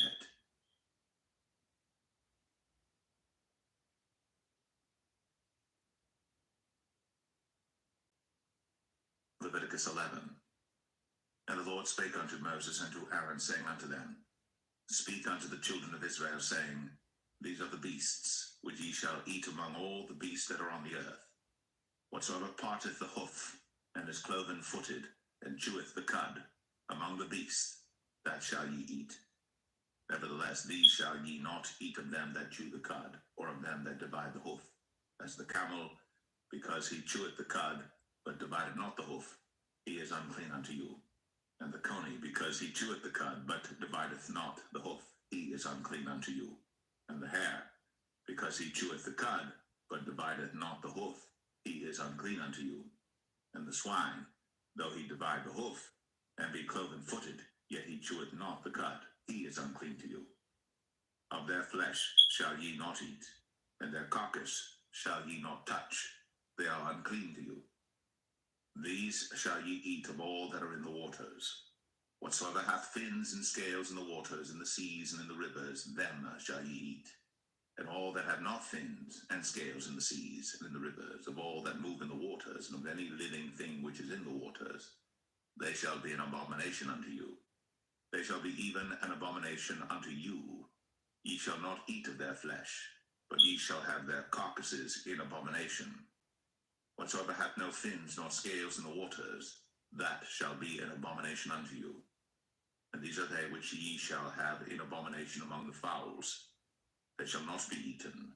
They are an abomination, the eagle, and the ossifrage, and the osprey, and the vulture, and the kite after his kind, every raven after his kind, and the owl, and the nighthawk, and the cuckoo, and the hawk after his kind, and the little owl, and the cormorant, and the great owl, and the swan, and the pelican, and the gyre eagle, and the stork, the heron after her kind, and the lapwing, and the bat. All fowls that creep, going upon all four, shall be an abomination unto you. Yet these may ye eat of every flying creeping thing that goeth upon all four, which have legs above their feet, to leap withal upon the earth. Even these of them ye may eat. The locust after his kind, and the bald locust after his kind, and the beetle after his kind, and the grasshopper after his kind. But all other flying creeping things which have 4 feet shall be an abomination unto you, and for these ye shall be unclean. Whosoever toucheth the carcass of them shall be unclean until the even. And whosoever beareth aught of the carcass of them shall wash his clothes, and be unclean until the even. The carcasses of every beast which divideth the hoof, and is not cloven-footed, nor cheweth the cud, are unclean unto you. Every one that toucheth them shall be unclean.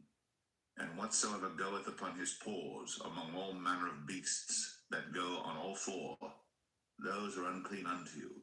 Whoso toucheth their carcass shall be unclean until the even. And he that beareth the carcass of them shall wash his clothes, and be unclean until the even. They are unclean unto you. These also shall be unclean unto you among the creeping things that creep upon the earth, the weasel, and the mouse, and the tortoise after his kind, and the ferret, and the chameleon, and the lizard, and the snail, and the mole. These are unclean to you among all that creep. Whosoever doth touch them, when they be dead, shall be unclean until the even. And upon whatsoever any of them, when they are dead, doth fall, it shall be unclean, whether it be any vessel of wood, or raiment, or skin, or sack, whatsoever vessel it be, wherein any work is done, it must be put into water, and it shall be unclean until the even. So it shall be cleansed.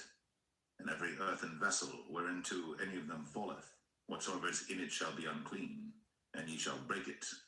Of all meat which may be eaten, that on which such water cometh shall be unclean, and all drink that may be drunk in every such vessel shall be unclean. And everything whereupon any part of their carcass falleth shall be unclean, whether it be oven, or ranges, or pots, they shall be broken down, for they are unclean, and shall be unclean unto you. Nevertheless a fountain or pit wherein there is plenty of water shall be clean, but that which toucheth their carcass shall be unclean. And if any part of their carcass fall upon any sowing seed which is to be sown, it shall be clean. But if any water be put upon the seed, and any part of their carcass fall thereon, it shall be unclean unto you. And if any beast of which ye may eat die, he that toucheth the carcass thereof shall be unclean until the even. And he that eateth of the carcass of it shall wash his clothes, and be unclean until the even. He also that beareth the carcass of it shall wash his clothes, and be unclean until the even. And every creeping thing that creepeth upon the earth shall be an abomination. It shall not be eaten. Whatsoever goeth upon the belly, and whatsoever goeth upon all four, or whatsoever hath more feet among all creeping things that creep upon the earth, them ye shall not eat, for they are an abomination. Ye shall not make yourselves abominable with any creeping thing that creepeth, neither shall ye make yourselves unclean with them, that ye should be defiled thereby. For I am the Lord your God. Ye shall therefore sanctify yourselves, and ye shall be holy, for I am holy. Neither shall ye defile yourselves with any manner of creeping thing that creepeth upon the earth. For I am the Lord that bringeth you up out of the land of Egypt, to be your God. Ye shall therefore be holy, for I am holy. This is the law of the beasts, and of the fowl, and of every living creature that moveth in the waters, and of every creature that creepeth upon the earth, to make a difference between the unclean and the clean, and between the beast that may be eaten, and the beast that may not be eaten.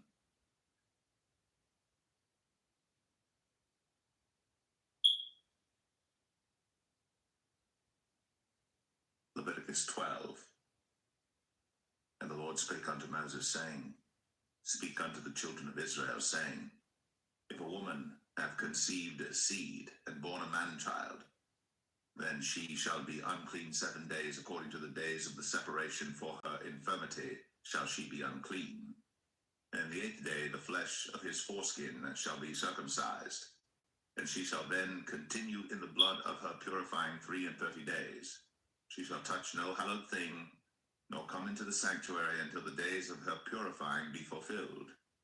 If she bear a maid a child, then she shall be unclean 2 weeks, as in her separation, and she shall continue in the blood of her purifying 66 days. And when the days of her purifying are fulfilled, for a son or for a daughter, she shall bring a lamb of the first year for a burnt offering, and a young pigeon, or a turtle dove, for a sin offering, unto the door of the tabernacle of the congregation, unto the priest, who shall offer it before the Lord, and make an atonement for her.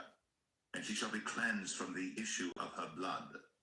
This is the law for her that hath borne a male or a female. And if she be not able to bring a lamb, then she shall bring 2 turtles or 2 young pigeons, the one for the burnt offering and the other for a sin offering, and the priest shall make an atonement for her. and she shall be clean.